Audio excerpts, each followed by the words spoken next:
Dreamscape presents Babies and Promises, A Secret Baby Romance by J. L. Beck and C. Hallman. Narrated by Veronica Landon and Jeremy York. Chapter 1. Rhett. I walked into the church and immediately shook my head at all the wedding paraphernalia. Cody and Sophia had been planning their wedding for 2 years, but even after all that time, I still had a hard time picturing my little brother as a married man. I liked Sophia a lot, and I was glad they were together. Why marriage, though? It only complicated things. They'd been together since their sophomore year in college and had done just fine without all this.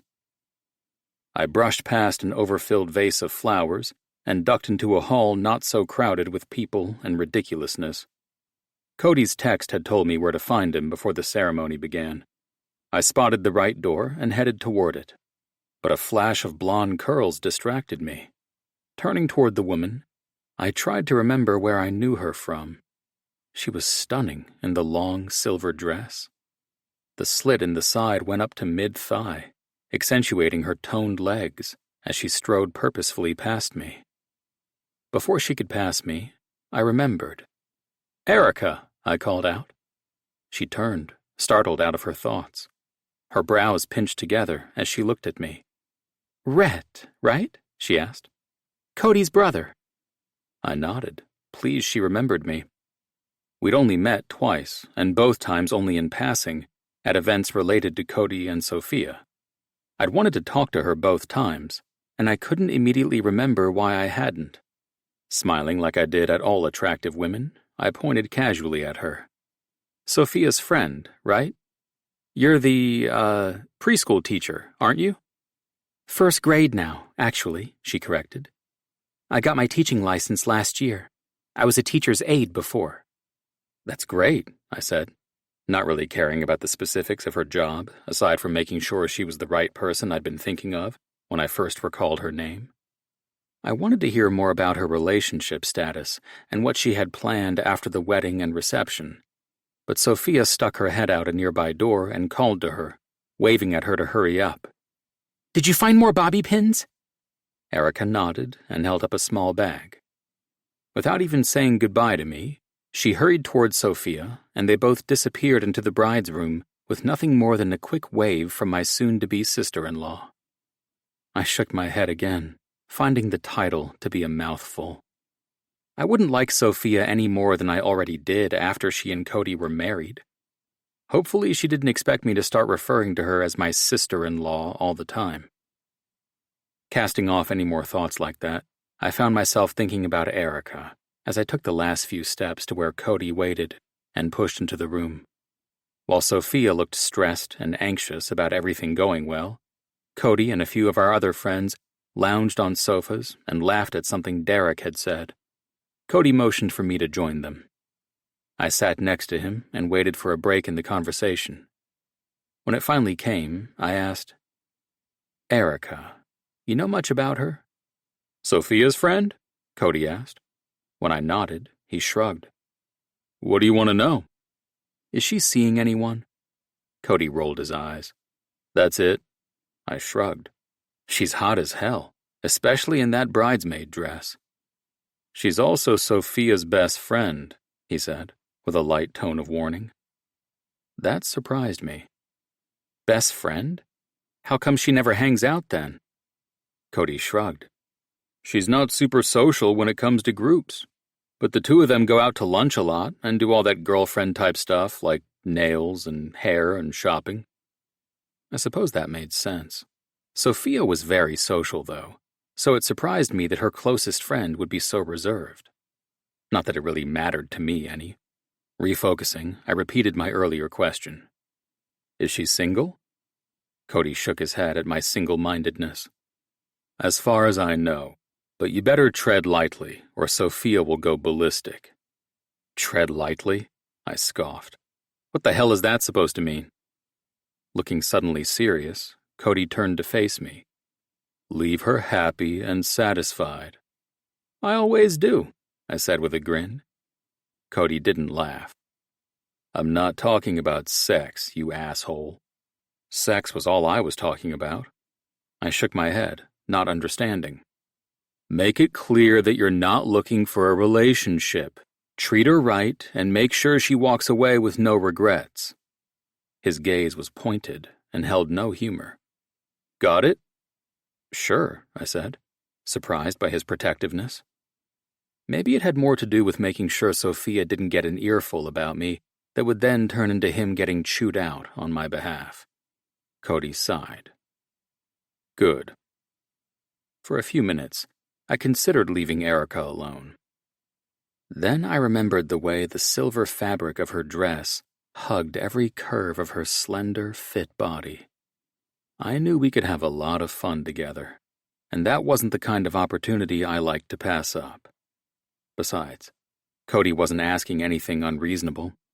I always treated women like a gentleman would outside the bedroom, and like a fiery goddess inside the bedroom.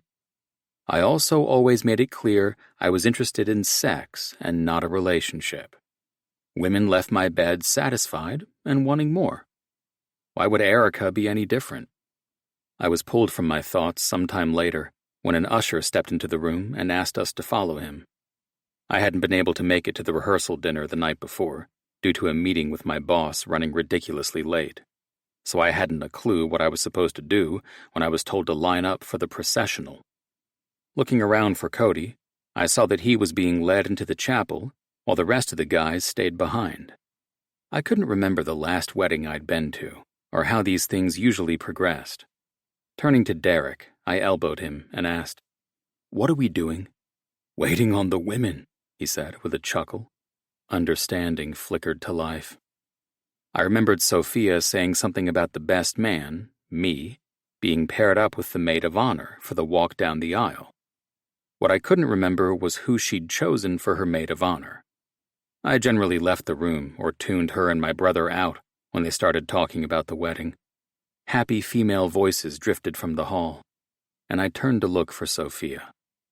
She appeared a moment later, grinning from ear to ear, and looking as though she were floating in her puffy white dress. I think she'd called the sheer white fabric organza, or something like that, and that she felt like a princess in it. I had to agree with her on that. She was gorgeous. And I was glad to see her so happy, even if I didn't understand the point of all of this. I watched as her father stepped up to her and kissed her cheek. Cody was lucky to be getting such great in-laws. Sophia's parents were one of those couples that considered everyone family and always made you feel welcomed. I was pretty sure Cody was as close with them as he was our own parents. "So it looks like it's you and me," said a voice from behind me. Turning, I was surprised to see Erica waiting expectantly. "What?" "Best man," she said, pointing at me. Then she reversed the direction of her finger to point at her chest, where her ample breasts peeked seductively from the silver fabric clinging to them. "Maid of honor. We're supposed to walk down the aisle together." I frowned at her phrasing. "For the processional," she said with a laugh. "Not marriage." "Right," I replied, kicking myself. "Marriage and I do not go together." Erica scoffed. "So I've heard." Curious, and not at all turned off by her banter, I moved in closer to her. "Oh yeah? What have you heard?" "That you're a Class A player who doesn't have a moral bone in your body." A smirk twisted her lips, but not in disgust. "I don't need someone else telling me how to be moral. I have rules I live by, and that's always worked just fine for me," I said. Intrigued, Erica smiled. "Rules, huh? What rules?" Stepping close enough to run my fingers over the curve of her hip, I leaned forward until my mouth brushed against her ear. "Would you really like to know?" I could hear her breathing pick up and feel her breasts pulsing lightly against my suit coat with each breath. Her voice, however, was all silk and seduction when she said, "I'm interested." "Interested enough to come back to my place after this?" She chuckled at my boldness, but didn't stop me when I slid my hand more firmly onto her hip. my fingertips teasing their way toward the curve of her ass. "Let's see how the rest of the night goes before I answer that question," she said. My lips slid into a slow grin. "It only gets better from here." She ran her finger down the buttons of my dress shirt. "I'll be the judge of that." My smile widened. I liked this girl. For all Cody's worrying, I didn't think I'd have to worry about Erica needing anyone's protection. Not being social didn't mean she didn't know how to play. Bringing my lips to hover next to her ear again, I said, "Challenge accepted." Then I drew the edge of her earlobe into my mouth and sucked for a split second before stepping back. The sharp intake of breath I heard her make was a good indication of how her judgment would play out. If I hadn't been standing there in a tux, waiting to participate in my brother's wedding, I would have dragged her away to the first empty room I could find and shown her exactly what I could do. Instead, I was forced to step away and will my body to calm down. A few minutes later, when we were all directed to line up, I was at least somewhat under control. Until I looked over at Erica and found her playing with the neckline of her dress. Her fingers slipped under the edge of the fabric and ran up and down the swell of her breasts out of nervousness, which surprised me. It distracted the hell out of me, too. "If you want to make it down the aisle without a scene," I whispered, "you better stop doing that." She glanced up at me. "What?" I hooked one of my fingers, my knuckle pressing against her flesh. "That," I growled. Rather than be embarrassed, Erica's brow rose and her smirk returned. "Oh, is that bothering you?" "Not at all," I said in a low voice. "But it's tempting the hell out of me." Erica's lips slid into a smile that told me I was going to be leaving as soon as possible. I'd be lucky to even make it out of the church. Erica's expression said she might not be opposed to that. Looking up at me, she asked, "What else do you find tempting? So I can try to avoid tempting you, if at all possible." Staring down at her full lips and lust-filled eyes, I shook my head slowly. "That's a long list, baby." Her smirk widened into a grin. "This should be fun, then." It certainly would be. Chapter 2. Rhett. I sat down after toasting the happy couple, and my foot started tapping immediately. How much longer was this thing supposed to last? Erica called me a Class A player, but she was an expert temptress. Every time I caught her eye during the ceremony, she was biting her bottom lip, running her fingers down her neck, adjusting her dress in a way that reminded me of what the fabric was hiding, anything that kept me struggling to tamp down my desire for her. As she stood to make her toast, she hooked her finger on the necklace she was wearing and kept toying with it as she spoke. I watched her fingertips brush against her breasts and had to adjust myself. Who knew what she was saying, but I was mesmerized by her full red lips as she spoke. There were plenty of places I wanted those lips. If we could ever get out of here. Finally, Erica ended her toast and sat back down next to Sophia. We sat through several more toasts and obligatory rituals before the band started playing and tables emptied as guests made for the dance floor. I slid my chair back, my gaze intent on Erica. Before I could stand, Cody's hand clamped down on my knee, and he gave me a hard look. "Remember what I said," he grumbled. "Got it," I said, before shaking off his hand and standing. Erica caught sight of my movement and watched me approach, a slow smile spreading across her lips. She stared up at me when I reached her and raised an eyebrow. "Did you need something?" "A dance," I said, taking her hand. She grinned when I yanked her up from the chair and barely managed a quick wave to Sophia before I pulled her away. I led her deep into the crowd of dancers, out from under the gazes of either Sophia or Cody. Once we were shielded enough to have a little privacy, I pulled Erica tightly against my body.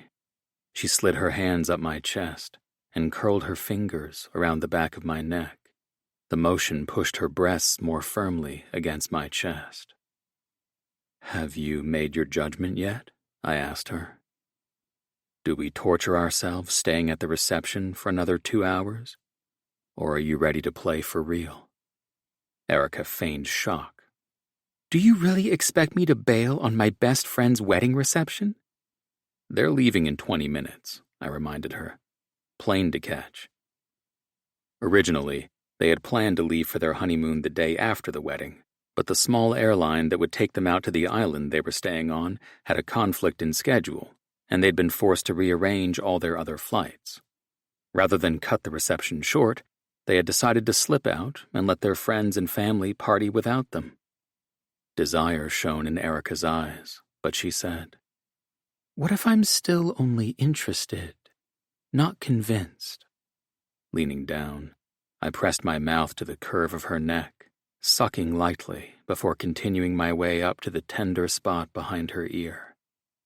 I whispered, "Then I'll just have to convince you." She arched into me when I kissed her neck again. Her hips pressed against my erection, her breath catching slightly. I let my hand slide from her hip to her ass, pressing her closer and letting her feel how much I wanted her in that moment. She responded by slipping her hand under the edge of my suit jacket and grazing her nails against my chest. The pressure of her touch excited me even more, and I knew I was reaching my limit for remaining in public. Yanking her against me, I growled, "Are you convinced yet?" "Almost," she breathed. Then she surprised me by pulling out of my grip and grabbing my hand. We were suddenly making our way through the other dancers, Erica towing me along behind her. I had no clue where she was leading me, and I didn't care. The only other thought in my head, aside from how great her ass looked in that dress, was trying to keep anyone from noticing the bulge in my slacks. I may not have been a fan of weddings, but I didn't want to embarrass Sophia and Cody either. I was relieved when we made it to an empty hallway. Erica pushed one of the doors open and all but shoved me in ahead of her. Only a small light on a vanity lit the room. I barely noticed we were in the bride's room before Erica pressed her hands against my chest and said, "Convince me." Not wasting a second, I cupped her face and kissed her, my tongue playing over hers, hot and hungry. She responded in kind and knocked me back against the wall. Turned on even more by her aggression, I dropped my hand to her ass and pulled her tight against my erection. My other hand moved to her breast, and I groaned when I realized she wasn't wearing a bra. Without warning, Erica pulled back. Breasts heaving as she tried to catch her breath, she stared at me with wide eyes and a devilish grin. "I'm convinced," she breathed. "Let's go." "Go?" I asked. Erica laughed. "You may not believe in morals, but I'm not having sex in a church. Not with my parents in the building, anyway." "Your parents are here?" "Of course," she said, as she grabbed several bags. "We've known Sophia's family all my life." That answered a few of my earlier questions. It didn't distract me from the need pulsing in my lower half. "My place it is, then." Grabbing her hand, I took over leading. It was a challenge not to run and drag her behind me. Even with the interruption of having to leave the church, I wasn't getting any less hard and needed to get out of here.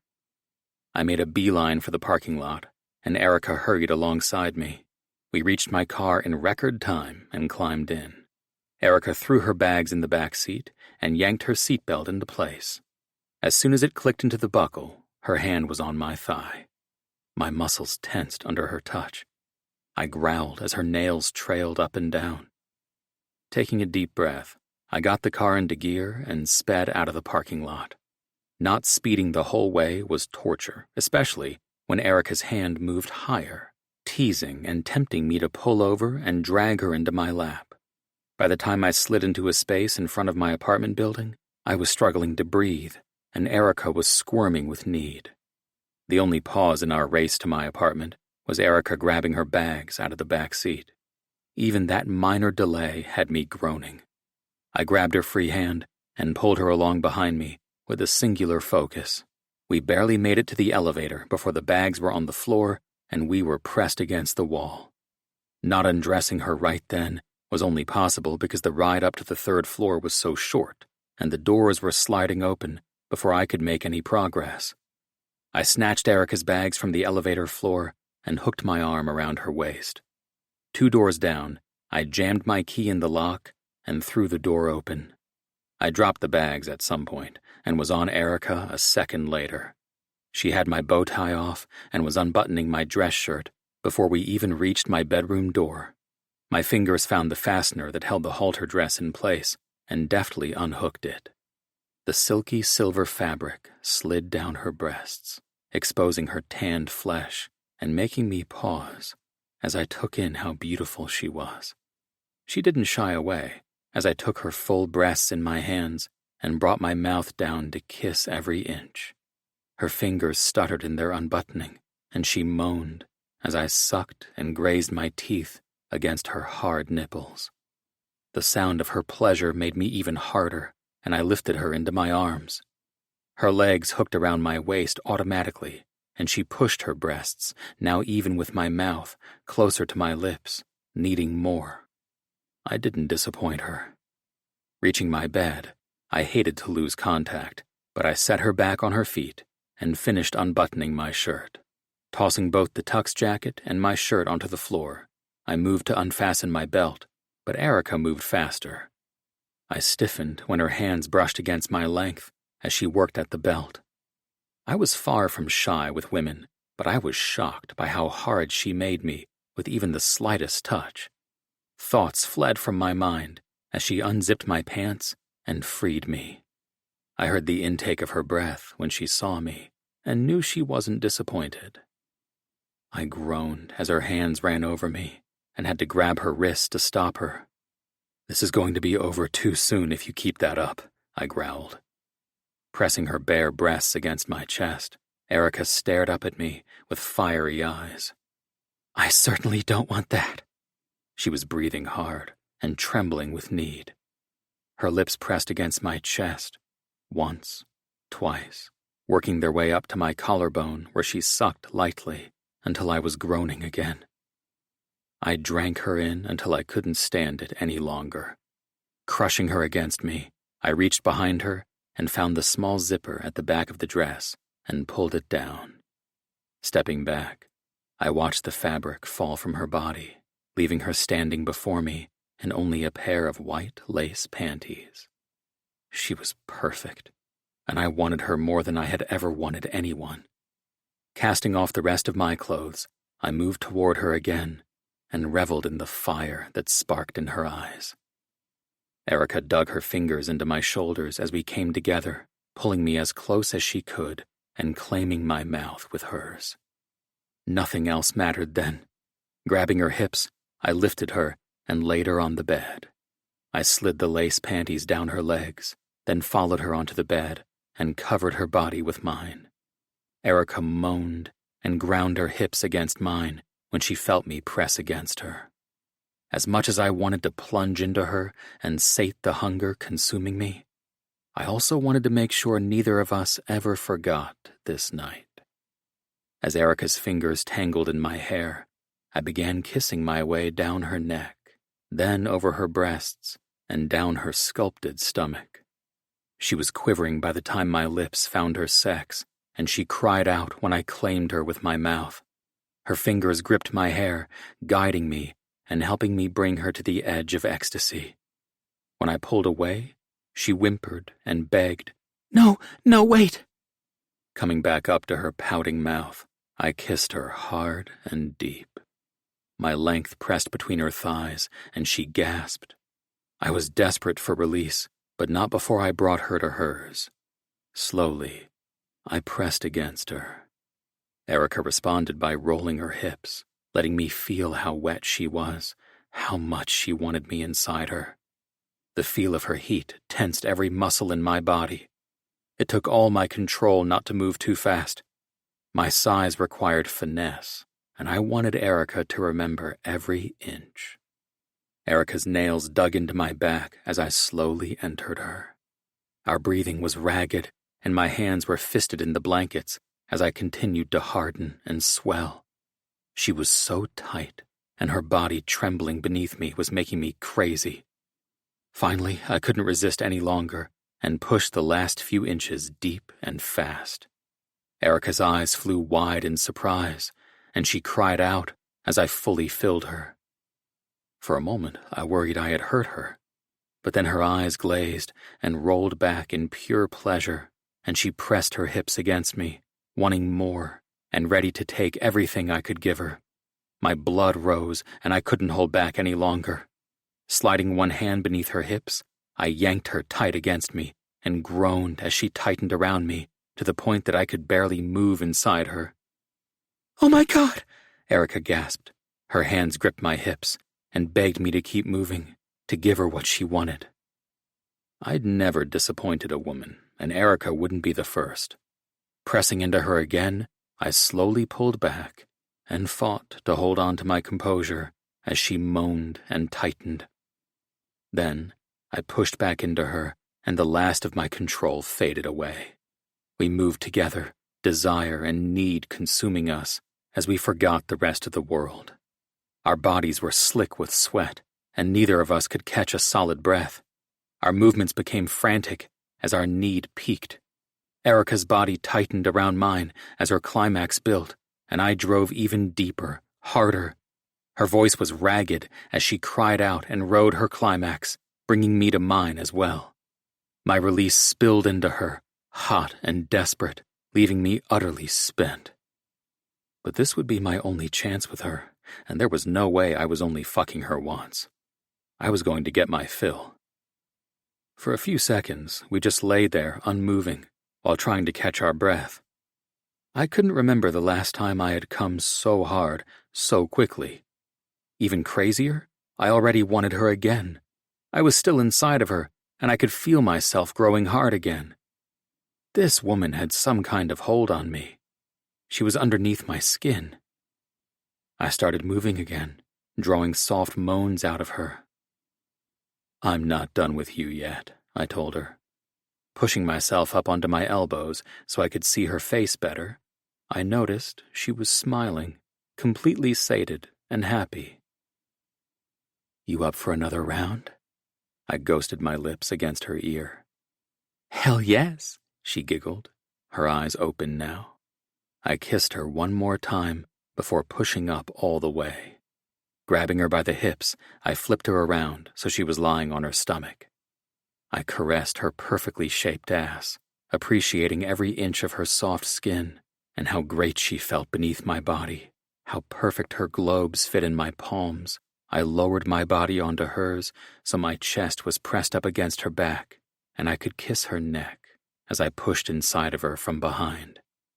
She felt so good like this, and her muffled moans into the pillow told me that she enjoyed it just as much. Time seemed to stand still while I thrust into her, elongating the moment. Snaking a hand beneath her body, my fingers found her swollen clit. It was hard and practically pleading to be touched. The need to feel her come again consumed me. Moving 2 fingers over the bud in a circular motion while deepening my thrust, I felt her womb tightening. "Holy, oh!" she moaned, her hands fisting the sheets as her pussy quivered around me. Her orgasm ripped mine right out of my balls, and without even realizing it, I spilled myself deep inside her again. Rolling off of her, I tucked her into my side, and we fell asleep together. Sometime in the middle of the night, I awoke, my hands seeking her out, needing to claim her again. So I did. I buried myself to the hilt, giving us both another release. When Erica passed out again, I lay there, my eyes lazily taking her in. I had no idea what this woman was doing to me. All I knew was that I couldn't get enough of her. The last thought I had before falling into a deep sleep was how I was going to have her again in the morning. Chapter 3. Erica. I woke slowly and turned my face into the pillow, wanting to go back to sleep. The slight movement woke a sense of soreness. The feeling rolled over my body and a smile slid onto my lips when I remembered the reason for the sensation. Despite Sophia's teasing that I don't get out enough, I had been with enough men to know that Rhett was someone I wouldn't soon forget. Stretching slightly, I felt the delicious ache of a night filled with incredible sex. That thought made my eyelids flutter open, and I stared at the unfamiliar apartment. Shit. I hadn't meant to stay over. We were both so spent. I'd all but passed out. Rhett must have as well. Irritated with myself for sleeping over the whole night, I held still and contemplated what to do. Rhett was a master in bed, but I knew that was as far as it went with him. Sophia had complained about his behavior way too many times to have any expectation of something different. I didn't even want anything more than that. The few times I'd met Rhett, I'd been attracted to him. Very attracted to him. He'd always had a woman with him, though. A different woman every time. Seeing him at the wedding without a date had been too tempting to resist. After all the stories, I wanted to see what the infamous Rhett Banks had to offer. I smiled, not at all disappointed that he'd lived up to his reputation when it came to sex. Then my smile faded, because I knew he'd live up to his reputation outside the bedroom as well. I couldn't imagine he'd be thrilled I slept over. The last thing I wanted to do was give him the impression I expected some kind of relationship now. Not even mind-blowing sex had changed my mind about that. I had too much going on in my life to bother with a boyfriend.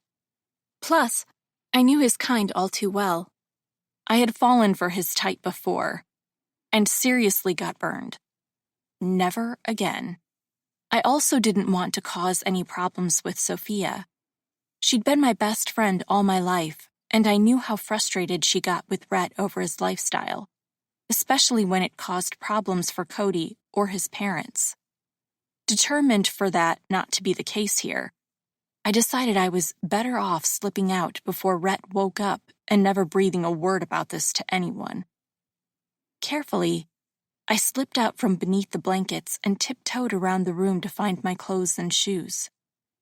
I stared at the rumpled silver dress and wasn't thrilled with the idea of having to wear it out of the apartment, or on the ride home with a curious Uber driver. It pretty much screamed walk of shame. Then I remembered that I'd grabbed my bags from the church, and my clothes from before the wedding were in them somewhere. I crept toward the bedroom door to search for them, but something caught my attention. Turning to look, I noticed Rhett's wallet had fallen from his tux pants. It had landed half open and the shiny wrapper of a condom packet stuck out from the top. The sight of it stole my breath. Oh my God. I'd had unprotected sex with Rhett Banks. God only knew how many women he'd been with. He had condoms in his wallet, but did he always use them? He hadn't last night. Granted, neither of us had been thinking clearly at the time, but a sick feeling settled in the pit of my stomach. Hurrying out of the room, I was suddenly desperate to get out of his apartment. I spotted my bags strewn across the space in front of the apartment door and rushed to them. I snatched jeans and a t-shirt out of a bag and shoved the dress and shoes in to replace them. I was dressed in a few seconds and was on the verge of panicking as I searched for my tennis shoes. A sound from the bedroom made me gasp and freeze.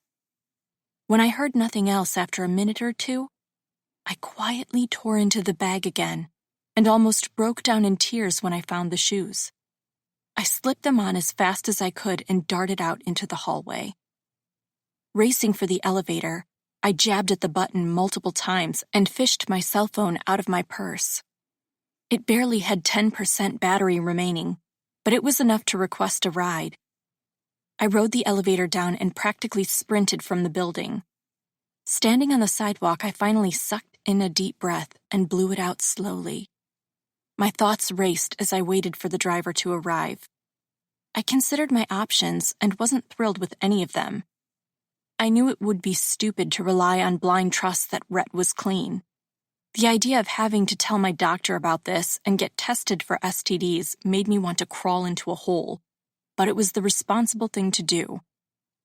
Thank God I was at least on birth control. I would really be freaking out otherwise. The driver finally arrived, and I jumped into the back seat with my bags. The young man started chatting with me immediately, distracting me from the thoughts racing through my head. I was almost disappointed when we reached my apartment, and I had to get out and be alone with my thoughts again. I had to do it, though. After thanking the guy for the ride, I stepped out and dragged myself up to my tiny apartment. When I reached it, I let my head fall against the door, then bumped it against the wood several times. I nearly fell on my face when the door suddenly opened. Strong hands caught me and grabbed the bags from my arm. The shock that someone was in my apartment only lasted until the hands yanked me upright and I saw my brother staring at me with an amused expression. "Forget your keys?" Jackson asked. "No," I snapped and pushed past him. "What are you doing here?" "Left a few things at the church. Dad asked me to drop them by." He tossed a small makeup bag on the coffee table, eyeing me. "Where'd you disappear to, anyway?" His brow creased, and things seemed to click in his mind. "And why are you just now getting home?" "Thanks for bringing my stuff by," I said as I brushed past him and made for the kitchen. "Erica," he said, his voice low and not very happy. "Did you go home with someone last night?" I reached for a bag of coffee grounds, wondering how long I could fend him off. Not long, I quickly realized, as his broad chest took up the space to my left. "Who?" he demanded. Busying myself with making coffee, I refused to answer him. It wasn't any of his business. I didn't question him about everyone he slept with. It would be a full-time job. He was as bad as Rhett in that regard. He had no right to judge me. "Erica," he snapped, the harsh tone of his voice making me flinch. "What happened?" Maybe he saw the tremble in my hands because he waited for me to finish starting the coffee before questioning me again. "Sis," he said more softly then, "what happened last night?" Forcing myself to face him, my shoulders dropped under his gaze. I did something stupid. His brows rose, surprised, but willing to hear me out. I slept with Rhett Banks. His jaw firmed. "And?" "We didn't use protection." Jackson's face flushed red. "What the fuck, Erica? You know better than that." "I know!" I snapped. "It wasn't a conscious decision, okay? It just kind of happened." "With Rhett Banks?" he demanded. "Why would you even let him near you? You know what kind of guy he is." I spun on him and glared. "A guy like you mean? Pot, kettle, black?" His expression darkened, and I knew I'd pissed him off. He deserved it, and I refused to back down. "You've never made the same mistake?" I challenged. "Never," he seethed. Unsure of whether or not to believe him, I was about to redirect the conversation when Jackson broke in. "I'm going to punch him in the fucking mouth the next time I see him." Rolling my eyes, I turned my back on my brother. It was my fault just as much as his. Neither of us stopped to think about protection. "What did he say?" I shrugged. I left before we could discuss it. "God damn it, Erica," Jackson said. "You ran off before he woke up and didn't stop to ask him whether or not he was clean or had been tested recently?" "Tested recently?" I asked. "Is that something you do regularly?" Jackson stared at me like I was an idiot. "Of course I do. I'm not stupid enough to trust every woman I sleep with who says she's clean." Maybe talking to my doctor wouldn't be as embarrassing as I thought it might be. Considering Jackson's admission, I asked, "Do you think Rhett does the same?" "He better," Jackson growled. When I gave him a warning look, he stifled some of his anger and thought about the question. "Rhett Banks is an asshole, but I don't think he's that careless. He'd want to protect himself as well as the women he sleeps with." I sighed in relief. Given that Rhett and Jackson were cut from the same cloth when it came to that, I trusted his assessment. "That doesn't mean you shouldn't talk to your doctor," my big brother said emphatically. "Or that you shouldn't just ask Rhett yourself." "I'm not calling him." "Then ask Cody," he countered. I scrunched my nose. "I'm not telling anyone else about this, and neither are you. Got it?" Shaking his head at me, Jackson knew how stubborn I could be. "Fine." I poured 2 cups of coffee and handed him one. "Thank you." He sighed. "Just don't ever do something like this again, okay?" "Trust me," I said with a scoff. "I won't." Chapter 4. Rhett. The smell of coffee drifted into the bedroom, stirring me from sleep. Normally a morning person, I couldn't immediately remember why I felt so groggy and exhausted. Stiff muscles and a satisfied feeling reminded me, and a grin spread across my face as I rolled over onto my back. "Erica," I mumbled, "want some coffee?" When she didn't reply, I pushed up onto my elbow and glanced to the side. Surprised to find the bed empty, I had to pause and wonder why I was surprised. The women I slept with didn't usually sleep over. Why would I expect Erica to stay? But I remembered passing out next to her and hearing her even breathing before I succumbed to exhaustion as well. The thought of waking up next to her hadn't been unappealing. For some reason, it irritated me that she had left without saying anything. Maybe she'd just gotten up, smelled the coffee before I did, and went to get a cup. The pre-programmed coffee machine held coffee strong enough to wake up anyone. Swiping my pants from the floor, I tugged them on and went in search of Erica. My apartment wasn't large, and I preferred a minimalist style. So, when I entered the common area and found it empty, there weren't many other places to look for Erica. Even so, I checked the master bathroom and guest bath, even the pantry. Frustration I didn't understand crept under my skin. Where was she? Why had she left without a word? We'd had an amazing night together. I didn't do the friends with benefits thing often, but I was certainly willing to consider it with Erica. She'd left without giving me a chance to suggest it.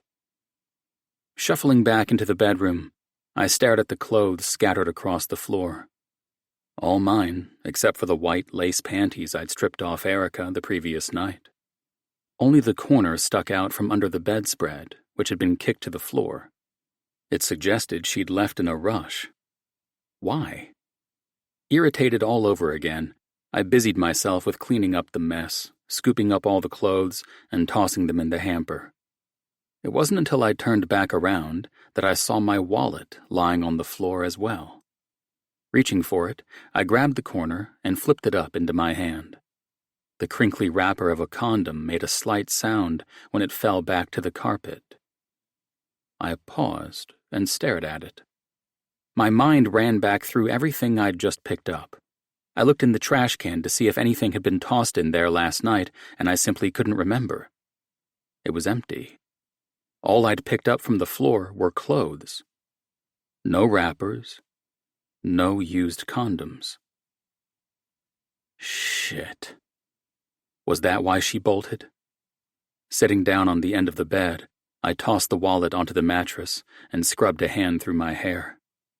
Erica had teased me all during the wedding, and I teased her right back. She could be fiery when she wanted, but I had gathered that it wasn't often that she let that side of herself take control. Waking up to realize we'd had unprotected sex must have made her panic.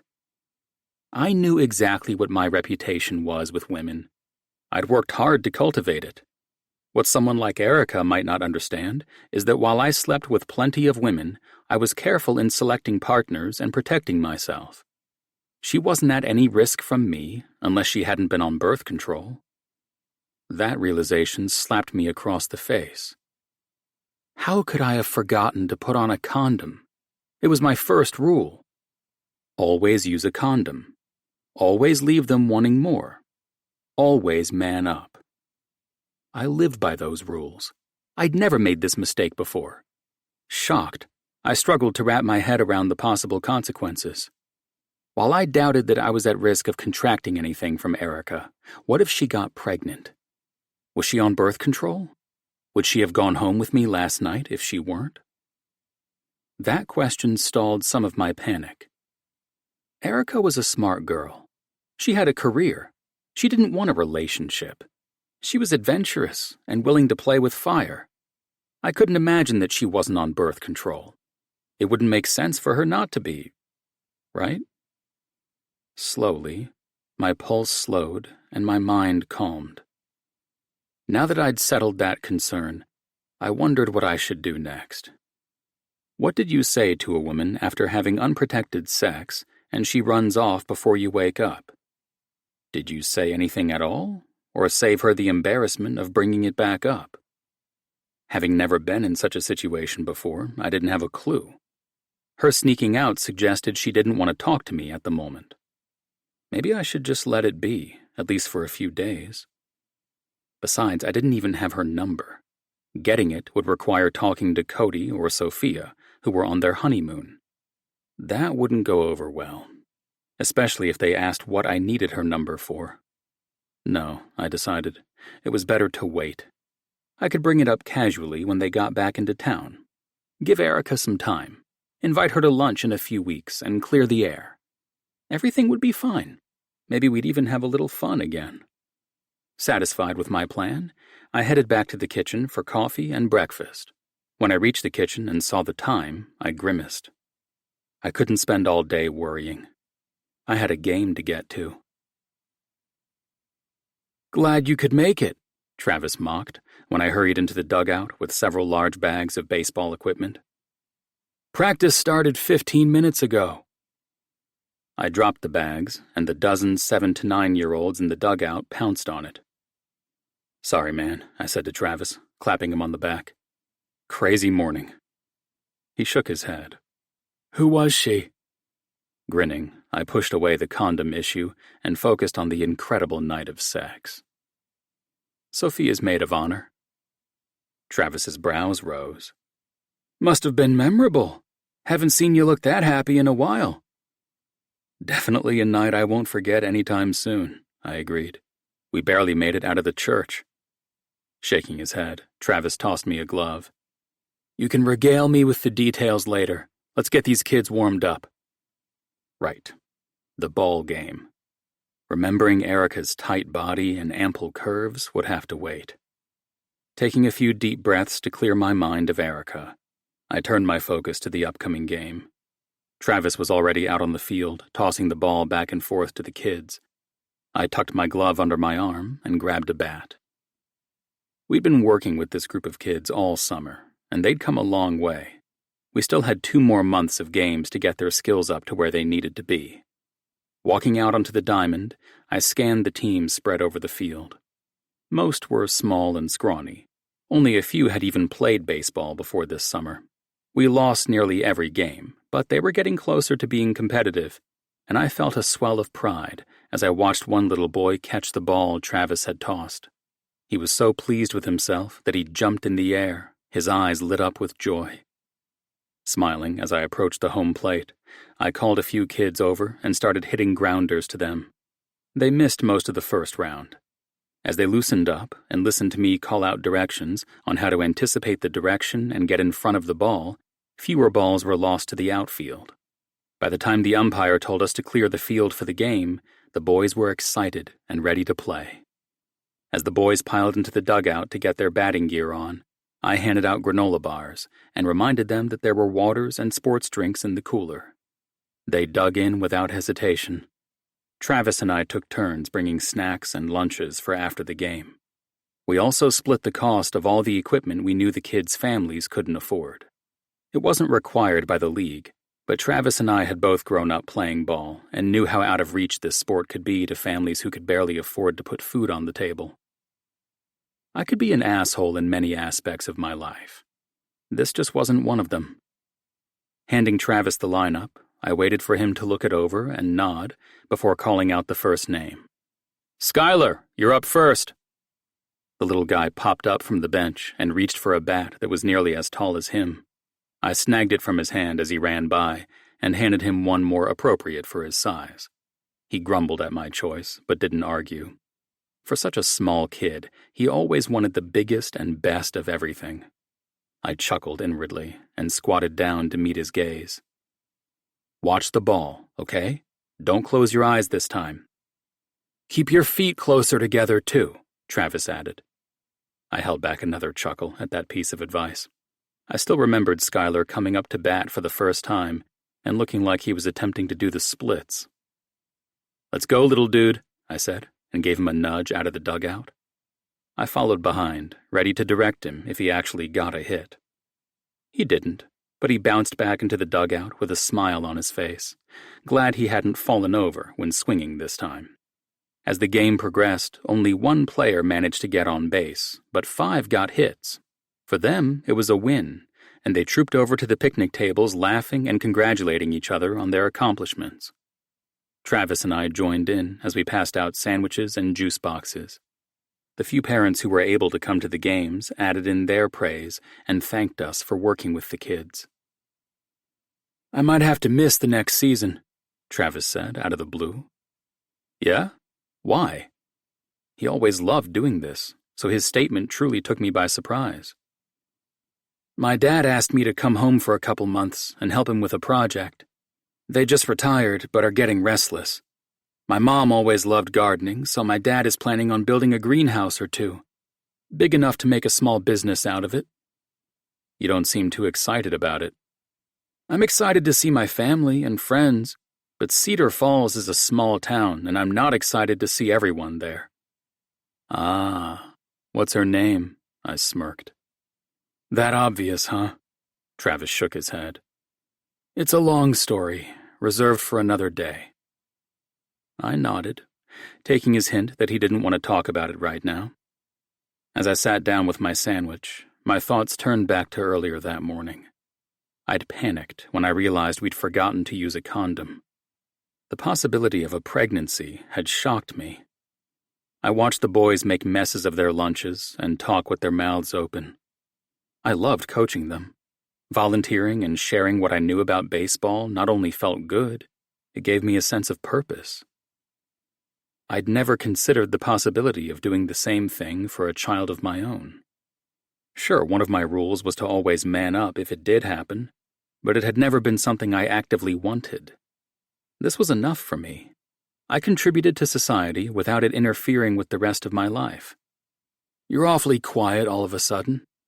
He glanced over at me, taking in my serious expression. "Everything okay?" I looked over at him and tried to shake my thoughts away. "What? Yeah, I'm fine." "Still thinking about that girl from last night?" Travis mocked, asking me the same question I asked him a few minutes ago. "What was her name?" "Erica," I answered, smiling. And no, I wasn't. Not exactly. Travis clearly didn't believe me, but didn't press either. We'd been friends too long for that. He knew that if I wanted to talk, I would. There really wasn't anything to say, though. I'd told him Erica and I had slept together, but I wasn't the kind of guy who went around glory-mongering and oversharing details that were better left in the bedroom. Besides, I'd already decided it was a non-issue. No reason to keep thinking about it. Erica and I had spent an amazing night together. And that was it. Chapter 5. Erica. I glanced over at my phone when a notification sounded, and smiled when I saw a text from Sophia. Tapping the notification, I opened the message, glad for a break from lesson planning. Hey, girl. Home and recovered from jet lag. Lunch? I snatched the phone from the table and started typing immediately. Absolutely. I'm dying for a reason to get out of my apartment and away from lesson plans. Giorgio's in 20? Sophia's reply was immediate. See you then.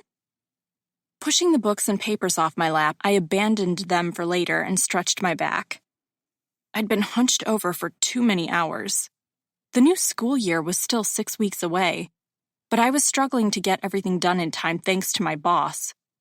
Shaking off the stress and worry, I hustled into my bedroom and changed out of old yoga pants and the stained t-shirt I was wearing for something more appropriate for leaving the house. I was racing out of my little apartment 5 minutes later. By the time I pushed into Giorgio's cafe, Sophia was already seated at a table. She waved me over and stood when I approached. After a quick hug, she urged me to sit down, looking as if she were ready to burst. "How was the honeymoon?" I asked. That was all it took to set Sophia to gushing. "It was amazing, Erica. I never wanted to leave. A whole island to ourselves. I couldn't believe it. I thought Cody was joking when he said he'd booked an island. It was perfect, though. Of course, the island was tiny, just our little bungalow and the staff quarters, but it was pure heaven for 2 weeks. That's amazing, Fee. You both deserve the break." I was smiling almost as much as she was, imagining 2 weeks on an island by myself. Or maybe not by myself. I wondered what Rhett was up to for a split second before banishing him from my mind.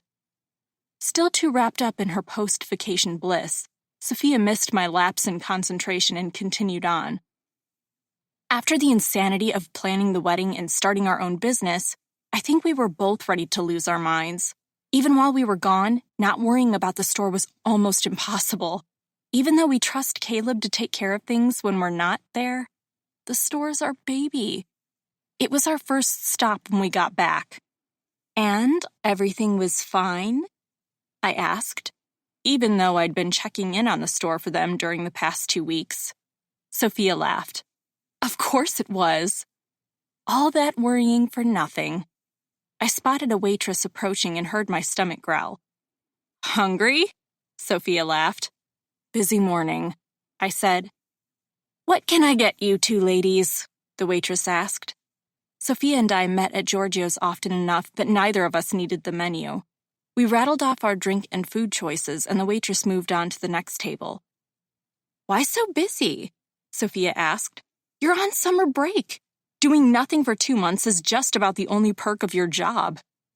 I sighed and wanted to bang my head against the table. Remember how I was looking forward to my second year of teaching because I wouldn't have to plan everything from scratch and might actually get to enjoy the summer?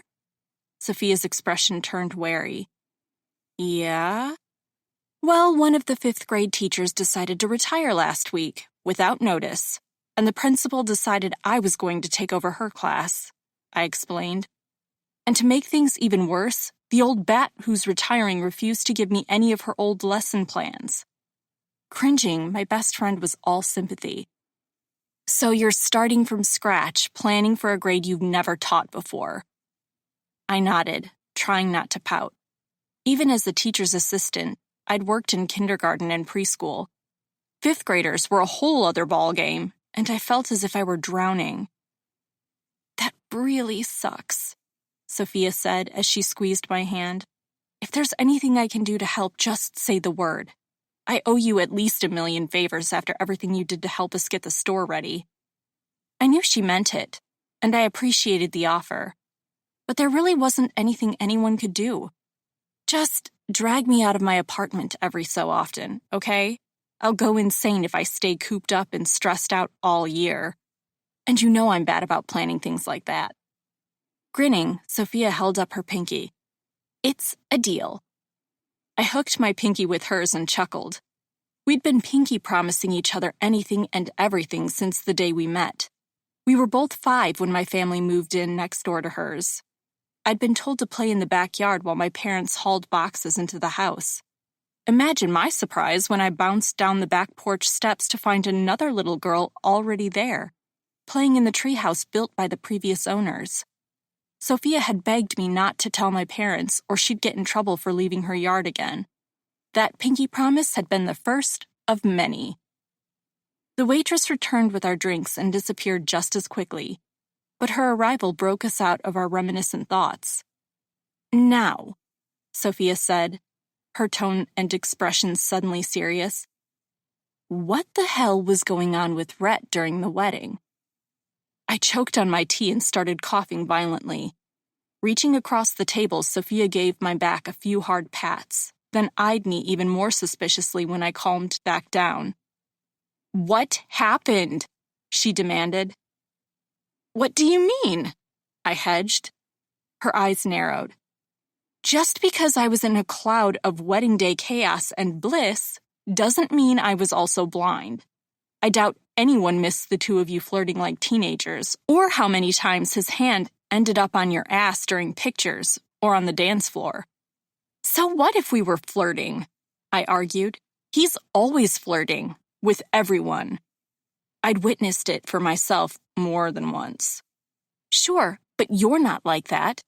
In fact," Sophia said, "I can't remember the last time I saw you flirt that much or that diligently." "Diligently?" She nodded. "Like you wanted something to come of it." Red flooded my face, and I knew there was no hiding it.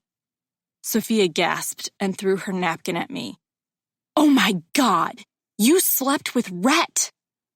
My mouth popped open to try to defend myself, but Sophia beat me to it. "Don't you dare try to deny it. It's written all over your face." She shook her head in amazement and didn't seem to know how to respond. "What on earth were you thinking?" All I could do was shrug. He wasn't there with a date, and he's insanely hot, and I was curious. Sophia's face scrunched in disgust. "Curious? If he weren't your brother-in-law, you'd be curious too," I argued. That gave her a moment's pause. Eventually, she shrugged one shoulder. "Okay, true. But really? You know how he is. Different girl every week." "Of course I know," I said. "That's exactly why I flirted back." Sophia frowned. "What do you mean?" "I'm 23, struggling through my first professional job, and attempting to save money for a trip to Europe next summer. I don't have time for, or want, a boyfriend." I leaned back in my chair. "I just wanted to have a little fun and get laid," Sophia finished. Laughing, I held my hands up to fend her off. "Is there something wrong with that?" Her little huff of annoyance was muted. "No, it's just... why Rhett?" "Why not?" I countered.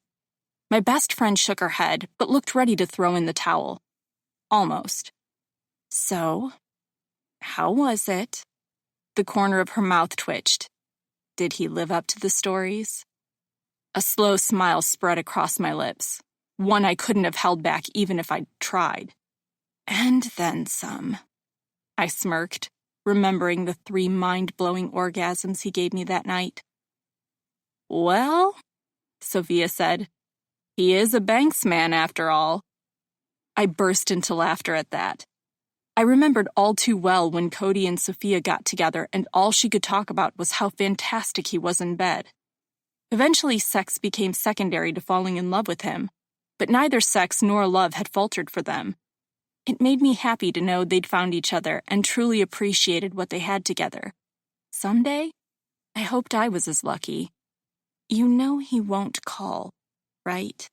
Sophia said gently. I looked over at her, surprised by the concern in her voice. "I'm counting on it," I said, for more than one reason. I did not want to discuss the no condom issue with him. Ever. I'd followed through on my promise to my brother and visited my doctor. Everything had checked out, and that was the end of it. "You just looked wistful for a second there," Sophia said. "Not for him," I said emphatically. When her brow rose in question, I sighed. "Not that I wouldn't mind another round of mind-blowing sex," I admitted, "but that's all it would ever be with him." "How can you be sure?" she asked. I shrugged, because Rhett and I will never want the same things out of life. Which are? For me, I said, eventually marriage and family. I want someone I can count on when I'm ready, and who will love me as much as you and Cody love each other. I shook my head. Rhett already has the life he wants, and I have no delusions of that changing.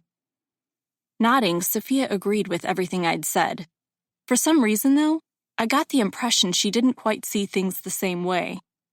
Whatever she was thinking, she kept it to herself and moved on to telling me about the island and snorkeling and sailing.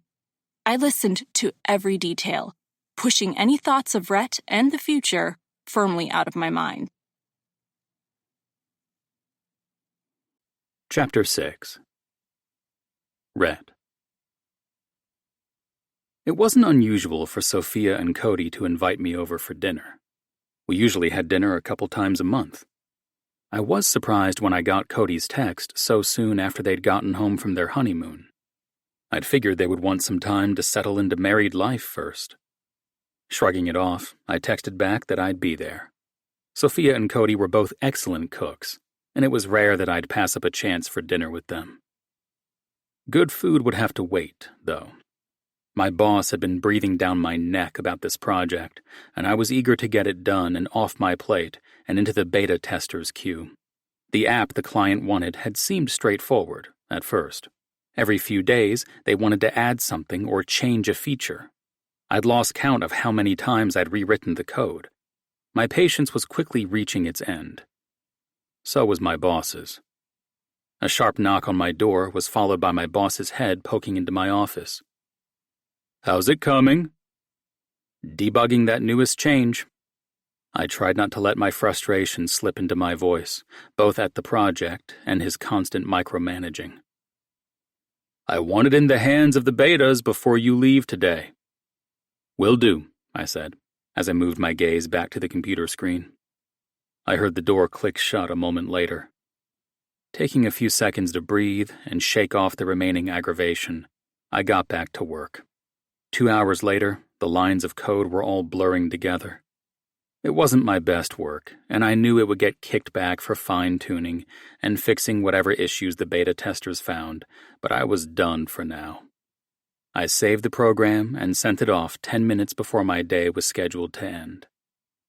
After shutting down my computer, I grabbed my messenger bag and keys and called it a week. Joseph could go to hell if he wanted any more out of me this week. I'd been there late every night for close to 3 weeks and was ready to explode if I didn't get a break. Dinner at Cody and Sophia's was exactly what I needed. Sneaking out of my office, I made for the elevator and pushed the door close button as soon as I got inside. I didn't relax until I was sitting in my SUV with the key turning in the ignition. Once I heard the engine purr to life, my shoulders lost their tension and a smile crept onto my lips. Time to relax and have a little fun. Half an hour later, I was knocking on their door. Cody yelled for me to come in, and I pushed into the house and breathed in the scent of a home-cooked meal. Following the music and happy chatter coming from the kitchen, I walked in and watched them dancing together and laughing. They reminded me of my own parents, always in love and always determined to enjoy every day, even the bad ones. I marveled that Cody had found someone who fit him so well. "We having dinner or dance lessons?" I asked when the music paused. The newlyweds broke apart, and Cody turned toward me. "Glad you made it, man. Wasn't sure you'd be able to come last minute." I was glad to have a reason to get out of there on time for once. I gave my little brother a clap on the back and slung an arm over his shoulder. "How was the island?" He grinned shamelessly. "Everything you promised it would be." Chuckling, I shook my head. He hadn't believed me when I said I could get him the perfect honeymoon location for a reasonable price. The owner, one of the few women I kept in contact with and revisited every so often, liked to tease that she'd like to steal me away to her private island if I were willing to give up any other women. She was fun, but not worth settling down with long term. She'd been happy to rent the island in exchange for a date. Cody and I both ended up making out well with that arrangement. "You finished that app that's been making your life hell lately?" Cody asked. "Finally." He shook his head. "You're a talented guy, brother. You should be doing this for yourself, not that dickhead you work for." "I don't want to start my own business, Cody," I reminded him. "That's your thing, yours and Sophia's. I don't need any more stress than I already have." Cody shrugged, but I knew he'd bring it up again at some point. He always did. Stepping away from my brother, I met Sophia when she turned around and picked her up in a hug that left her feet dangling. "How's married life?" I asked as I put her back down. "About the same as engaged life," she said, her tone clipped. I glanced back at Cody, but he only shrugged. Turning back to Sophia, I asked, "Everything okay?" "For me it is," she said. "How about you?" Confused, I hesitated before answering. "Fine. Same as always, I guess.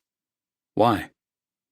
She eyed me and held a serving spoon in front of her as though she were contemplating whacking me with it. "Same as always? You guess?" She stepped toward me. Her 5'5" frame wasn't intimidating. Her expression made up for her slight stature. "Nothing new going on? Nothing you want to mention?" Taking a step back from her, I leaned against the counter. Did I do something wrong? Sophia tossed the big spoon into the sink and launched her fist into my shoulder. "You slept with my best friend, you bastard!" While I was too stunned to react, Cody burst into laughter. "Dude, I warned you." Sophia spun on him. "You knew about this?" My brother flung his hands up in defense. "He asked if she was single, and I told him you'd have his balls if he left her anything but completely satisfied." Cold settled in my gut. Had Erica told Sophia about us forgetting to use a condom? Had she told her anything else? "Is Erica okay?" I asked, unable to keep a hint of panic from my voice. "Okay?" Sophia barked. "Why wouldn't she be okay?" Her response calmed my fears slightly. "I don't know. Why are you so mad?"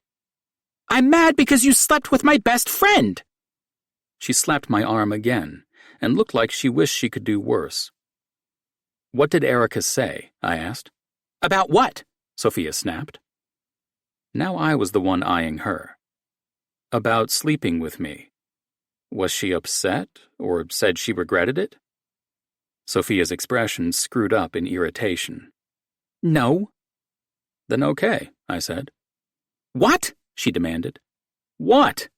I threw up my hands. "What else do you want me to say? We had sex. We parted ways happy. The end." Her eyes narrowed again. "The end? Really?"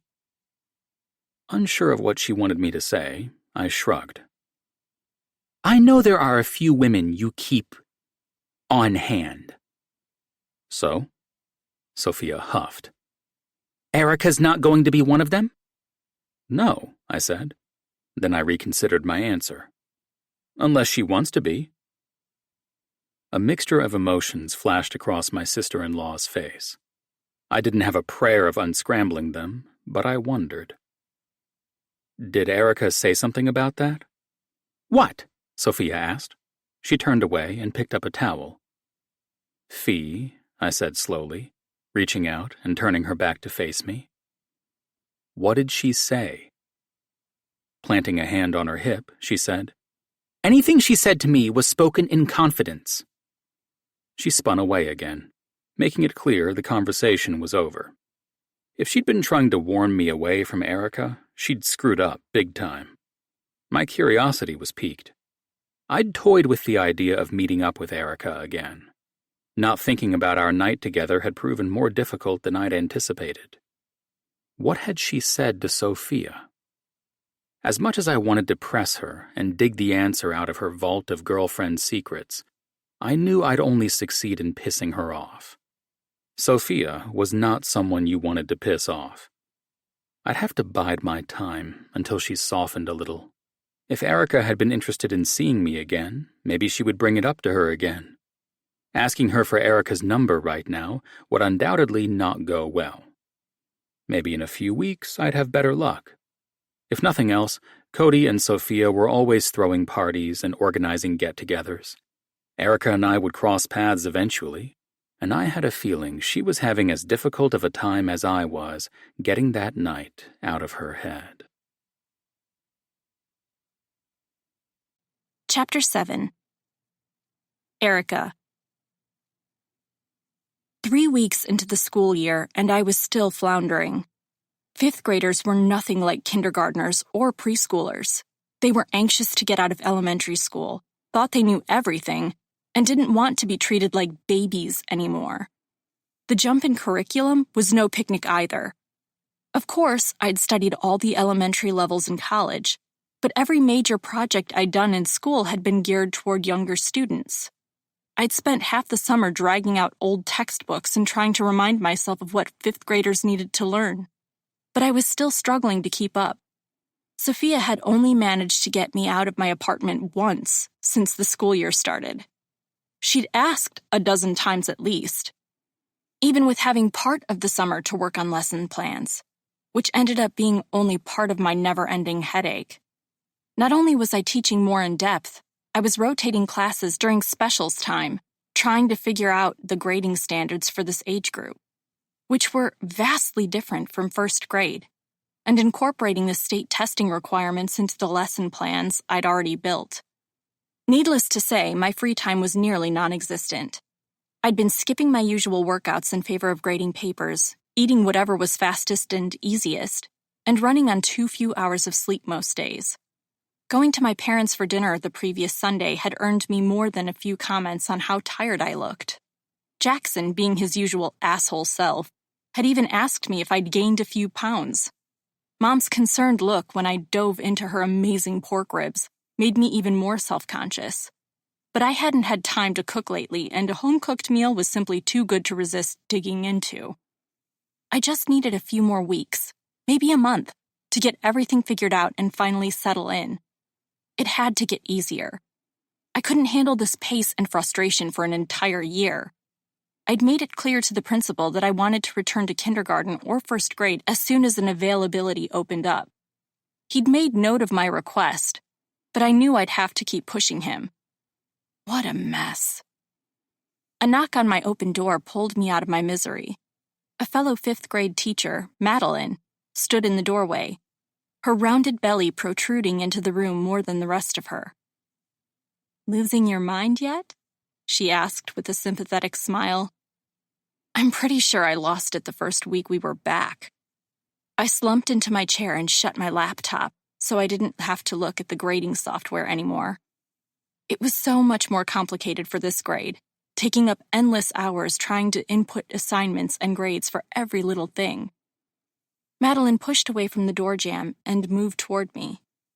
"Well, if you need a break, my baby shower's this weekend and I'd love for you to come."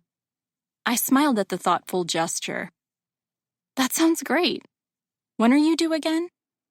Settling herself on the edge of my desk, she handed over the invitation. Baby duckies floated on perky blue waves. 3 more weeks, she said, sounding tired. "But if he decides to come early, I certainly won't complain." "Do you have everything ready?" I asked. "Pretty much," Madeline replied. "I'm sure there are little things we're forgetting, but this is baby number 2 for us, so we still have all the basics from when Wyatt was born." I smiled. I'd met 3-year-old Wyatt a few times during the week the teachers were prepping their classrooms and sitting through endless trainings. He was adorable. And a handful. "How long will you be able to stay home with the new baby?" 2 glorious months, she chuckled. Though I'm sure it won't be nearly as relaxing as I'd like. Last year, I'd bumped into Madeline a few times, but hadn't known her well. When I was forced to move to 5th grade, we'd become quick friends. Her help with lesson plans and testing requirements had been invaluable, and she somehow managed to always keep her positive attitude through even the worst days. "You are coming back, right?" I asked. I don't think I'll survive the year if you don't." Laughing, she nodded. "I'll be back. I love teaching too much to quit, and we need the second income." I could certainly understand that. Our school district paid a little better than most, but it was a challenge to afford even my one-bedroom apartment on just my income. I can imagine leaving your little one with daycare isn't easy, but I'll be glad to have you back. Pushing back up to standing, Madeline patted my shoulder. "This will get easier. I promise. It's just a steep learning curve, jumping from first to fifth. You'll get there, though." "Thanks, Madeline, for everything." She smiled and rubbed her belly. "I better head back before my class gets back from music and thinks I've gone into labor." She waved goodbye and slowly made her way back across the hall to her classroom. I admired Madeline and everything she managed to do in a day. How did she handle a toddler, a husband, a full-time job, a pregnancy, and staying sane? I was barely managing 1.5 of those things, and not very well. Granted, she'd been teaching for nearly 7 years compared to me embarking on only year number 2. I supposed having a husband made keeping up with Wyatt a little easier. But then she had a husband to worry about too. I wasn't sure it was a fair trade-off. While I couldn't understand how she managed it all, watching her attempt it made me smile. Maybe by the time I hit 7 years teaching, I'd be able to add a few more responsibilities to my plate. It seemed a long way off. Eventually, though, I liked the idea of turning into Madeline. Picking up the invitation, I opened the card and noted the address and time. I realized I should have asked her if there was something specific I could get her before she went back to her classroom. The sound of kids chattering on their way back from music kept me from walking the short distance to ask her. Instead, I opened the bottom drawer of my desk and reached for my purse. Fishing around for my phone, I paused when I had to push a few tampons out of the way in my search. Tampons. My mind froze on that one word. Stalled on the implications. How long had it been since I'd last had to use one? I couldn't immediately remember, which was odd for me. Of course, with the stress I'd been under at work, I've been having trouble remembering a lot of things lately. Scouring my memory, I desperately tried to recall the last time I'd had my period or the last time I'd bought tampons. Timelines blurred in my mind, and I wanted to throw something as I attempted to untangle them. The wedding.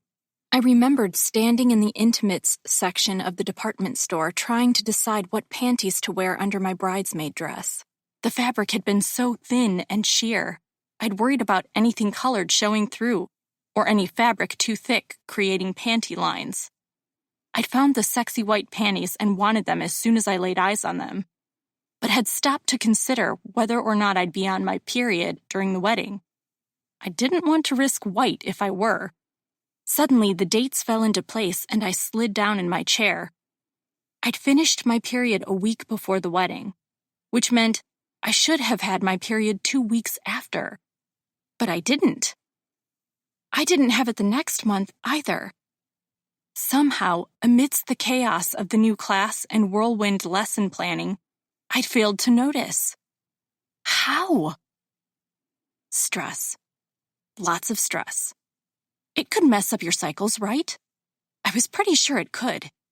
By that much, though, it seemed unlikely. But maybe. Surely it had happened before, at least a few times. Dr. Bennett would know. He could tell me for sure. Tell me I was worried about nothing and things like this happened all the time. Right? Or he could tell me I was pregnant. From a one-night stand. With a guy who couldn't have been less interested in having a child if he tried. My head fell to my desk and I was suddenly struggling to breathe. I could not be pregnant. I just couldn't. Could I? Doctors' offices had never bothered me before. Now I felt as if every person in the waiting room was staring at me, judging me. Why were there so many kids here anyway? A little girl, maybe 6 years old, sat 2 chairs away and kept smiling at me.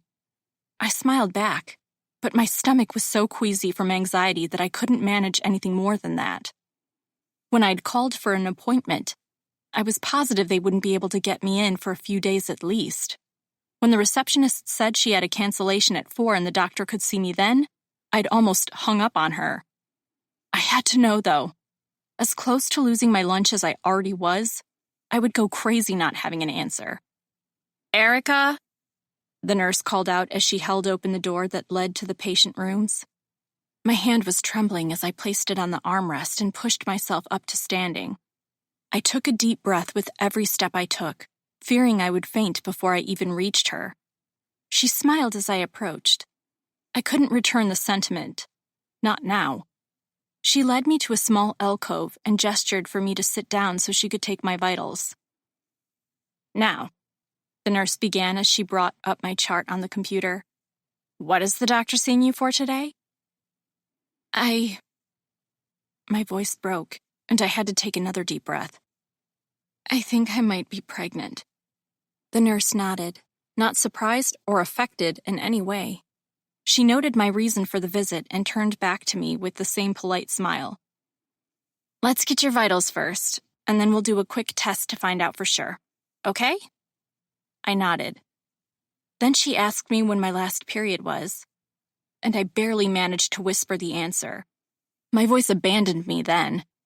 I waited patiently through getting my blood pressure and temperature taken. When she asked me to step on the scale, I hesitated for a moment. What if Jackson were right? Had I gained weight? Did that mean anything? I forced my feet onto the scale and watched her adjust the weights on top. 3 pounds heavier. That was nothing, right? I'd been eating like crap lately. That could easily account for 3 pounds. "Follow me, Erica," the nurse said. She directed me to a restroom and explained that there were urine sample cups inside, and that I should write my name on the lid and put it in the receptacle when I was finished. Again, I could only nod. She had to open the door for me and waited for me to take a step into the room. Then she let go of the door, leaving me to either catch it or get the hell inside and get this over with. My feet chose the latter. I, at least, had enough sense to remember to lock the door behind me. Then autopilot of some kind took over, because my brain had completely checked out. Before I realized what I was doing, I put the sample in the receptacle and washed my hands. When I opened the restroom door, the nurse was waiting. She smiled again and led me to a patient room. "Dr. Bennett will be with you shortly," she said, before disappearing. The only thing I could think to do in that moment was grab my phone and text Sophia. I started typing, panic spilling from my fingertips. I deleted and retyped my message a dozen or more times. Nothing I typed was making sense. I didn't even know anything yet. Either way, I needed my best friend. "I'm at the doctor. I need you to meet me when I'm done. I'll text as soon as I finish." I hit send and dropped my phone back into my purse.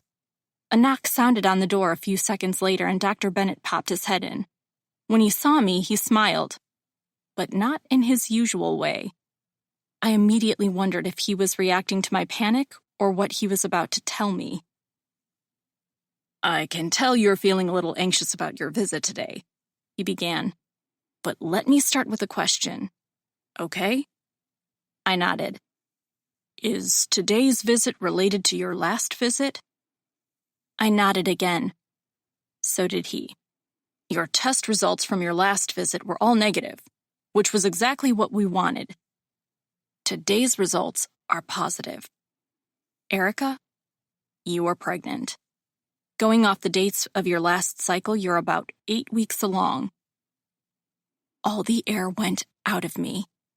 I could hear my phone buzzing in my purse. A phone call. Sophia, no doubt. I'd freaked her out. She probably thought I was dying. I felt like I was dying. I couldn't breathe. My chest hurt. My head felt weird. Dizzy. Dr. Bennett gently pushed my head toward my knees and said, "Take a few deep breaths, Erica. Everything is going to be all right. Just keep breathing." I wasn't sure how long he kept telling me to breathe. I wasn't even sure whether or not I was breathing. I'd completely shut down and didn't pull myself together again for what felt like an eternity. When Dr. Bennett was sure I wasn't going to pass out, he gently helped me sit back up and took a deep breath himself. "You're shocked, clearly," he began. "But you do have options if this isn't something you're ready for." I nodded dumbly, not really understanding what he was saying. "The father..."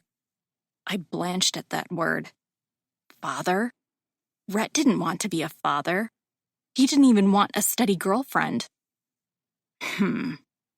Dr. Bennett said. "I take it from that reaction that the father isn't going to want to be involved." I shook my head. "Is he someone you can get back in contact with?" he asked. "Yes," I whispered, though it was the absolute last thing I wanted to do. Dr. Bennett's expression was understanding and full of compassion. "I would encourage you to talk to the father, just to be sure about his feelings on the situation, before you make a decision. If you have a close friend or family member, I would encourage talking to them as well. Don't decide anything right now. Give it a day or two, okay? Let the shock wear off." Would the shock ever wear off? "My friend is going to meet me after this," I said. Smiling, Dr. Bennett nodded his approval. "Take all the time you need in here. But please make an appointment for next week so we can talk again. No matter what your decision is, I'm here to help, and I can refer you to someone who will take good care of you either way. Okay?" "Thank you," I said, my voice weak. Then I shook my head. How did this even happen? Sighing, he held up his hands. "No form of birth control is 100% effective. You mentioned last visit that you and your partner hadn't used protection. Most of the time, birth control is enough to prevent pregnancy. But sometimes it's not. Add in the stress you were under with your friend's wedding and store opening, work, everything else, it can happen." Pretty much everything I'd already supposed. I could only nod. It wouldn't do any good to argue that it shouldn't have happened. It had. Dr. Bennett patted my shoulder. "Take your time, Erica." He left me alone then. I sat staring at the wall until my phone startled me out of my thoughts. I took it from my purse and saw 3 missed calls from Sophia and at least a dozen texts. The last one said she was outside in the parking lot and was coming in if I didn't answer her. Collecting myself and my things, I slipped out of the room as I texted her to wait for me. After making the promised appointment for next week, I headed for the parking lot and tried to prepare myself for Sophia's reaction. It was bound to be as bad as mine. Her gaze zeroed in on me as soon as I exited the building. She nearly collided with me in her rush to get me. Grabbing my shoulders, she inspected me for something visibly wrong. "What's going on?" she demanded. "You're freaking me out. Are you sick? Hurt?" I shook my head slowly. "Pregnant." Sophia's expression twisted into one of confusion. "What? How? You haven't even had sex since..." Her words cut off as she gasped. "Oh my God. Rhett? He's the only one it could possibly be," I said. Sophia's mouth snapped closed. She scanned the surrounding area for somewhere we could sit, and must have spotted something because she started dragging me down the sidewalk a moment later. She didn't stop until we were seated in a corner booth at a crappy little cafe 3 units down from the doctor's office. By some miracle, she held her million questions inside until the waitress took our orders and disappeared. "How the hell did this happen?" she demanded. Squirming, my gaze dropped. I may have forgotten to mention before that we didn't use any protection that night. Sophia surprised me by laughing. She shook her head. No way! Rhett never has sex without protection. It's one of his rules." "He has rules?" I asked. That was more than I knew. He'd never actually gotten around to telling me what his rules were. Rolling her eyes, Sophia said, "Cody had the same rules. Before he met me, anyway." She smirked. Then she remembered what we were talking about. "I'm serious, though. Rhett would never sleep with someone without protection. How could this have happened?" I could only shrug. still too numb to think too hard about anything. Everything happened so fast. We'd been flirting and teasing so much all night, I guess we were both just too absorbed in what we were doing to even think about it. Sophia fell back against the booth and shook her head.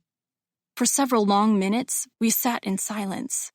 The waitress returned with our coffees, but I could only stare at it. Sophia didn't touch hers either, but she was the first to break the silence. "When are you going to tell him?" My head popped up and immediately started shaking. "I'm not. Why would I? He's not going to want anything to do with the baby." "You don't know that," she argued. "Yes, I do. Let's be honest, you know what kind of guy he is. He's not the relationship or having kids kind of guy." "You have to tell him, Erica," she pushed. "He deserves to know." "Why? So he can tell me good luck? And to never call him again?" Taking a long, slow breath, Sophia seemed to consider her words carefully. "Look, I know what a bastard Rhett can be at times, but I also know that he can be a really great guy too." When I started to shake my head, she held up her hand to stop me. "I'm not just saying this because he's my brother-in-law. I know him a lot better than you do. Rhett would be devastated if he found out later. It would ruin any chance of you two having a relationship." "I don't want a relationship with him," I argued. "You don't have to date him," Sophia said. "But if you keep the baby, you'll want to at least be his friend, or this will all be 10 times harder." "Not if he walks away," I snapped. "He won't." "What if I don't want him involved?" Sophia shrugged. "If you keep the baby, Rhett will have rights as the father." She kept saying if I keep the baby. Dr. Bennett had mentioned other options as well.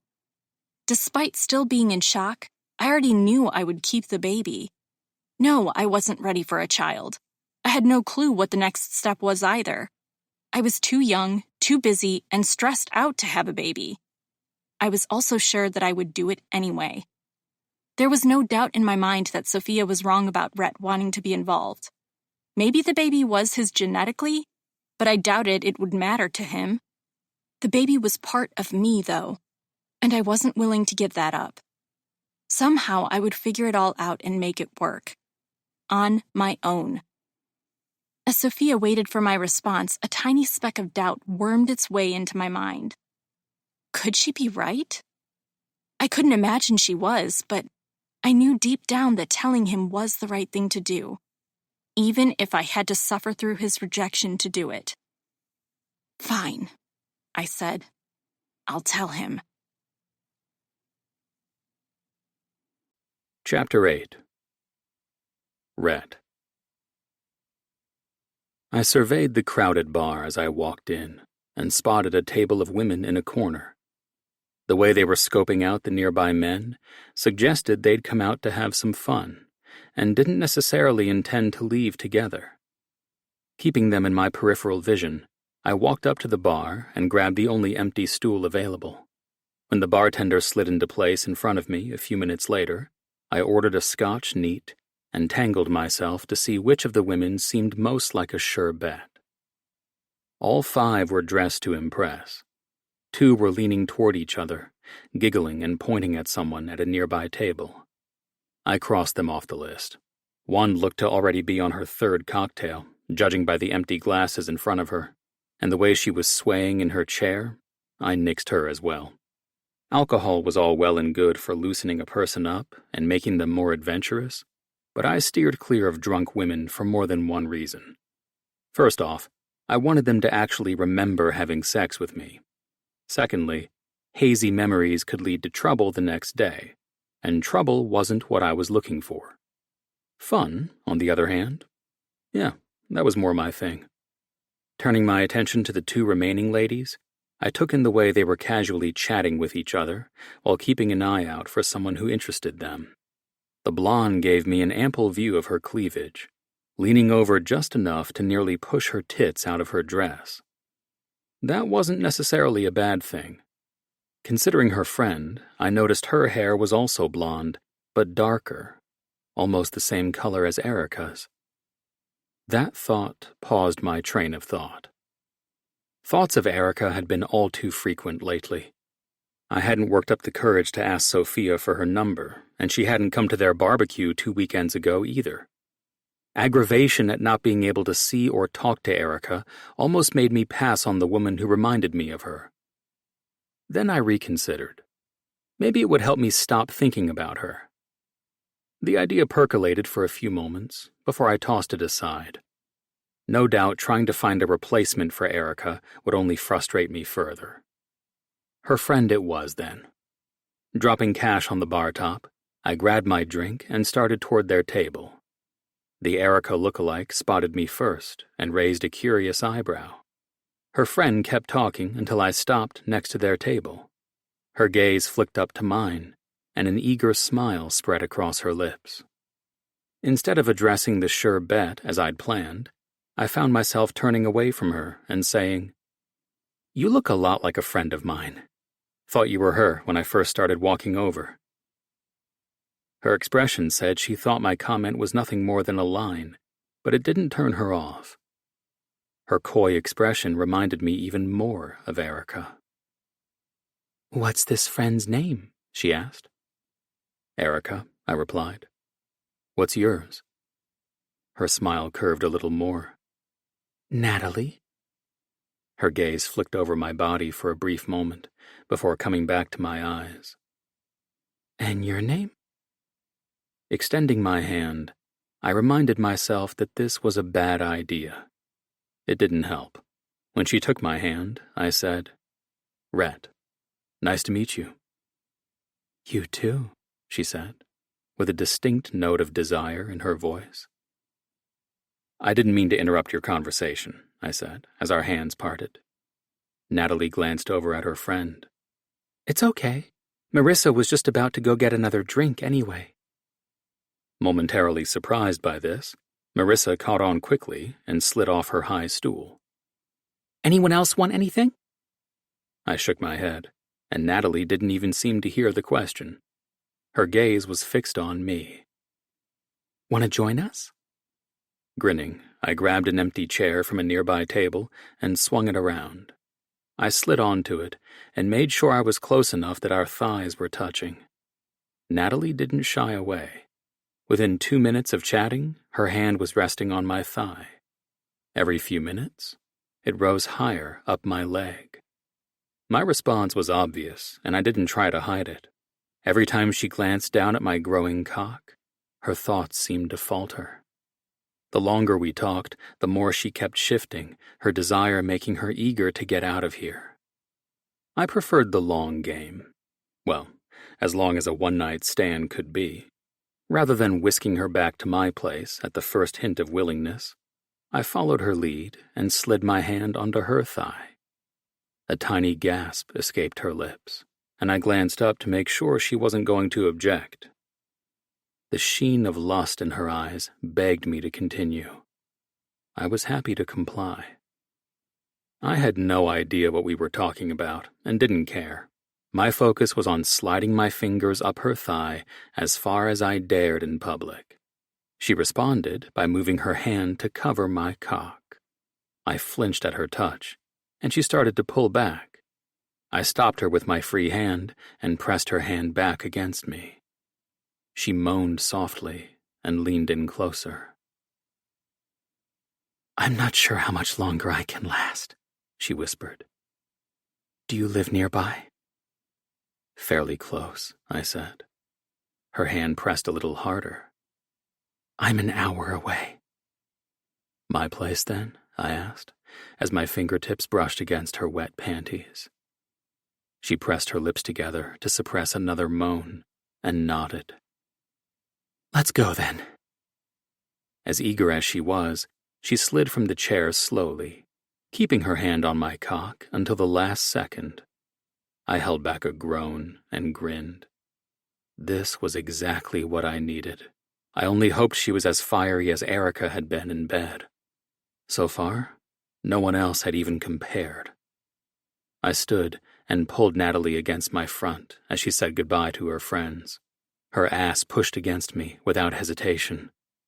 It was going to be a challenge to make it back to my apartment. I would do it, though. I hadn't had car sex since high school and didn't plan to take it up again.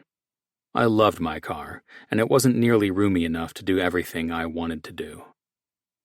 Once Natalie said her last goodbye, I steered her toward the exit. We had just stepped out onto the sidewalk when my phone started buzzing in my pocket. My first instinct was to ignore it.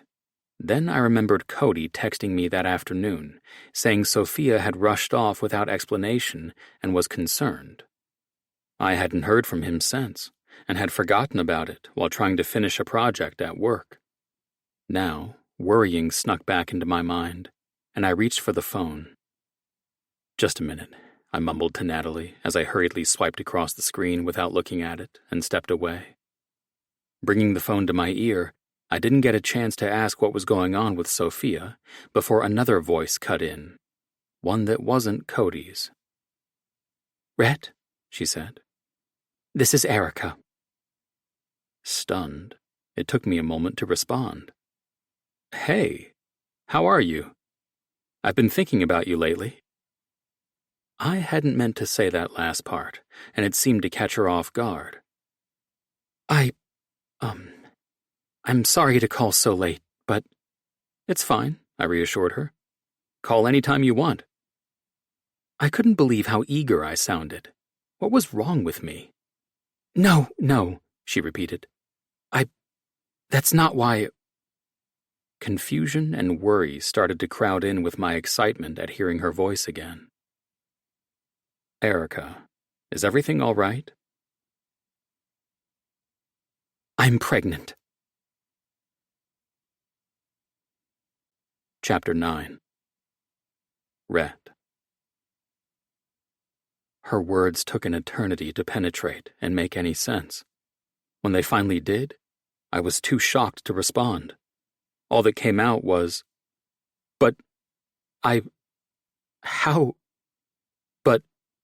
Erica laughed, a sharp and confused sound. "Yeah, that was pretty much my reaction too." Hearing her voice again took the edge off my panic. Pregnant. Holy fuck. Had she not been on birth control after all? Not that I could lay all the blame on her, regardless. We were both there. We both forgot to use any protection. It confused me, almost angered me if she had been careless about the risk. I was having a hard time wrapping my head around how this had happened. That word just kept swimming through my mind, scattering all my other thoughts and attempts at logic. "Okay," I said on a deep exhale. "Okay. Pregnant. You're pregnant. Okay." "Okay?" Erica demanded. "What does that mean?" "It means I'm trying to take that news in," I said, my voice sharper than it should have been. I was reeling and had no hope of controlling my tone or frustration. "I'm shocked," she huffed. "You and me both. Clearly, I put too much trust in birth control." That scrambled my thoughts again. So she had been on birth control? And this still happened? How the hell was that even possible? I shook my head and scrubbed a hand down my face. It didn't matter. She was pregnant, with my child. That was all that mattered in that moment. I took in another deep breath and exhaled as slowly as I possibly could in an attempt to gain some kind of control over my emotions and shock. "Okay," I said again, sounding like an idiot. "What do we do next?" She seemed to choke on her response. "We?" Her question confused me. "We, of course. We need to, do something, right? See a doctor?" "I already have seen a doctor," she snapped. "On my own. There is no we, Rhett." "What are you talking about?" I demanded, my frustration edging toward anger. Was she really going to deny I had a right to be involved in this? "Of course there's a we. You didn't get pregnant by yourself." I could hear her breathing quicken. She was angry, and I didn't understand why. "Aren't you even going to ask if the baby's yours?" That seemed like a stupid thing to do. Why would she be calling me if it wasn't? I didn't understand why she was lashing out at me, but it pissed me off. No, was all the response I could manage. Why not? Shaking my head again, I wondered if any of this was ever going to start making sense. Because you're telling me that you're pregnant, and because I trust you more than that. Her breathing hitched, making an odd sound I couldn't interpret. You don't even know me, she argued. I know you well enough, I snapped, instantly regretting my tone. Forcibly reining in the storm swirling inside me, I softened my voice. I know you're Sophia's best friend. That means something to me. Erica faltered at that. She stumbled over a few words before saying, I didn't call you because I expected anything. Fine, I said, but that doesn't change the fact that you're pregnant with my child. I'm going to be involved, regardless of your expectations. The fact that the baby is yours doesn't change anything, including my expectations, she argued. I'm doing this on my own. Confused and frustrated, once again, I pressed the heel of my hand against my forehead and tried to keep my temper under control. What are you talking about? I don't want your help, she snapped. That floored me. My help wasn't good enough? She didn't think I could help her through this? What? Why the hell not? I know what kind of man you are, Rhett. This wasn't what you signed up for when we slept together. You don't want kids or a family.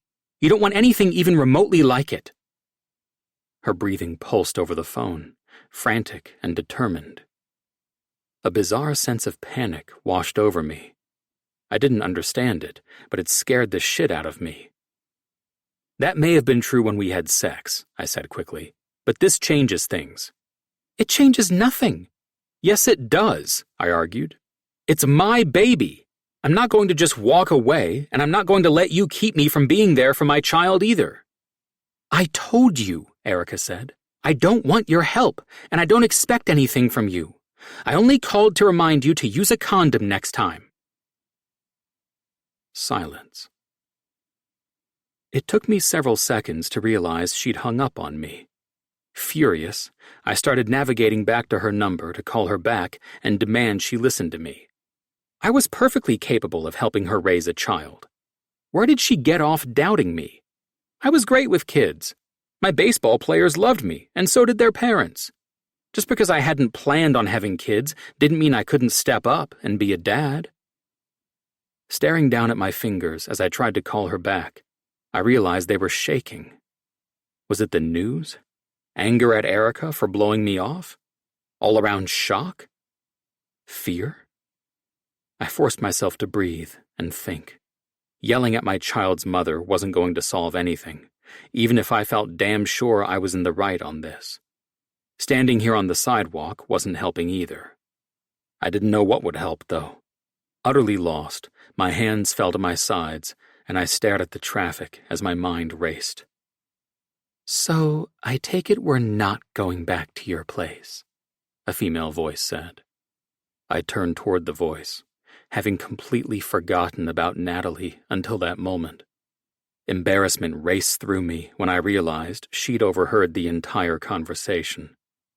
My brain sparked and sputtered before putting together a coherent thought. Sorry, but it's not going to happen tonight, I said. She shook her head, but didn't seem put off or upset by what had just happened, oddly enough. Shaking her head, she asked, That was the friend you mistook me for, right? I nodded, though I couldn't claim we were anything close to friends at this point. Erica had tossed me off like I was worthless to her. Her dismissal struck a nerve with me.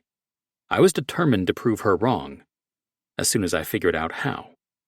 Considering what I'd said, Natalie thought for a moment before continuing. Have you two been friends long? I shook my head. It was kind of a one-night-only deal, I admitted. But she's my sister-in-law's best friend and apparently the mother of my future child. I shook my head. Erica had acted like the baby was hers, and I was just a sperm donor. Are you really willing to help her with the baby? Natalie asked. Of course, I said, without hesitation. The edge to my voice was something I couldn't seem to shake. Just because I've been with a lot of women doesn't mean I won't take responsibility for my actions. I've always known it could happen.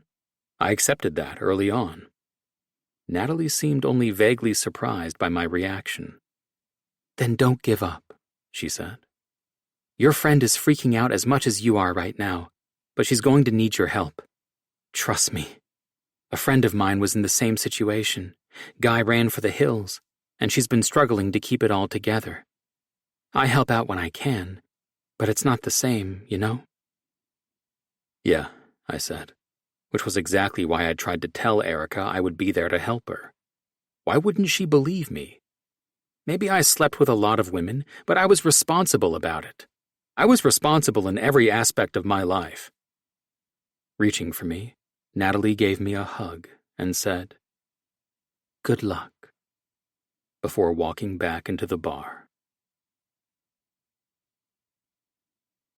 Chapter 10. Rhett. Alone again, and still frustrated and pissed at being dismissed, I tried to figure out what to do. Nothing was coming to me that wouldn't just make the situation worse. Nothing except that I needed help from someone who could tell me what the hell was going on with Erica. The first people who came to mind to explain Erica's behavior were Cody and Sophia. As soon as their names popped into my mind, I was hustling back to my car. I broke more than a few traffic laws trying to get to their house, but I couldn't focus on speed or turn signals. As soon as I made it to their condo, I raced to the door and started banging. I didn't think about what time it was until Cody yanked the door open with bleary eyes, dressed in pajamas. When he saw me, his sleepiness vanished and concern took its place. "What's going on?" he asked. "Erica's pregnant," I nearly shouted. He sighed and ran a hand across his face. "She told you then? That's good." "Wait, you knew?" I demanded. Grabbing my arm, he pulled me inside and shut the door behind us. He gestured toward the living room as Sophia came down the stairs. One glance at me, and she knew exactly what was going on. "Thank God she actually told you. I was afraid she'd back out." Throwing my hands up, I couldn't keep my anger at bay. "You both knew? What the fuck is going on? Why am I the last person to hear anything?" "Calm down," Cody said. "Erica only found out today. Then she told Sophia, who told me. It wasn't some conspiracy to keep you in the dark." He shoved me toward the couch and pushed me to sit. Then he and Sophia took seats across from me. "What happened when she called?" Sophia asked. I fell back into the cushions and shook my head. I freaked out. Then, when I asked her what we needed to do next, she flipped out and started telling me she didn't want my help and I could basically go to hell. Sophia frowned. "Did she actually say that?" Clenching my fists, I snapped, "No, not the go to hell part. She did tell me that I don't want kids or a family and that the baby being mine didn't matter to her. She only called to remind me to use a condom next time. Then she hung up on me." "Well," Cody said, "you really should have used a condom, dipshit." Snatching a throw pillow, I launched it at him. "Shut the fuck up, Cody. You think I don't know that? It wasn't intentional. We both forgot. Not that it matters now. She's pregnant and there's no changing that." "No, there's not," Sophia said calmly, after throwing Cody a chastising glance. "She didn't say as much to me, but I know she plans to keep the baby." Her words felt like a sucker punch straight to the gut. Had Erica actually considered not keeping the baby? Would she have made that decision without talking to me first? Anger boiled under my skin at the idea. How could she do something like that? I may not have been actively considering having a child with anyone, but now that it was a reality, I was damn sure going to take care of both her and the baby. Keyed up more than ever, I glared at Sophia. She better not even think about changing her mind without talking to me first. She may not want my help, but that baby is still mine too. Sophia's expression was wary as she watched me. but edged with a hint of compassion. "She wouldn't do that, Rhett. Trust me." Trust Sophia? It was Erica I needed to trust, and at the moment, I didn't. I took in a deep breath and fell back against the couch. Nobody said anything for a long time. I couldn't have guessed Cody's thoughts, and I felt sure I knew at least some of Sophia's. She'd complained about my behavior enough to know that she at least partially shared Erica's opinion of my ability to help raise a child. "I can do this," I said out loud. My combative tone seemed loud in the space between us. "I know you can," Sophia said softly. "That's why I convinced her to tell you about the baby."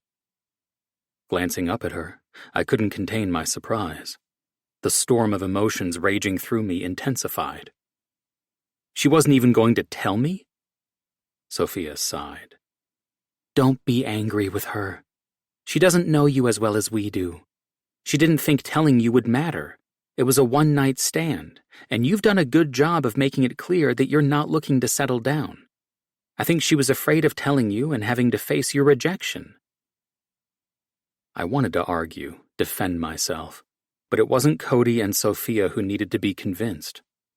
I knew Sophia was right about my reputation, at least in part. No, I'd never even pretended I was interested in a long-term relationship with a woman. But I also had never mistreated or disrespected a woman I was with. Why would that change just because Erica was pregnant? Logically, I knew I'd given Erica no outright reason to believe that I would be willing to step up and help her through the pregnancy and raising a child. Who did that, though? Not using a condom was accidental. Was I expected to verbally tell every woman I slept with that should they get pregnant, they could count on me? Hell no. That would not only kill my sex life, it would be creepy as fuck. Sure, I hadn't called Erica after our night together to discuss the situation, just on the off chance that this exact thing might happen. In hindsight, I should have gotten her number from Sophia and checked in with her. I didn't really think she wanted to discuss it any more than I did, though. Of course, she didn't know that was something that had never happened to me before. For all she knew, I had unprotected sex all the time, and might have half a dozen illegitimate children running around. Anger at my own cowardice for not calling added to everything else. Leaning back, I speared my hands through my hair and growled out my frustration with the whole situation. "What am I supposed to do?" I asked. "There's no way I'm bailing on my child. How do I convince Erica that I'm not the asshole she seems to think I am?" "Give her a few days," Sophia said softly. "She's scared and doesn't know what to do herself. Knowing her, she's afraid to rely on you. She hates asking for help, and she thinks you'll disappear right when she gets used to having you around." I threw up my hands. "I would never do that." "I know that," Sophia said, "but Erica doesn't. Give her a chance to process everything. I'll keep trying to talk to her. She'll come around." Lifting my head to meet her gaze, my body tensed. "What if she doesn't?" I asked. "She will," Sophia said. When my expression grew incredulous, she sighed. "Look, Rhett, you're asking her to trust you, so you have to do the same for her. You're both good people, and you both want what's best for this baby. Maybe you'll never be friends, or anything more than that, but I have faith in both of you that you can at least be good parents together." Her words did something to calm the chaos and anger raging inside of me. Sophia was smart, and she understood people better than anyone else I'd ever met. She busted my balls about my lifestyle on a regular basis, but I knew she loved me and wasn't just saying what I needed to hear right now. She also knew Erica better than anyone else. She had to be right that Erica would come to her senses and stop trying to force me out of her life. Slowly, everything started to calm. My thoughts, my pulse, and even my breathing. I knew I needed to follow Sophia's advice and give Erica a few days to digest the news of the pregnancy. That didn't mean I was going to sit idle during that time. I would do whatever it took to earn Erica's trust if that was the only way I was going to be able to participate in my child's life. That had to start with learning everything I could about what she was going through and what we were about to face as parents. I was beyond frustrated that Erica didn't want me around, but I refused to have my child start out with parents who hated each other. I'd never had a problem winning over a woman before. I knew this was going to be different. If Erica thought I would give up, she was sorely mistaken. Chapter 11. Rhett. A few days. That was what Sophia had said. Just give her a few days. It had been a week. Erica still refused to return my calls or answer my texts. Not getting angry at her was fucking impossible. Keeping that anger out of my voicemails and texts was almost as impossible. Did she think I was asking about doctor's appointments just to blow them off? The texts about books or blogs I was reading didn't show her that I was putting in the effort to understand what was happening. I'd even sent her product reviews about baby equipment, attempting to show her I was interested in sticking around after the baby was born. No goddamn response. Sophia listened to my rants about how ridiculous Erica was being better than Cody. All my brother could do was shrug and remind me that I'd gotten myself into this mess. Sophia's only suggestion was to be patient and give Erica a little more time. I was getting sick of hearing that. At least Sophia was able to reassure me that Erica and the baby were both doing fine. Beneath my frustration with Erica, I couldn't help worrying that something would happen and I wouldn't be there or even know about it, which pissed me off to think about, so I tried not to. I was getting dangerously close to the point that I wouldn't be able to resist going to see her in person and demanding she talk to me about this. Instead, I kept texting or calling daily, trying to prove I wasn't a scumbag. A knock interrupted my train of thought and brought me back to the present moment. My boss, Joseph, stepped into my office a moment later, a probing expression on his face. "How's the grocery ordering app coming along? I expected more progress by now." My fingers tightened around the stylus I was holding. I'd gotten the assignment 2 days ago. My deadline for a rough structure wasn't due for another 3 days. "Coming along fine," I said coolly.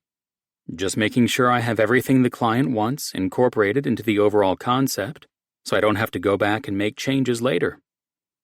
Joseph grunted. He was fanatical about streamlining workflow, so he couldn't argue with my answer. "Let's just pick up the pace, okay?" "You got it," I said with false sincerity. I couldn't tell if he detected my borderline hostile tone, or if he was just in a bad mood, as usual. Either way, he turned away without another word and left my office. The stylus I'd been strangling fell to the desk. While my last project had certainly taught me to delve a little deeper into what the client wanted at the start, that wasn't the reason I'd been moving slower than usual this week. Erica was. And so was the baby. I spent too much time thinking about how to make Erica see me as a decent guy, getting angry when nothing worked, and driving myself insane with new plans and attempts. I knew I wouldn't have any problem meeting my deadline on the project, but also recognized that I was making myself crazy and risking my job by letting my personal issues interfere with my ability to work. My patience was approaching its breaking point. I decided to send one more text before getting back to work, and if Erica didn't reply by the end of the day, I was done being patient. I get a week of paternity leave after the baby is born. How long will you be able to take for maternity leave?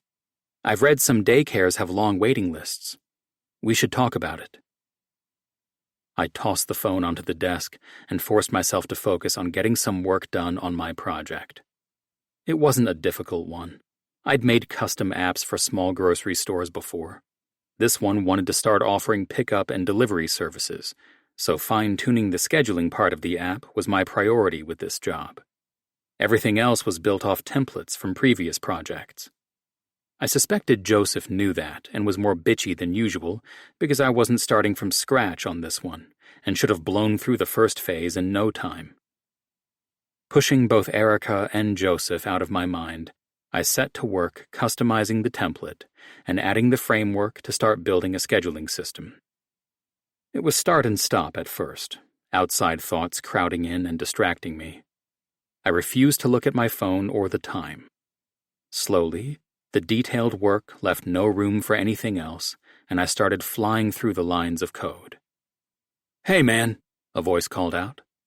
I looked up to see Graham, one of my few friends at the company, standing in my doorway. "Hey, what's up?" "I need to get out of the office and away from Joseph. Lunch?" After glancing at the clock and seeing that it was already half an hour past my usual lunch hour, I nodded. I quickly saved my work and stood. "Where to?" "Guido's?" he asked. I shrugged. "Sure." Graham chatted as we walked, requiring no input from me. I listened as attentively as I could manage, and at least caught the highlights of his cousin's wedding he and his wife had gone to over the weekend. Graham's ability to carry a conversation by himself was part of why we got along so well at work. When he needed to chatter and take his mind off work, I usually needed to think and walk. These moods were usually brought on by Joseph making our lives more difficult than necessary. It worked just as well when it was Erica fucking with my head. We had grabbed our food and sat down at a table outside before Graham noticed my preoccupation. "Other than Joseph hounding you, what's got your panties in a twist?" he asked. "You've been completely zoned out since we left your office." Graham and his wife had 2 small kids. Nobody else that I hung out with had kids. I even doubted Sophia completely understood what her friend was thinking or feeling right now. Maybe he could give me some understanding when it came to Erica. Do women always become completely unreasonable when they're pregnant? He froze, with his sandwich an inch from his mouth. Staring at me over it, he blinked a few times before managing to form a response. "Fuck. You knocked someone up?" His wording irritated me. It made me sound like the douchebag Erica thought I was. "I had sex with someone. Amazing sex, actually," I snapped. "And yes, she's pregnant and driving me completely insane." Lowering his sandwich, Graham frowned. "In what way?" "She's completely shutting me out, saying she doesn't need or want my help. She wasn't even going to tell me she was pregnant until Sophia convinced her. Then she hung up on me after telling me the news and won't call or text me back." I threw my hands up. "She's being ridiculous. No matter how many times I tell her that I'll help her or try to show her that I'm learning about this whole pregnancy thing, she won't give me the fucking time of day." Graham picked his sandwich back up and took a bite. As he chewed, he seemed to consider the situation. Finally, he said, "To answer your original question, yes. Lisa practically turns into a different person when she's pregnant. Her emotions are all over the place. She worries about every little thing to the point of giving herself anxiety attacks, and becomes obsessive about planning. Her birth plan for Rosie was 4 pages long." "Birth plan?" I asked. What the hell was that? Who was writing up research papers on the birthing process? Was I going to be expected to do that? What exactly did you need to plan, other than which hospital to go to? Graham waved off the question. "My point is, it's not unreasonable that this woman is acting differently. Not every woman gets like Lisa. My sister was super mellow through her pregnancy. No cravings or mood swings. Didn't even repaint the nursery 3 times. Everyone's different. Regardless, you've got to work with this woman on her terms." "Why on her terms?" I snapped. "Don't I get a say? Why does she get to call all the shots? I'm the baby's father. Shouldn't I get an equal say in everything?" "That's not how it works generally, and even more so in this situation," Graham said with a shrug. "She's the one with the bun in the oven. Her career's on the line. Her body's never going to be the same. If you vanish, she's left holding the bag. You're at the bottom of her priority list right now. Plus, legally speaking, you pretty much don't get to decide anything. You have almost 0 rights until the baby's born." "But I'm the father!" Again, Graham shrugged. "So? She doesn't exactly need you for anything at the moment, and the law is on her side. As long as there aren't any complications or questions about her ability to make decisions for the baby, she's doing all the work while you can really only sit on the sidelines and observe." "I don't want to sit on the sidelines and observe," I snapped. "Doesn't matter," he said, and took another bite. "It's her call." I crossed my arms and struggled to keep control of my temper. "I'll eventually have rights as the father." "That doesn't help you now, though." He gestured at my sandwich, reminding me that I needed to eat at some point. "You're going to have a tough time forcing her to let you be involved. Your best bet is to prove you're worth trusting. I guarantee you, fear that you'll bail is what's keeping her silent." I chewed and swallowed the bite of sandwich I'd taken and huffed.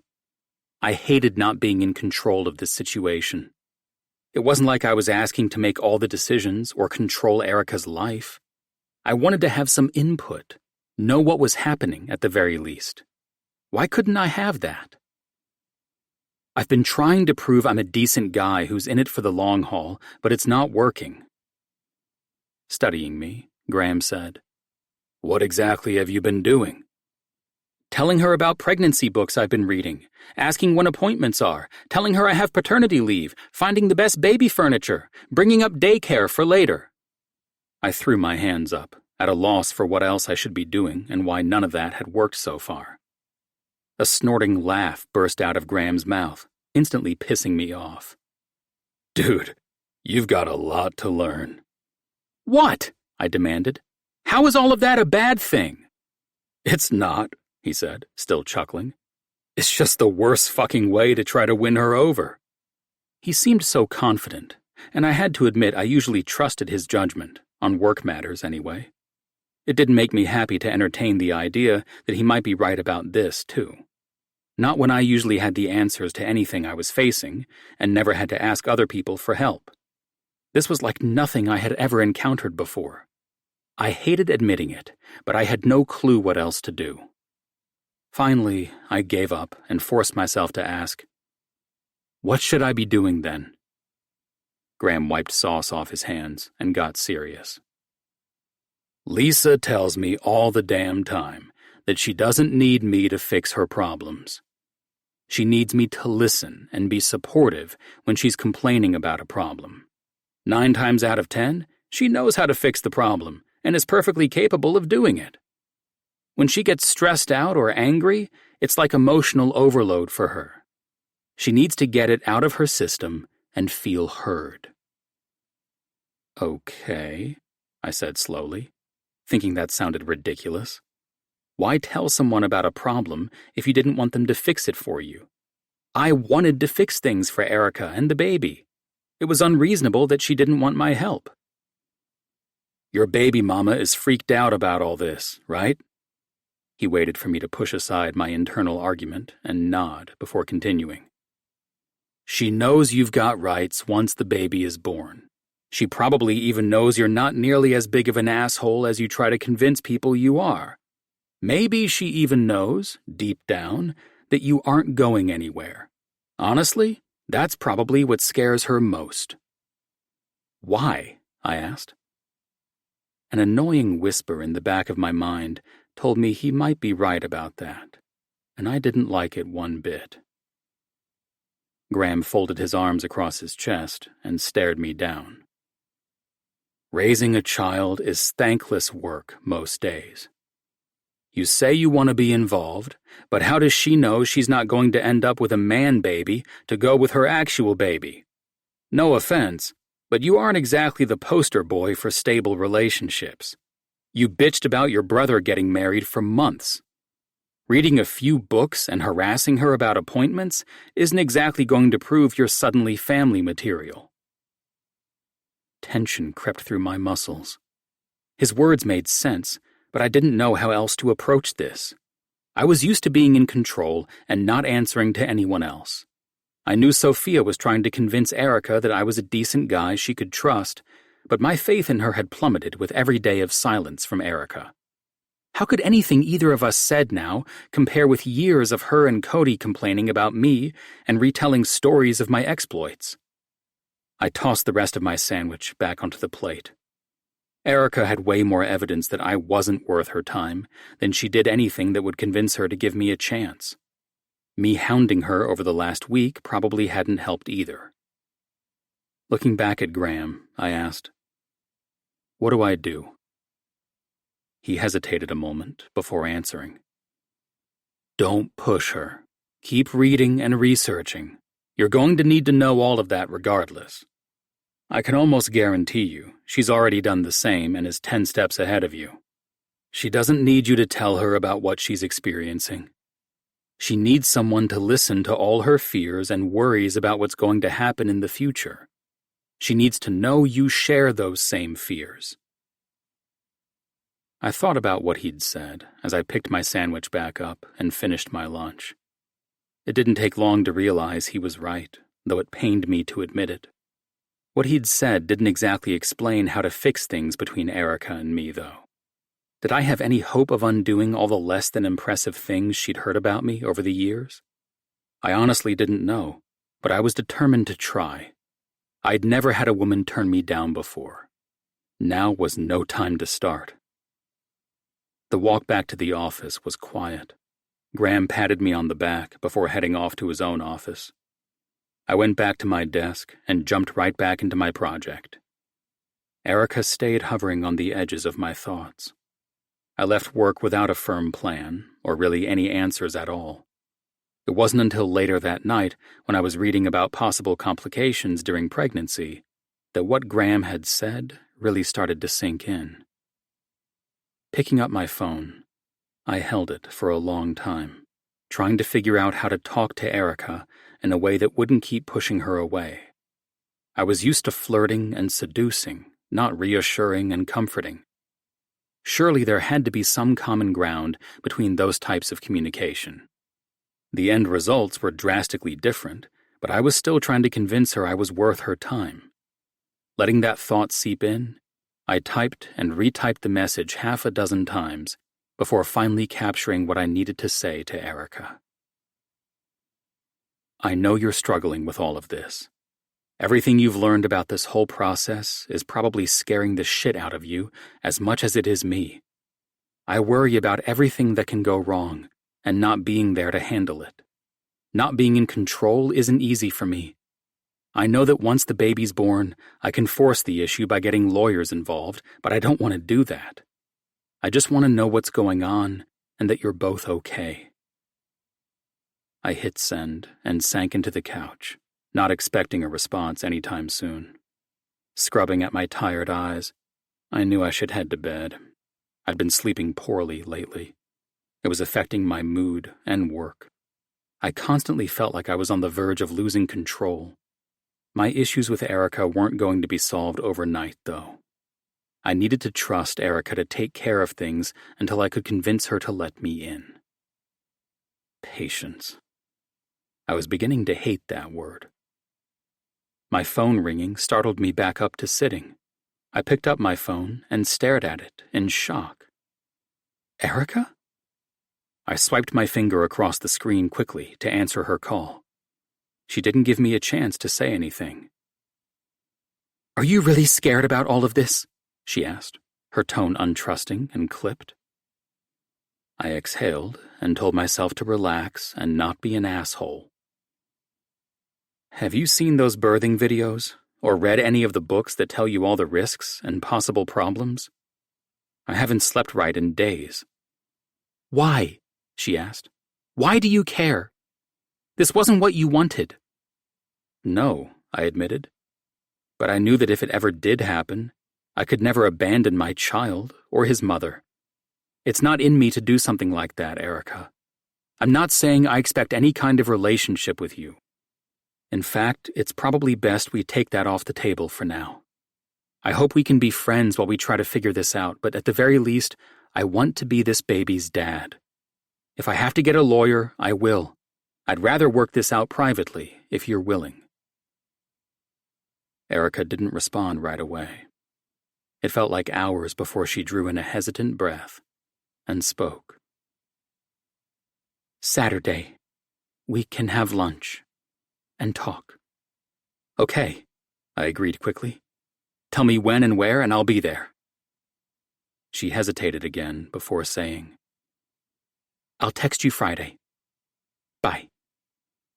My own goodbye was cut off by the call ending. I fell back against the couch and blew out a heavy breath. I knew I was still far from winning her over, but I at least had somewhere to start now. Chapter 12. Erica. I sat down at the table thinking this was a big mistake. While Rhett had surprised me with his tenacity about being involved during the pregnancy, it didn't prove anything. Not really. Anyone could be determined and wrapped up in an idea for a week. Even he could pretend to be interested in a family for that long. When the novelty wore off, I had no doubt that he would suddenly have more interesting things to do. More interesting women to do, more likely. The surge of jealousy that thought inspired surprised me. I was probably safe to assume Rhett had slept with multiple women since we'd had sex. That didn't mean I had to like it. Even before discovering I was pregnant, Rhett would often slip into my thoughts. If I hadn't been so busy the last few months, I might have even suggested a round 2 with him. Now I was filled with conflicting feelings about him. One moment, I wished he'd quit giving me hope and just walk away. The next moment, I was remembering how his naked body looked as he hovered over me in bed. "Can I get you started with a drink while you wait for the rest of your party?" the waiter asked, startling me out of my thoughts.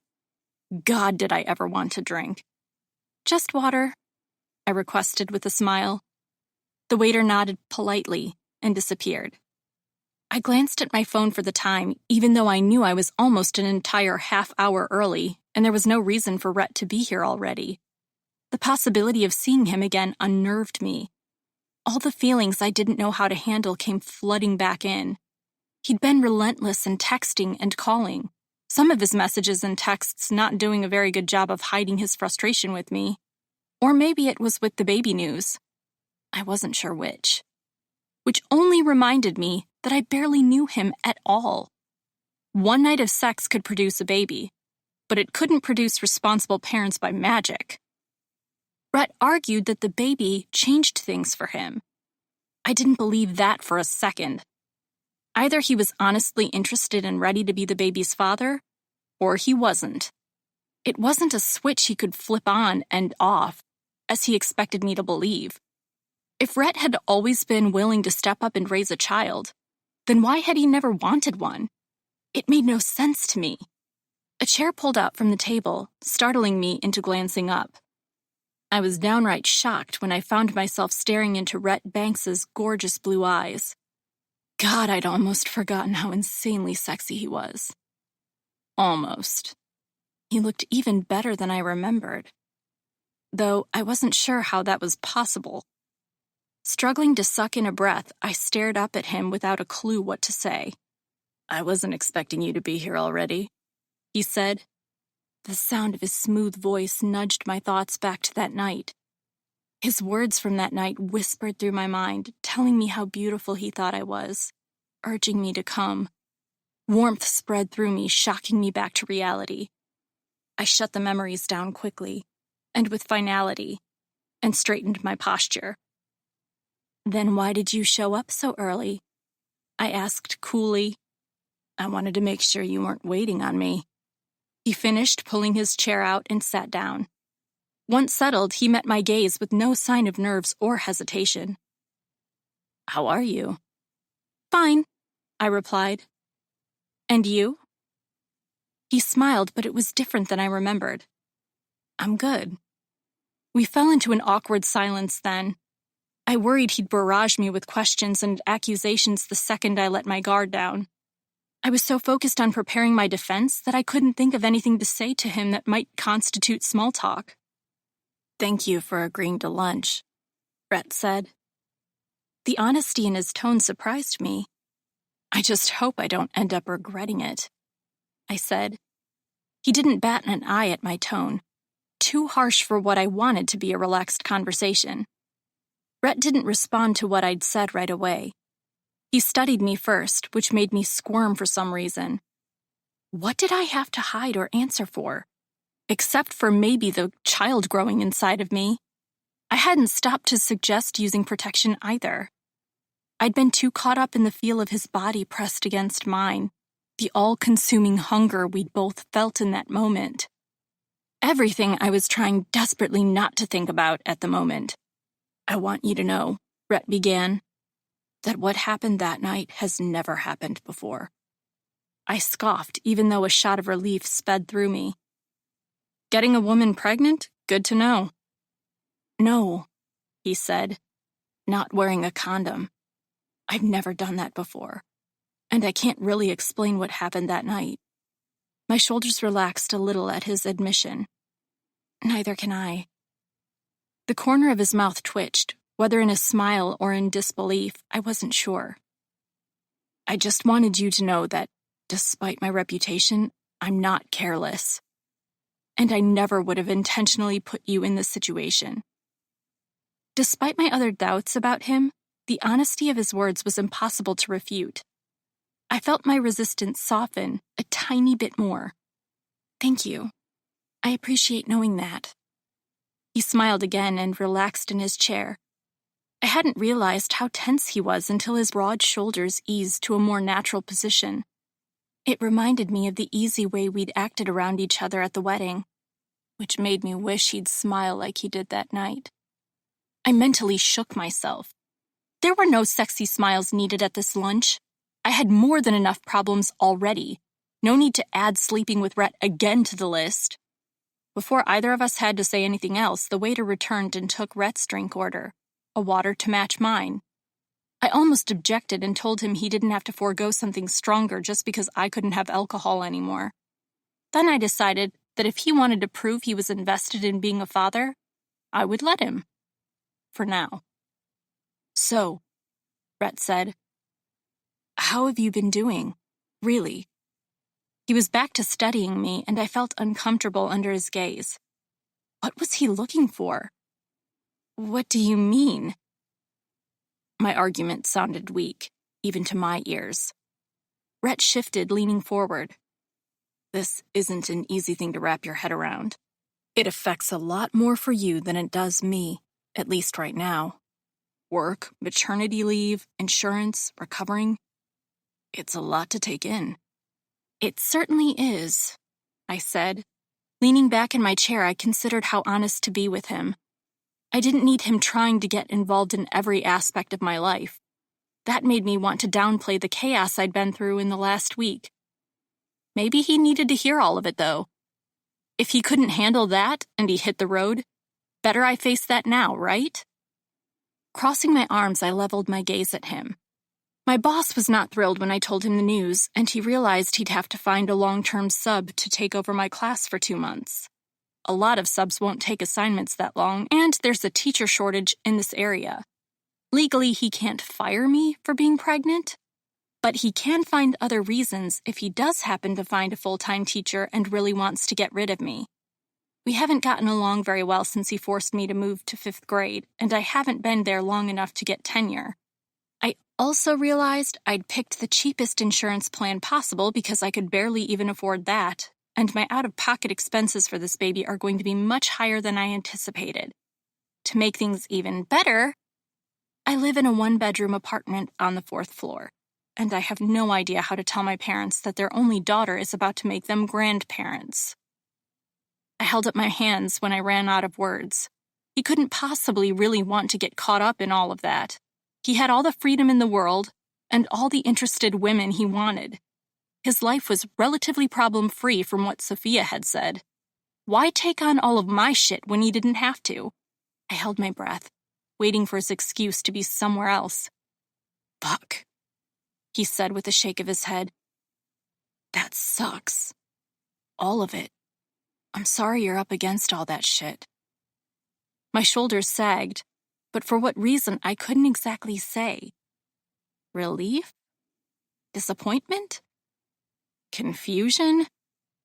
Look, Rhett began. I can't really do much about your dick of a boss, or any of your work concerns. But I can help with some of the other stuff, if you'll let me.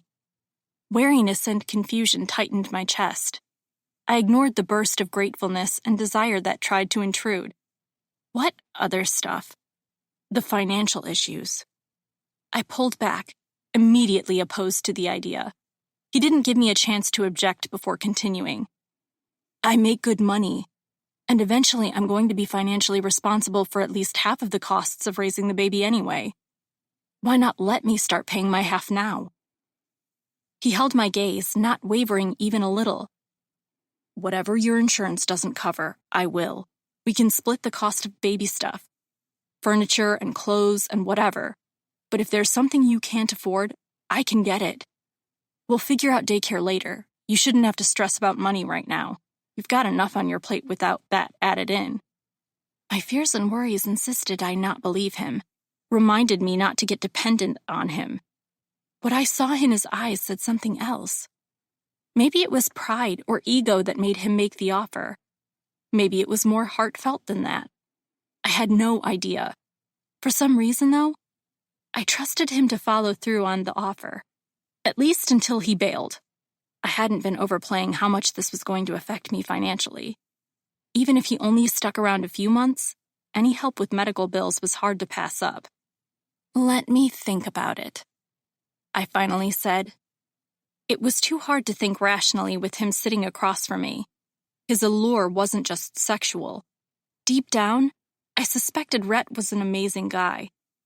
Of course, that didn't translate into being an amazing dad who stuck around, but sitting right across from him made it difficult not to be pulled in by the compassion in his eyes. My desire for him made me fear that I couldn't keep a clear head around him, and would end up giving him too many chances to break mine and the baby's hearts. Rhett didn't press the point, which surprised me. Instead, he changed the topic to something equally stressful. About your family. Would you like me to be there when you tell them? My eyes flew wide, and I gaped at him. Are you insane? No, I don't want you there. My brothers will kill you. That caught him off guard. Why? It's not like we're the first two people to ever announce an unplanned pregnancy from a one-night stand. Is your family super religious or something? I choked back a laugh. No, my family is not religious. If they were, my brothers would be in big trouble right along with me. Then what? Rhett asked, confused. My brothers know you. That's why. His brow creased as he thought. Who are your brothers? Jackson and Carson Roberts? The furrow between his eyebrows deepened. After a moment, he shook his head. Jackson. His name sounds familiar, but I don't think I actually know either of them. They know you, I said. Or at least, of you. Rhett frowned. The impact of that revelation wasn't lost on him. I see where you're coming from. But I also don't think it's fair for you to take on the brunt of their reaction when it's my reputation that's going to cause the issue. Once again, his response wasn't what I'd expected. I could tell he was serious about it, too. His willingness to protect me was somewhat unnerving, and more than just a little sexy. It was so tempting to let him play at being my knight in shining armor. He could sweep me away from all my worries, carry me off to some hidden tower, and continue where we left off that night. Stuffing that thought away as quickly as possible, I said, I can handle my brothers. You're the one who needs to watch your back when I finally tell them. When will that be? He asked. Just so I know when to tell my new bodyguard to start. His mouth curved up into a teasing smile. I tried to resist his humor, but the corner of my mouth inched upward as well. I'm serious about this, especially Jackson. He was pissed and ready to tear you apart just over us sleeping together. Rhett's brows rose in surprise. You told him? I hadn't meant to. He was at my place when I came home the next morning. Why? He asked. A slight smile crept onto my lips. In our hasty exit, I left a few things behind at the church. He was dropping them off. Rhett considered this and nodded. Everything I'd said indicated that I was very close with my family, Jackson in particular. On the slim chance that Rhett did stick around, getting them to accept him would not be easy. My brothers were fiercely protective of me, and would not respond well to their baby sister getting knocked up by one of the biggest playboys they knew. Rhett's hand covered mine, yanking me out of my thoughts. I stared at him, confused, and not allowing myself to enjoy the strength and warmth of his touch. "We'll figure all of this out. You don't have to do it on your own," he said. My gaze fell to his hand. God, it felt good to hear those words, and have the physical and emotional support I desperately needed. If only it weren't all an illusion. With a disappointed sigh, I slid my hand out from beneath his. "I'm not looking for a relationship, Rhett. It's the last thing I need in my life at the moment," I said, "and I refuse to be with someone just because we happen to make a baby together. If you're going to be involved in all of this, it's only as the baby's father. That's it." Frustration flashed in his eyes, and for a moment, I thought he was going to lash out at me for rejecting him. Then he said, "I'm not looking for a relationship either.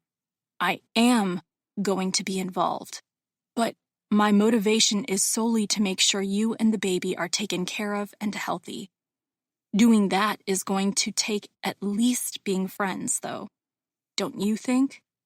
This time it was more difficult to tell how honest he was being. Probably about as honest as I was being with myself. Rhett was insanely hot, and sexier than he had any right to be. In any other situation, I wouldn't have hesitated to suggest we go back to his place again. Reality was that in 7 months, I was going to have our child. That was overwhelming enough without letting lust confuse my emotions. I knew that would only lead to heartbreak. He was right about being friends, though. It scared me to even contemplate it because my willpower around him was shaky at best, but I knew it was a risk I would have to take. It would certainly make things easier, I agreed. He smiled. "Then let's give it a try, okay?" That same worry that I would regret this hovered around me. I nudged it aside purely out of practicality, and for no other sexually gratifying reasons. Okay. Friends. Chapter 13. Erica. I kept glancing at the clock, urging the substitute teacher to hurry it up. I was already anxious enough about seeing the OBGYN Dr. Bennett had referred me to that I didn't need to add battling traffic while in a hurry to my concerns. My students were all working quietly, for once, and I had the afternoon's lesson plans already laid out for the sub. It should be an easy few hours for him or her, if whoever it was would just show up. 20 minutes later, when I was on the verge of grabbing the principal and dragging him in here to watch my class, the classroom door popped open. A young woman who looked to be fresh out of high school breezed in. I jumped up from my desk and buried the desire to lecture her about punctuality. "Lesson plans are on my desk," I said. "The kids have 10 more minutes to work on their essays. Thanks." I didn't wait to see if she had any questions. If she wanted answers, she should have shown up on time. Racing out to my car, I shoved the dawdling sub out of my mind and tried to mentally prepare myself for the upcoming appointment. Dr. Bennett had assured me that Dr. Anderson was one of the best in the city and would take great care of me. I was still on the verge of losing my lunch. All Dr. Bennett had done was a pregnancy test and given me a general idea of a due date. What if the OBGYN found something else? A problem? I texted Rhett an hour ago to remind him of the appointment and the address of the office. He hadn't responded. That had amped up my anxiety more than almost anything else. In the 3 weeks it had taken to get in with the OBGYN, Rhett had shown up to both my appointments with Dr. Bennett, had met me for lunch each weekend to see how I was doing and talk about everything baby-related. Normally, he answered my text within minutes and never missed a call unless he was in a meeting. Even then, he texted me to let me know he'd call back. His attentiveness was borderline overwhelming at times, not to mention how much it was screwing with my mind to have him at my beck and call, but not for the reason I wanted. I was coming to understand that his aggressive attentiveness was personality-related. The night we'd slept together, I'd enjoyed his aggressiveness and was turned on by his alpha traits. Now, hell, both of those things still applied on a personal level. When it came to the baby, though, his constant attention made me a little wary at times because I worried how long he could keep up that level of intensity. For the most part, I choked it up to genuine interest and a need to prove himself to me. I just hoped he realized this was only going to work as a partnership. Pulling up to the OBGYN's office, I cruised around the full parking lot until I finally found a space at the back. Judging by how busy it was, it looked like Dr. Bennett was right about this guy being good. Either that or he was super slow and I'd be here all day. Time to see which it was. I got out of the car and walked quickly up to the main entrance. Before opening the door, I checked my phone one more time, hoping for a text from Rhett saying he was on his way. All I saw was a good luck text from Sophia. Frustrated, I sent another quick text to Rhett asking where he was and telling him to hurry the hell up. Then I stuffed my phone into my purse and walked into the office. Checking in took forever, mainly because the health questionnaire was 6 pages long. When I finally exchanged the forms for my ID and insurance cards the receptionist had taken when I first walked up, I was more anxious than ever. Why did they need to know so much? Half the questions about my extended family I couldn't even answer. I'd read all about what to expect at my first appointment, and nobody had mentioned needing to know the medical history of every female member of my family. The minutes ticked away, and no text came from Rhett. Every time the door leading to the patient area opened, I crossed my fingers that they wouldn't call me yet. Eventually, though, a middle-aged woman emerged and called my name. I hesitated, glanced at the main door to make sure Rhett wasn't racing in from the parking lot, checked my phone, and then finally was forced to stand. I'd been prepared to do all of this on my own. Why was I feeling so panicked that Rhett wasn't here? Or maybe it was really anger buried beneath my general basket case level worry. Maybe it was sexual frustration making me hastier than usual. I'd figure it out after the appointment was over. For now, I followed the nurse's instructions as she took my vitals and asked a bunch of questions I'd already answered on the 6 pages of health history forms. When she finally led me to a patient room, I felt ready to collapse. As I waited, I checked my phone every few minutes. Where was he? I couldn't imagine he'd forgotten. Had he blown it off? That possibility hurt more than I wanted to admit. Before I could figure it out, a knock sounded on the door and it pushed open a moment later. A tall, dark-haired man in his 50s walked in with a comforting smile. He extended his hand and said, "Hello, Erica. I'm Dr. Anderson. How are you doing today?" "Fine," I said quickly. Then I added, "Nervous, actually, but otherwise okay." Dr. Anderson chuckled. "It's normal to be nervous, but try not to be. Today's visit is mainly just to get to know each other and to answer any questions you might have. I'll do an exam at the end to confirm everything we received from Dr. Bennett, but let's chat for a few minutes first." He started out asking me about my health, then my family history, timelines for conception, and when I realized I was pregnant, and all the other pertinent details. The longer we talked, the more I relaxed. By the time we'd covered everything he needed to know, I wasn't twisting my hands together anymore, and I felt confident in the level of care I would receive with him. Even the exam wasn't as bad as I'd been expecting.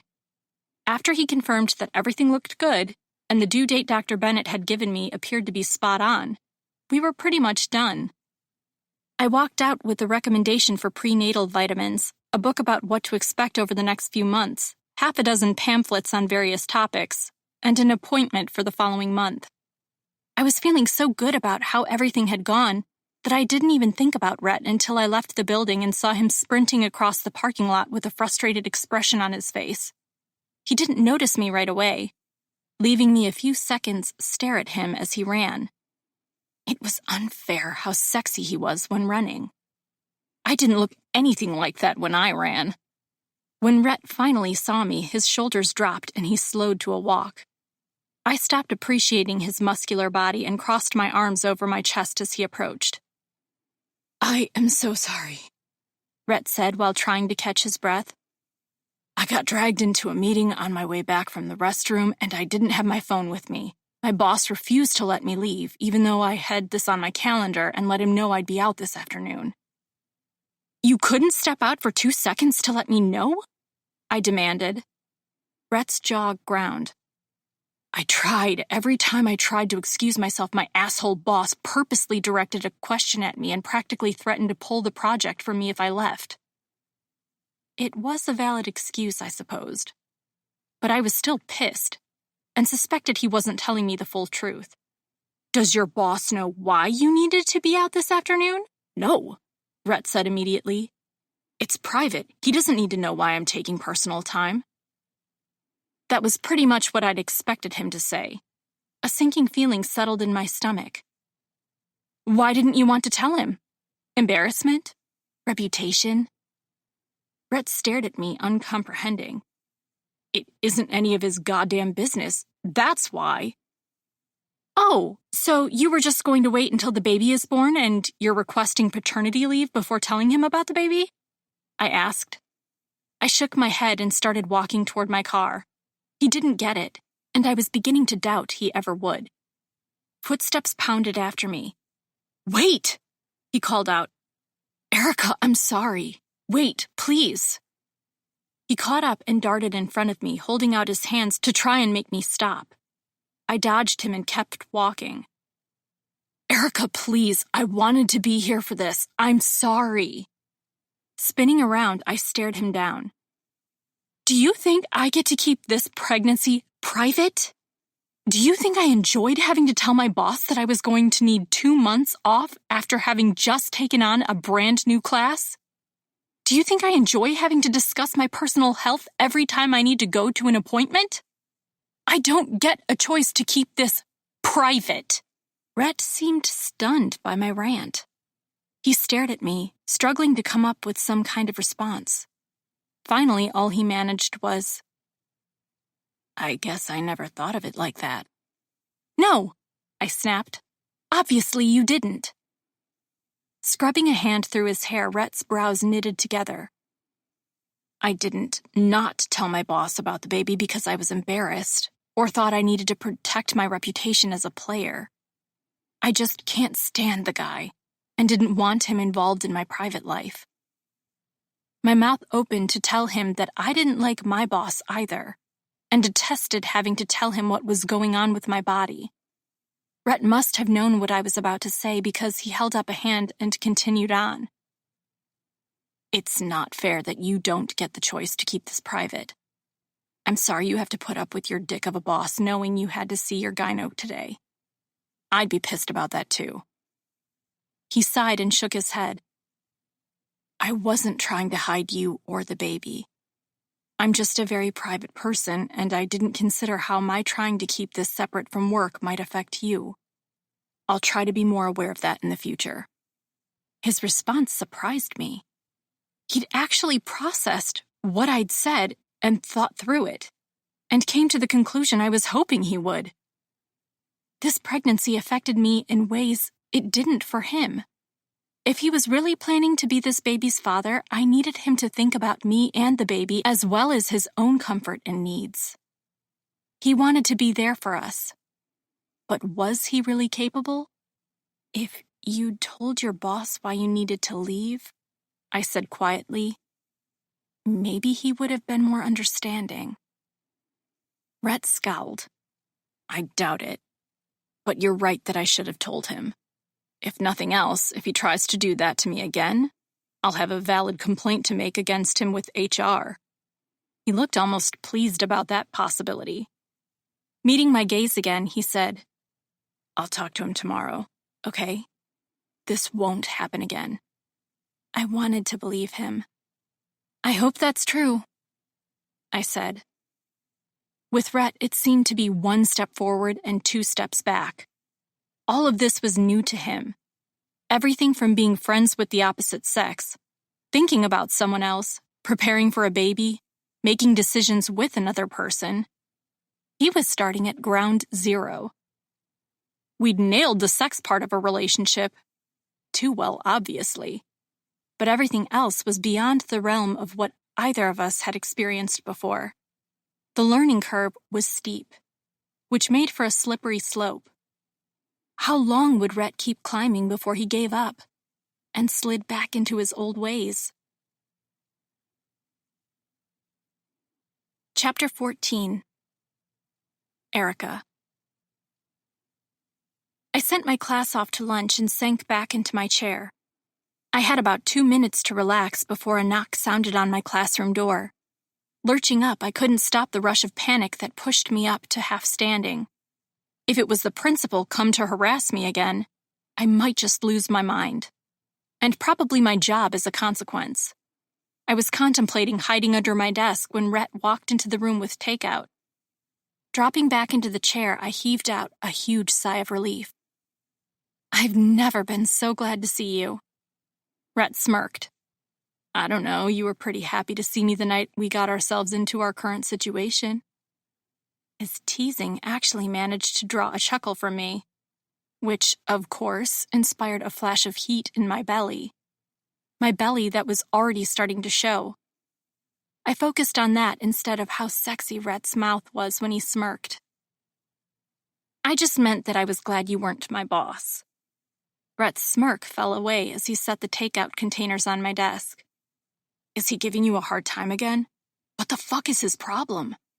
I reached for one of the takeout boxes and shook my head. I wish I knew. He's never liked me. Not when I was student teaching, not after I got my license. I think he only hired me because he was pressured into it by the teacher I did my student teaching with. That and the teacher shortage. Rhett's jawline tensed. He'd offered, more than once, to have a discussion with my boss about discrimination and what a lawyer might have to say about the way he treated me. As tempting as it was to let him scare the shit out of my dickhead boss, I refused to go that route. It would only make the rest of the year even more miserable. Or he'd find some other reason to fire me. What was he doing this time? Rhett demanded. I was beginning to regret even mentioning my boss, but I knew how territorial Rhett could get. As much as I liked his aggressive side in the bedroom, I worried it would cause trouble with my job. I knew he wouldn't let it go, though. He cornered me earlier to remind me that taking time off could affect my teacher rating with the district and state, which could affect my pay next year. "Are you fucking kidding me?" he snapped. "What kind of a piece of shit threatens a pregnant woman with decreasing her pay?" Stabbing at my broccoli and beef, I mumbled, "It's not an idle threat. I really do get penalized for taking sick time or personal days." Rhett stared at me in shock. "Seriously?" I nodded, and his jaw clenched again. His possessiveness was worrisome, at times. I didn't belong to him. He didn't need to save me from every little thing. We weren't even in a relationship, for God's sake. Sometimes, though, I couldn't help the rush of adoration I felt when he wanted to save me. I was just the mother of his child, because we forgot one little step in our mad rush to have sex that night. That was where our connection ended. How would it feel to be someone he actually loved? To be wrapped up in that much intensity was a little frightening, but also exhilarating. Finally, Rhett got a hold of his anger and said, "No wonder there's a teacher shortage when they treat you all like shit all the time. Are all the districts like that?" I sighed. "A lot of them, at least the public schools." "What about private?" "It depends," I said. "Some of the smaller ones are much nicer to their teachers, but they pay less.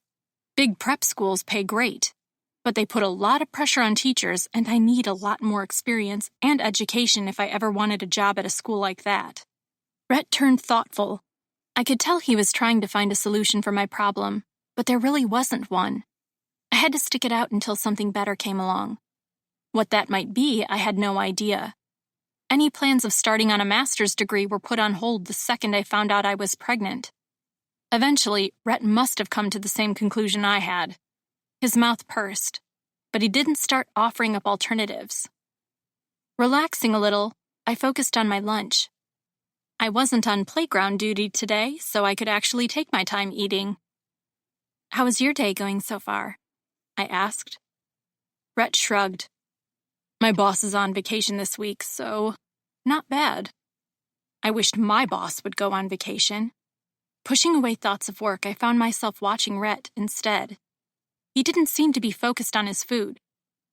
We'd spent enough time together over the last few weeks that I could recognize when he was trying to figure something out, and when he was simply thinking those random thoughts that always seemed to sneak in. I didn't know if he was still trying to untangle my work problems, or if he was thinking about his own job. Either way, I loved his serious expression. Even before sleeping with Rhett, I'd recognized that he was more than your typical shallow playboy. I wouldn't have returned his flirting if he had been. Most likely. I'd come to realize his tenacity didn't stop at getting an attractive woman into bed with him. It impacted every aspect of his life. He worked hard and took pride in what he turned over to clients. He had long-term goals and ambitions he was working toward. He was very health-conscious, to the point of obnoxiousness at times when I wanted comfort food and he insisted on something better for the baby. Spending time with him was easing me into the idea of him being part of mine and the baby's lives, which I counted as a good thing. It was also making me more and more attracted to him, which was not a good thing at all. I was in enough trouble when it was just his chiseled body and expertise in the bedroom.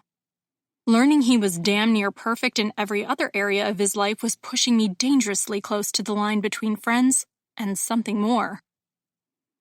"I was thinking," Rhett began, "maybe we should start looking at furniture and a few of the basics.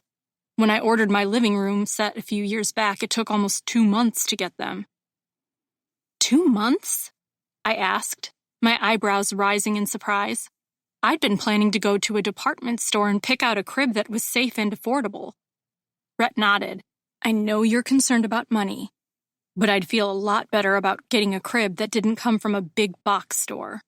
Researching reviews and product recalls led me down a rabbit hole of terrible stories about cheap cribs that were put together wrong or were just pieces of shit and broke. My body tensed. Really?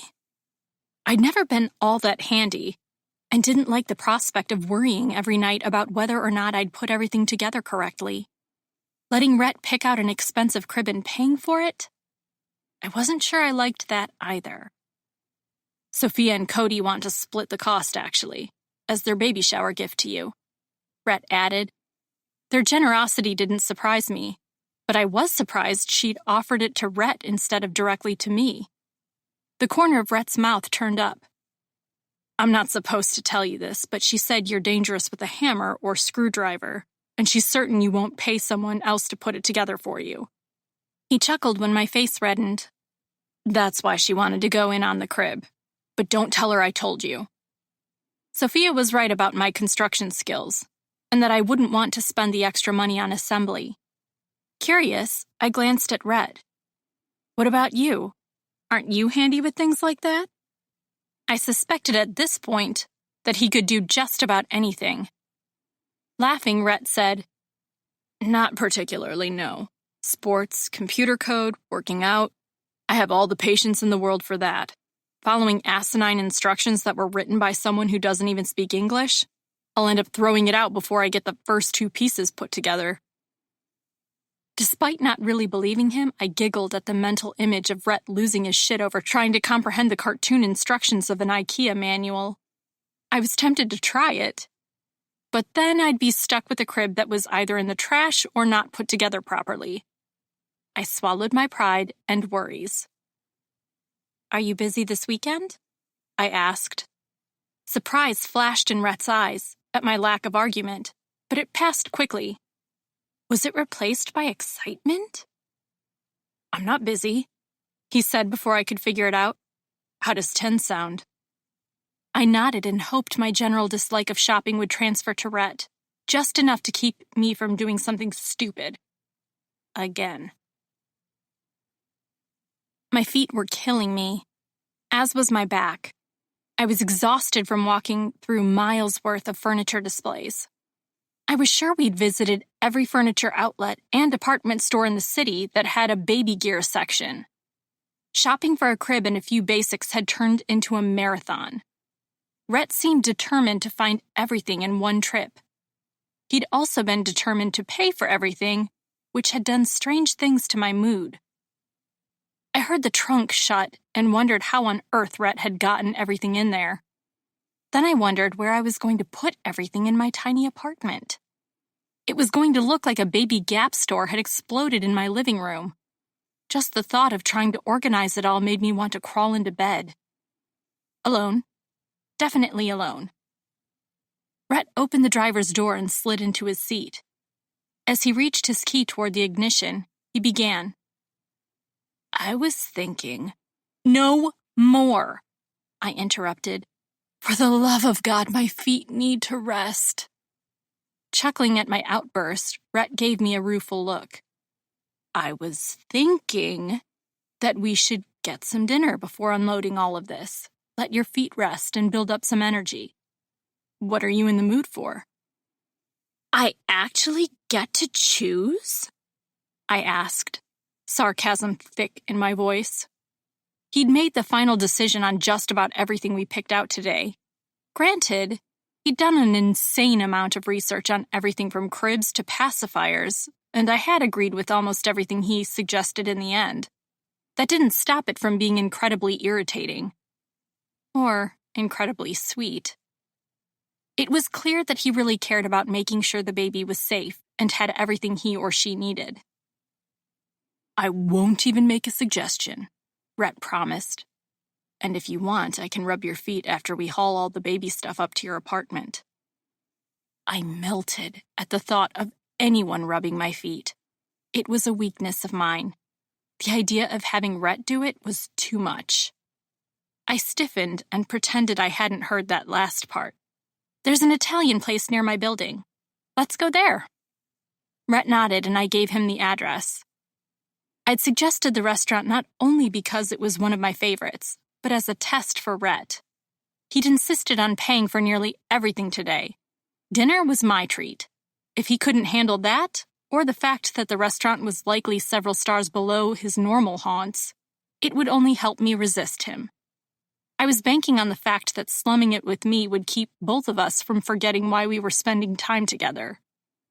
I was almost positive I hadn't been imagining the way he kept putting his hand on my back to guide me through crowds, or the way his gaze kept finding me and lingering when it shouldn't have. He'd sat closer than he needed to at lunch, and I could have sworn he almost reached for my hand more than once.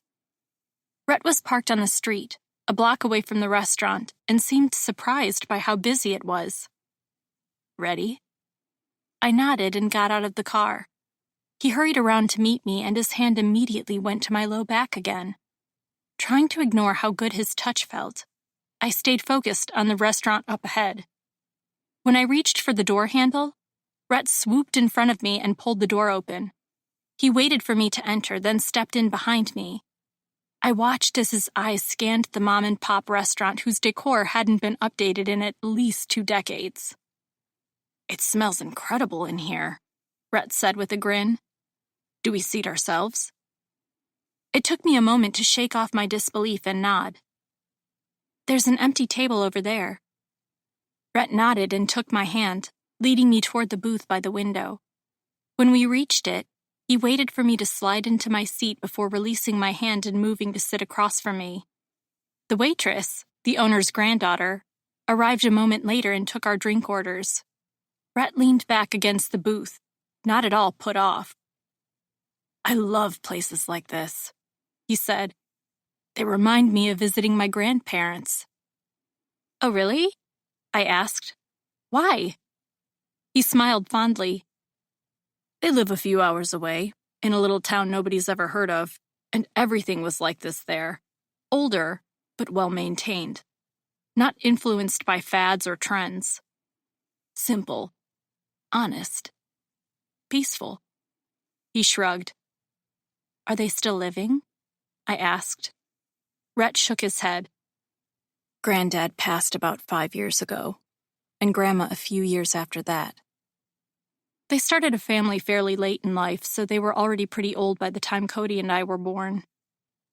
I'm sorry to hear that. My own grandparents were in their 70s, but still active and having adventures. I was closest with my maternal grandparents who lived just outside the city, but I couldn't imagine not having either set not in my life anymore. It was obvious Rhett still missed his grandparents very much. Would you tell me about them? I asked. A soft smile settled onto his lips. He thought for a moment, then launched into some of his favorite memories about his grandparents. I became so absorbed in listening to him, dinner passed quickly, and in no time we were standing to leave. This time, when Rhett's hand moved to my lower back, it felt comfortable, instead of setting off alarm bells. In the back of my mind, I knew I shouldn't let him get so familiar. I blamed my acceptance of his touch on being too tired to object. When we made it to the car, Rhett opened my door and held it for me. There was an odd expression on his face, one I couldn't quite name. He'd had it through most of dinner. Maybe it was related to talking about his grandparents. That seemed logical, but for some reason I had the suspicion that it had more to do with me than anything else. That didn't bother me as much as it should have. Anywhere particular I should park? Rhett asked as he approached my building. I shook my head. Anywhere you can actually find a spot. Not seeing anything nearby made me dread hauling all our purchases up to my apartment. It was going to take forever. You don't have assigned spaces? Rhett asked. Or at least parking for expectant mothers? I glanced at the old building and scoffed. No. I doubt the owner has ever even contemplated that. If it's not required by law, he's not going to do it. Rhett's hands tightened on the steering wheel. It was obvious he was trying to control his irritation and hold back a plan to fix this issue for me. One thing I had learned about Rhett since telling him about the baby was that he hated not being able to solve a problem. At work, he relentlessly attacked his projects, not letting one go until it was absolutely perfect. In his personal life, he tackled issues the moment they arose. He didn't let them go until they were solved to his satisfaction. With me and the baby, the majority of the issues that drove him crazy were completely out of his hands. It was almost comical to watch him hold back the desire to storm into the manager's office and demand changes. When Rhett finally found a parking space around the back of the building, he slid into it expertly, despite having barely enough room. He popped the trunk and got out. I followed his lead before he could attempt to open my door again. I didn't need any more reminders of what a gentleman he could be. Stepping around to the trunk, I reached for a large box containing a baby monitor setup, complete with a video monitor. I'd argued that we didn't need one yet, but Rhett had insisted. Before I could heft it into my arms, Rhett intervened. I'll get most of this, he said, his tone leaving no room for argument. Just take some of the smaller bags if you want. Once we get up to your apartment, you should rest. Rolling my eyes, I said, I'm pregnant, Rhett, not an invalid. He eyed me. You're pregnant, stressed out, and exhausted. You shouldn't be carrying heavy things. But light bags only, he ordered, or I'm getting all of it on my own. Recognizing that he was not going to bend on this, I sighed. I really was exhausted, and my doctor had mentioned taking it easy. Fine, I said, but I'm not sitting on the couch while you carry everything. Rhett's mouth curved up at my stubbornness. He handed me a small bag of baby clothes and shooed me toward the building. I could definitely carry more than that, but I figured if he wanted to play Mr. Macho, I was going to let him. Had he forgotten how much stuff was in the trunk? He'd be the one who needed a nap by the end. Swinging my little bag of baby clothes, I led the way around the building to the main entrance. I pulled the door open and stared in surprise when I realized how much stuff Rhett had managed to carry. My gaze slid to his bulging arms as he stepped past me.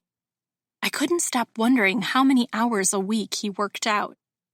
When he passed me and I caught myself staring at his ass, I figured it had to be a fair amount. I'd seen Rhett naked. It wasn't a sight I was going to forget anytime soon.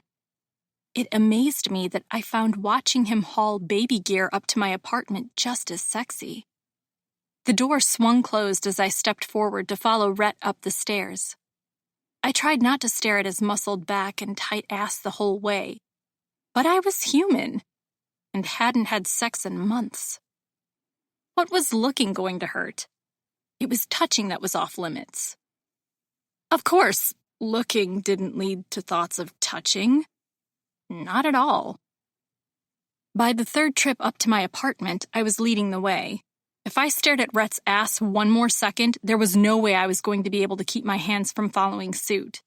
It seemed like a good idea until we got to the top of the stairs and I glanced back to make sure Rhett was doing all right and caught his hungry eyes on my ass. I turned away quickly and hurried toward my apartment door. If I could just get him out of my apartment fast enough, I'd have a chance of surviving the stay. Rhett set down his load next to everything else and stared at the mountain of baby supplies. "Where the hell are we going to put all of this?" he asked as he glanced around my tiny apartment. "I told you we didn't need so much," I said, keeping my gaze strictly on his face. He frowned. "We do need all of it," he argued, "but we also need more room for all of it." Shaking my head, I reminded him, "I can't afford anything bigger, and you are absolutely not paying for part of my rent to make it happen. I'll figure out where to put everything." "That's not—" "Never mind," he said. The irritation in his tone and features only lasted a moment. "We'll figure it out. We don't need to worry about it right now." His gaze slid down my body, stopping on my feet. A lightness sparked in his eyes. "There is one thing I can take care of right now, though." Grabbing my hand, he tugged me over to the couch and urged me to sit down. I did so warily, wondering what he had in mind, and nearly forgetting that I'd intended to nudge him out the door as soon as possible to keep my thoughts and hands from betraying me. I jumped when Rhett's hands curled around my calf and slid down to my foot, gently removing my shoe. He pulled my leg up into his lap, perching it precariously close to a part of his body I was absolutely not allowed to touch. Clearly, that was my rule, not his. "You look exhausted," he murmured. "I am," I said quickly, hinting that he should leave. Either it wasn't a strong enough hint, or he saw it as a problem he could fix. His hands slid down my foot from heel to toes, then began working their way back up, slowly, expertly relieving tension and stiffness. A thought whispered through my mind that this was a very bad idea, but it felt so good that I let it slip away and didn't object to Rhett's fingers working their way across my flesh. Leaning my head back, I closed my eyes and let the sensations push everything else away. When he hit a particularly tense section of the arch, I moaned and sank further into the cushions. I didn't realize Rhett had paused until he shifted, and his hands started moving again. It was a mental reminder not to get too caught up in this. His hands felt so good, though, and I slipped back into a semi-conscious state too easily. His fingers worked at my tired muscles, slowly moving from my foot up to my calf. I forgot everything but how good his touch felt as he moved higher and higher. At some point, he switched to my other foot and started the process all over again. I stretched my leg when he found a knot, causing my foot to slide over the ridge of his thigh. I didn't realize where my foot had landed until I felt his cock twitch against my foot. Panicked, I started to pull back, but Rhett held my foot in place. Our gazes met, and I was caught off guard by the heat in his eyes. It inspired a similar heat in me, and I could feel my willpower fading. Only when Rhett was sure I wouldn't jerk away from him again did he resume the massage. This time, he didn't stop at my calf. My thoughts melted away as his fingers moved up my thigh. Every inch stole more of my focus, made me forget I was supposed to be resisting him. Instead of reminding myself that I didn't want a relationship, even one of casual sex, memories of our first night together stole into mind. Those memories were my kryptonite. Rhett's hand slid up the last few inches of my thigh. My breath caught. Without conscious direction, my hips shifted, pressing against his hand. Warning bells sounded, but they were quickly silenced as his fingers brushed over the thin material that covered my clit. Yoga pants had seemed like a good idea that morning. Now, I wished I'd worn jeans. Until he touched me again and I lost myself in the sensation. I gasped when Rhett's free hand cupped my breast, even fuller now thanks to the pregnancy. Rhett's appreciative murmur drew an unwilling smile from me. Then I remembered what other parts of my body had enlarged and felt suddenly self-conscious of my baby bump. As if reading my mind, his hand slid upward from between my legs and moved slowly over my belly. He shifted, leaning over and kissing just above my belly button. The sweet kiss was both reassuring and sexy as hell. When he felt my body relax again, Rhett's fingers trailed back down and dipped under the waistband of my yoga pants. I forgot about all the reasons we shouldn't be doing this. My body's need took over. After months of thinking about Rhett and having no outlet for the sexual tension just looking at him created, I was desperate for his touch. Desperate for release. When his fingers found the wetness between my thighs, I abandoned all hope of resisting him and moaned with pleasure. Rhett murmured, eyes closing, as his fingers dipped between my folds. "You're so wet," he whispered. "So ready." His eyes glinted with satisfaction and desire. I wanted to tell him it was just because it had been so long since I'd last had sex, that it didn't really have anything to do with him. But I knew that would be a lie. At least partially. Nobody else got me so wet and hot. I'd been fantasizing about exactly this for months. Suddenly, Rhett's hands pulled away. I reached for him, a plea not to stop on my lips. Then his hands gripped the waistband of my yoga pants and stripped them off. I froze as his gaze swept over my half-naked body. It definitely wasn't the same as before. Instead of being turned off by my growing belly, Rhett's gaze only grew hungrier.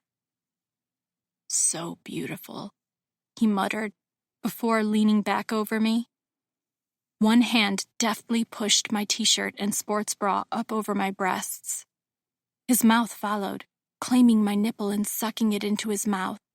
My eyes rolled back and I pressed my back into the couch, giving him better access.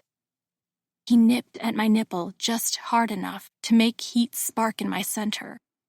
My fingers speared through his hair, gripping and pulling him closer, guiding him until I was panting. Dropping my hands, I reached for his belt and fumbled as I tried to free him.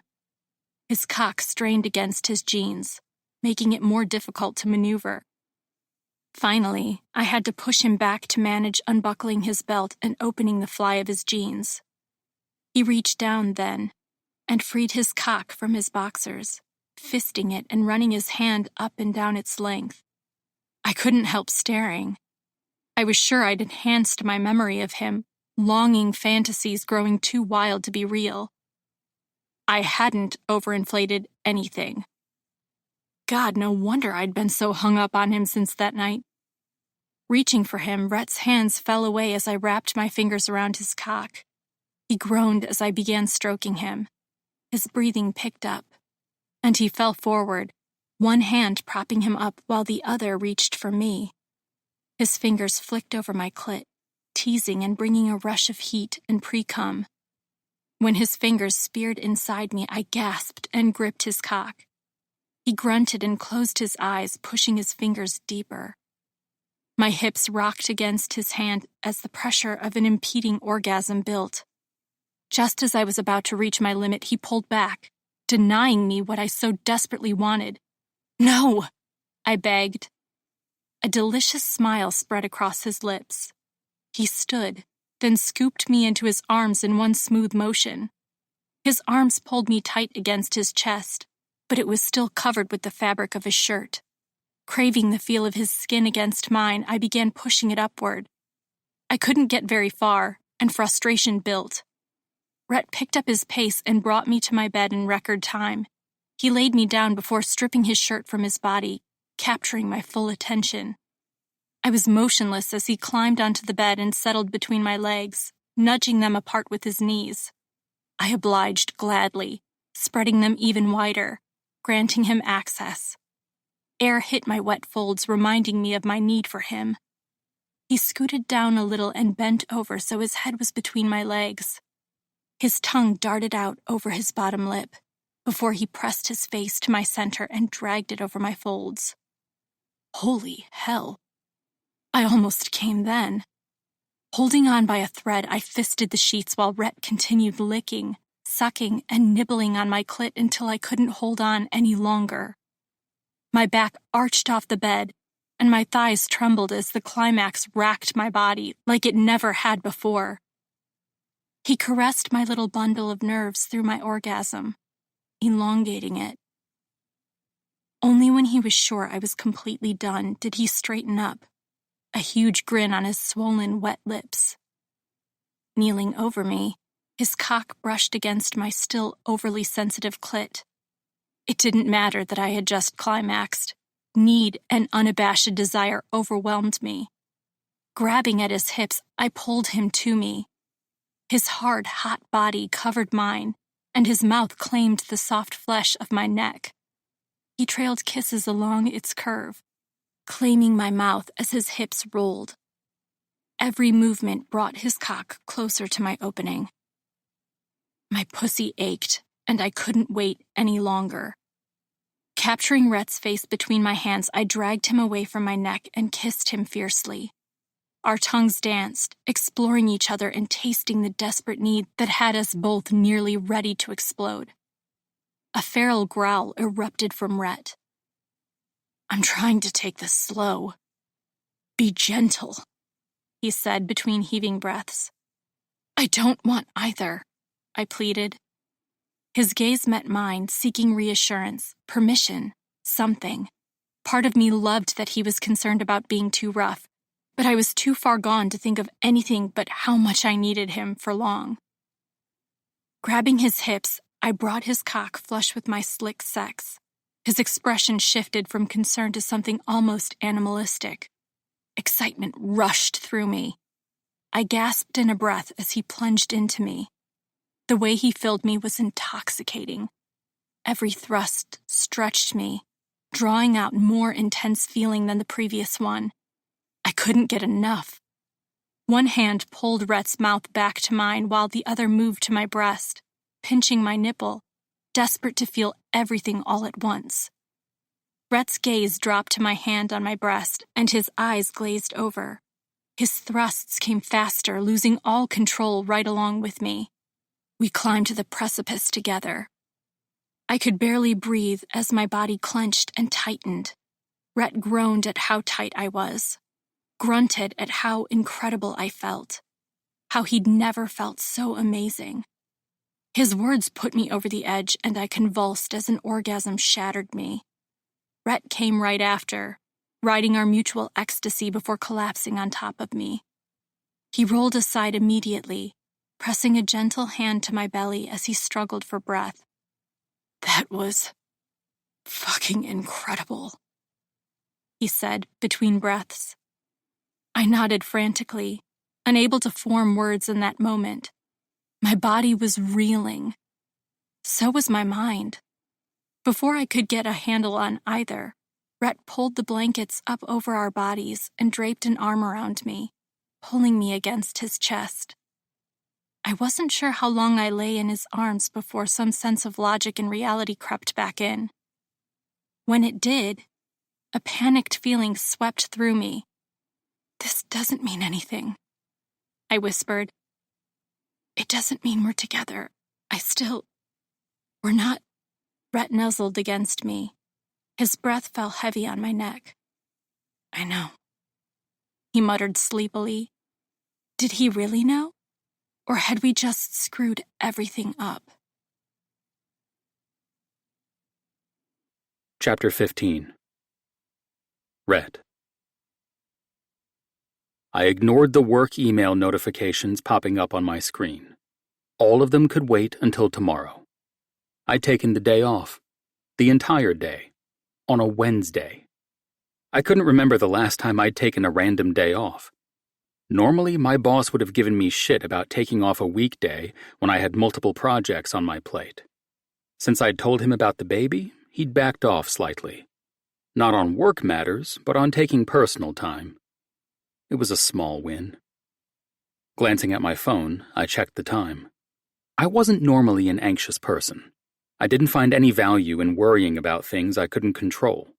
For some reason, I'd felt on edge since waking up. I knew it was the ultrasound, the reason I'd taken the whole day off, but I wasn't sure why it was worrying me. Was it the possibility of them finding something wrong? Was it seeing the baby for the first time? I couldn't pinpoint the reason behind my unsteady nerves. We'd heard the heartbeat at the last several appointments, and all indicators pointed to the baby being healthy. So why was I pacing around my apartment? I wasn't supposed to pick Erica up for another half hour. I needed something to occupy my time until then. Noticing several dishes on the counter, I set to work washing them. Then I started a load of laundry. The rug didn't really need vacuumed, but I did it anyway. I was searching for something else to do when my alarm finally went off, and my anxiety doubled. Time to go. Grabbing my keys, I stalked out of the apartment and out to my car without thinking too hard about where I was heading. I drove across town in a haze. When I pulled up to Erica's building, she stepped out of the lobby a moment later. Her expression was equal parts worry and excitement as she hurried over to the car and climbed in. Knowing she was at least a little worried made me feel less ridiculous for my own concerns. "Ready?" she asked. I nodded, not trusting myself to speak. Erica didn't seem to mind the silence. The drive to the doctor's office passed with only a few mundane comments. When I parked and turned off the car, neither of us moved immediately. I had to take several deep, calming breaths before I could convince myself to reach for the handle. My movement spurred Erica on, and she got out of the car as well. We met around the back of the car, and our hands moved on instinct, grasping each other for comfort.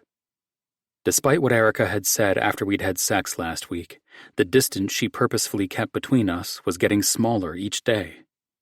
I wasn't sure what to make of that, but I found myself liking it. She'd made it clear there was no possibility of a relationship between us.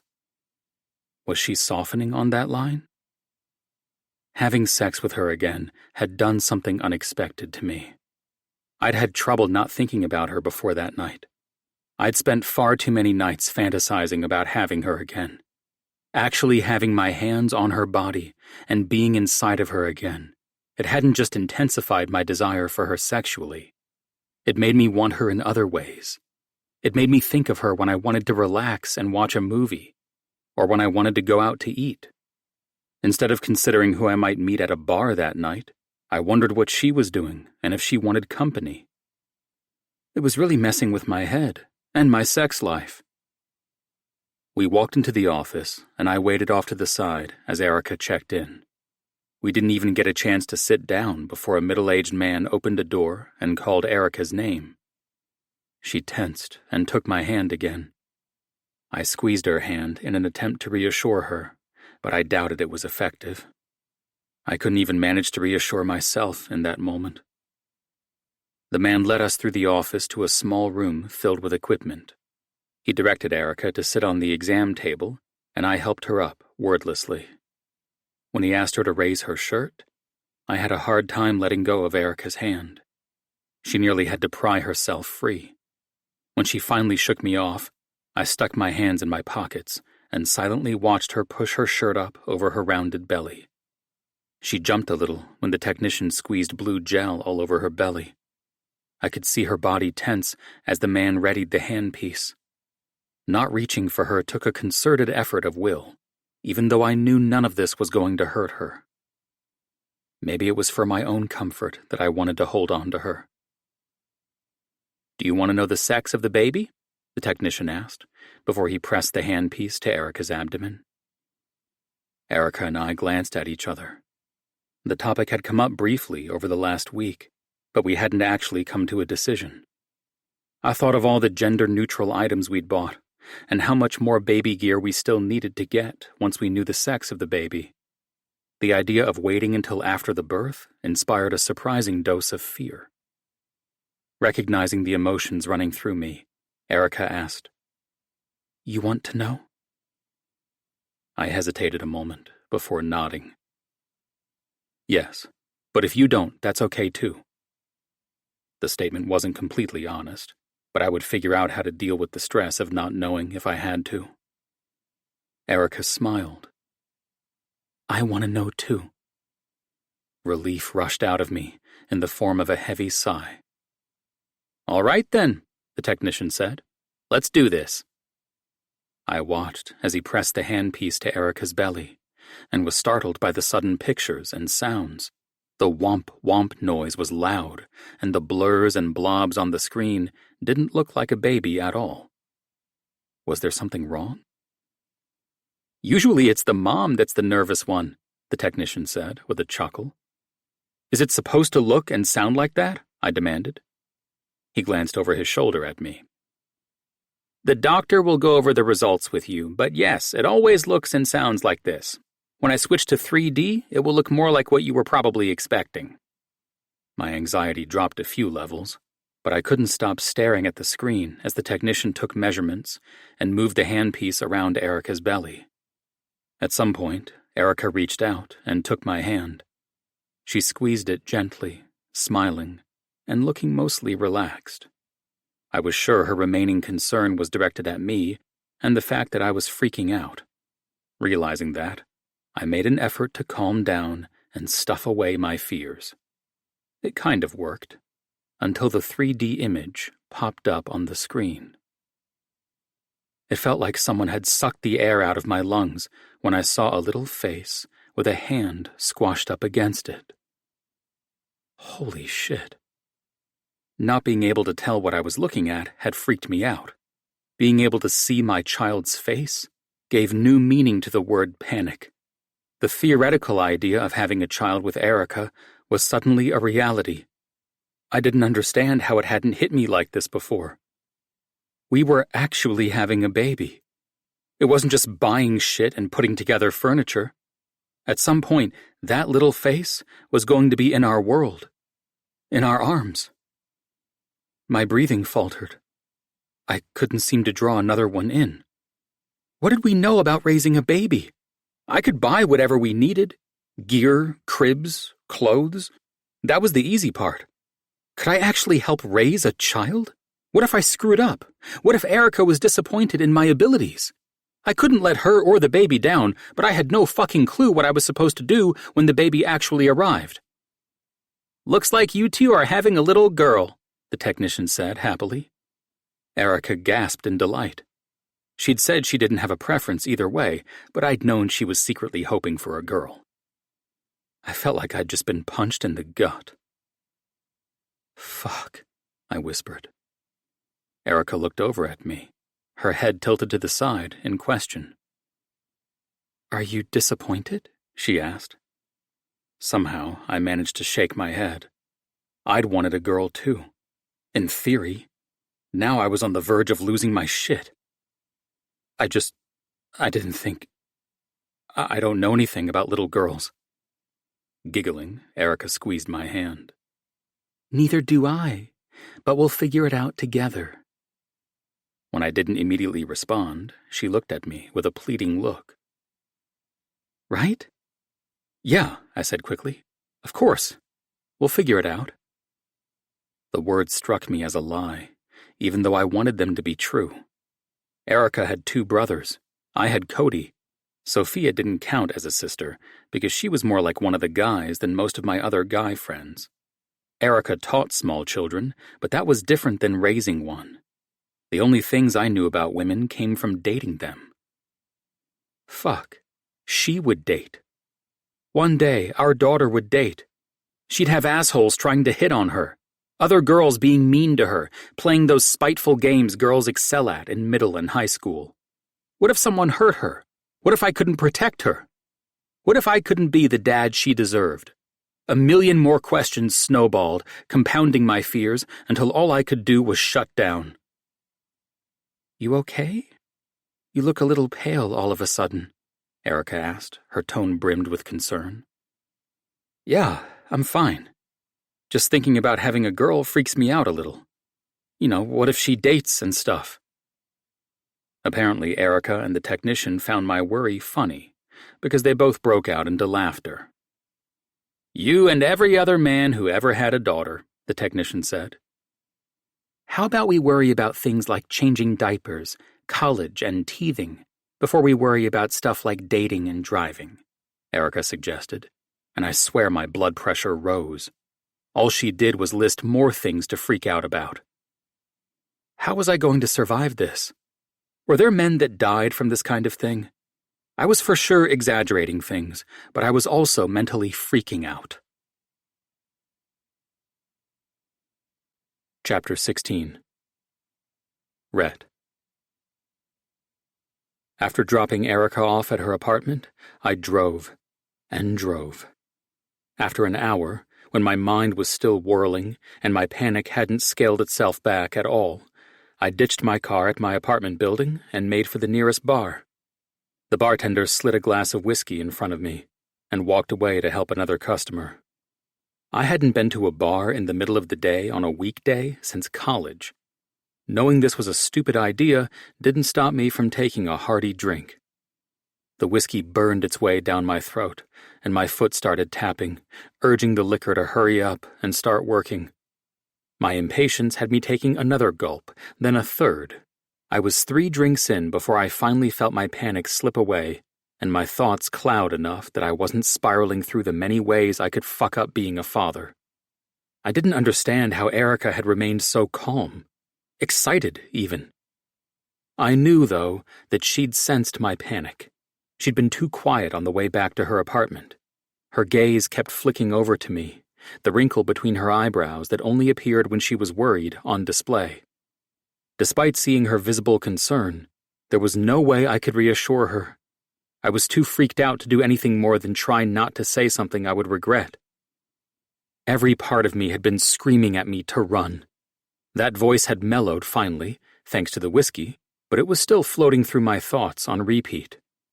What had ever made me think I could do this? The chances that I would screw my daughter's life up were much higher than the chances that I'd win Father of the Year. I knew absolutely nothing about raising a little girl. Maybe I could make it work with a son. I at least understood something about what young boys needed, thanks to having been one and growing up with Cody. A girl? I shook my head and sank down on the bar stool, resting my elbows on the bar top and letting my head hang. This seat taken? A soft, feminine voice asked. I glanced at her briefly and shook my head before looking back at my glass. It was almost empty again. Rough day? The woman asked. You could say that, I grumbled. I didn't want to talk, especially not about the baby. The woman laughed, though it sounded more angry than anything close to pleasurable. Wanna bet mine was worse? I really didn't, but I felt bad ignoring her. She was at a bar in the middle of the afternoon, for God's sake. Given her business professional attire, I guessed this wasn't a regular thing for her.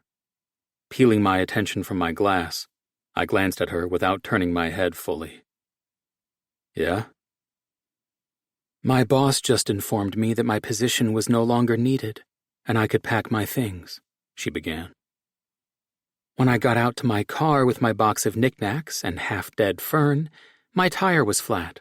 I called my brother to see if he could give me a lift, but he was out of town for work. Roadside assistance can't send someone for 2 hours. So you figured as long as you were stuck, why not have a drink? I asked. She really was having a shitty day. She nodded and waved at the bartender. I can't actually afford it now that I have no income, but what the hell, right? She shook her head. I was going to go home and do the same thing anyway. I don't blame you, I said. The bartender finally noticed her and took her drink order. The vodka soda didn't take him long to make, and he set it in front of her without a word. She scowled at him as he walked away. Not the friendliest guy, is he? I chuckled, the whiskey suddenly starting to hit me full force. He never is. I don't mind, though. Didn't come here to talk to him anyway. She huffed. I like to talk to the bartenders, especially when I'm pissed off. I didn't doubt that. She was one of those chatty types of women I usually stayed clear of when I could. If all I was after was sex, why would I want to waste time talking? Most of the women I met at bars didn't have much to say anyway. Most were after the same thing I was. I downed the last of my whiskey and stared at the empty glass. Those days felt like forever ago. I hadn't taken a woman home since Erica told me about the baby. She was the only woman I'd had sex with since then, and only the one time. And she'd made it damn clear it didn't mean anything to her. As the whiskey raced through my veins, blurring my chaotic thoughts even more, anger bubbled up from somewhere. Erica didn't want a relationship. Neither did I. So why had I been living like I needed her permission to see other people? Erica didn't want me. She didn't believe in me either. The air felt thick as I turned to look at the woman next to me. She was attractive. Her blonde hair was an unnatural shade, and her nose was too pointed, but she looked like she'd be a good distraction. She looked like she needed to vent her frustration with more than just words. I needed to get out of my own head. Nothing accomplished that faster than sex. I'm Rhett, by the way. I extended my hand, and she took it with a smile. Charlie. I smiled back as we shook for a little longer than necessary. Tell me about this shitty boss you don't have to put up with anymore, I said. Charlie perked up a bit and launched into how much she hated her boss and how not having to put up with him anymore was the only silver lining to being let go. I chimed in with stories of my asshole boss, my words slurring a few times. Charlie didn't seem to notice and moved on to talking about what she was going to do next. At some point in the conversation, her hand ended up on my thigh and progressively moved higher the longer she talked. Flickers of thoughts about Erica tried to crowd in, but the whiskey haze I was floating through kept any serious thoughts from sticking around for too long. Soon enough, Charlie's skirt, inching up her tanned thighs, became my sole focus. I helped it along, scooting closer until I was close to slipping off my stool. I can't believe they still haven't texted me about my car, Charlie complained, her fingers playing with the collar of my shirt. I'm not sure how much longer I can stand to wait for them. There are other things I could be doing right now. She didn't seem to care that I was plastered by that point, and neither did I. What was the point in saying no to her all-too-obvious suggestion? She wanted me. I wanted her. Not as much as Erica, but that was never going to happen. Why not? There was no reason not to take Charlie back to my apartment and fuck her until I forgot the reason I'd ended up in the bar in the first place. I only live a few blocks away, I said slowly. The words seemed difficult to form. I couldn't remember the last time that had happened to me. Charlie's eyes lit up and a wide smile spread across her lips. Oh, really? Her fingers trailed down my chest. Well then, maybe I'll just freshen up a bit and you can show me just how close you live. I nodded, my pulse kicking up a notch. This was exactly what I needed. I prolonged our contact as she slipped off the stool and turned toward the restrooms. Her hips swayed teasingly, and she glanced back over her shoulder with a grin before disappearing down the hall. My phone buzzed, vibrating the wood of the bar top and startling me. Not caring about another damned work email, I moved to look away and see if Charlie was on her way back yet. A bright logo caught my eye before I could. It seemed familiar. It wasn't a work email, that was for sure. Blinking to clear my vision, I squinted at the notification. It was too hard to focus on, so I tapped it, wondering what it was for. The screen changed, taking me to a shipping confirmation page for a baby toy I'd ordered. I stared at the caterpillar made out of various spheres, each one different and meant to help infants develop gross motor skills. The sight of it made the morning's events rush back in. Guilt and guile churned in my stomach. I suddenly felt ill and almost fell off the stool. Grabbing the bar top for stability, I stared at the caterpillar and asked myself what the hell I was doing. I didn't want Charlie. I didn't want to have mindless sex with her. There was no doubt in my foggy mind that I'd send her away feeling shittier than ever. Erica was who I wanted. The baby. My daughter. I wanted to be part of her life. I was just too fucking terrified to face it. I struggled to pull my wallet from my back pocket. When I finally tugged it free, I grabbed a few bills out and threw them on the bar top. The bartender wandered back over at the sight of the money, ready to close out my tab. Mine and hers, I mumbled. It was the least I owed Charlie after flirting with her for an hour, or more. I wasn't sure how long I'd been there by that point. The bartender scooped up the bills and nodded. I assumed that meant I'd given him enough money and turned to leave. I made it 2 steps before a hand wrapped around my arm. "Hey," Charlie breathed. "You didn't forget about me, did you?" The sickening feeling in my stomach worsened. "I have to go," I mumbled. "To your apartment, remember? You were going to show it to me?" Charlie smiled seductively and pressed a little closer. I shook my head. "Sorry. Emergency. My daughter." Charlie froze. "Your daughter?" "I need to go. Sorry. Good luck with everything." I slipped out of her startled grip and made for the door. When I hit the cool afternoon air, I gulped in a breath and tried to figure out how to get back to my apartment building. It took much longer than it should have to orient myself. When I finally trudged into my apartment, I went straight for the couch and collapsed. Anger at myself, disgust, fear. They swirled inside of me, tearing at me until I couldn't take it anymore, and gave up. My thoughts slipped into blackness. Chapter 17. Rhett. I woke hours later in a dark apartment. Sitting up sent a wave of nausea through me. God, I hadn't felt this shitty in a long time. I deserved it, though. What the fuck had I been thinking? Drinking that much on an empty stomach, in the middle of the day, no less? I started to chastise myself. Then I remembered what had led me to the bar and pushed me over the edge into idiocy. Remembering certainly didn't make me feel any better. My phone buzzed somewhere under my leg. I fished my phone out from between the cushions and stared at the screen through bleary eyes. A text from my mom.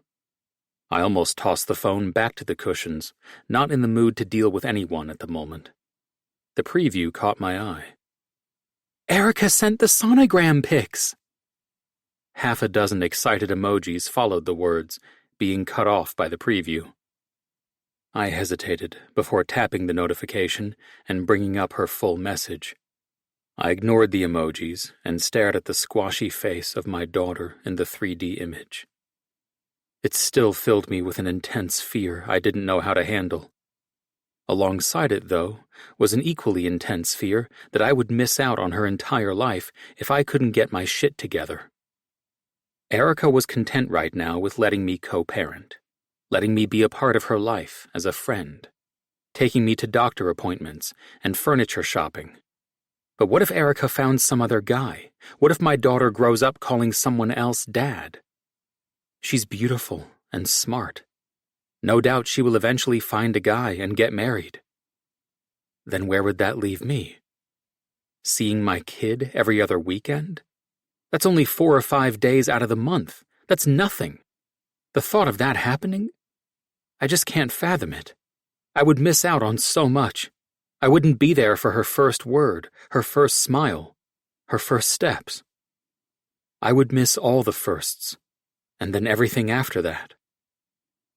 I didn't know what to do with everything I was feeling and trying to process. My mom's smiling face stared at me from next to the picture. Her profile picture was one of her at work, wearing scrubs and a lab coat. All at once, I wanted to kick myself for being such an idiot. Who should I turn to for help in figuring all of this out? Why not my mom? She clearly had experience with pregnancy and kids, and she was a nurse, too.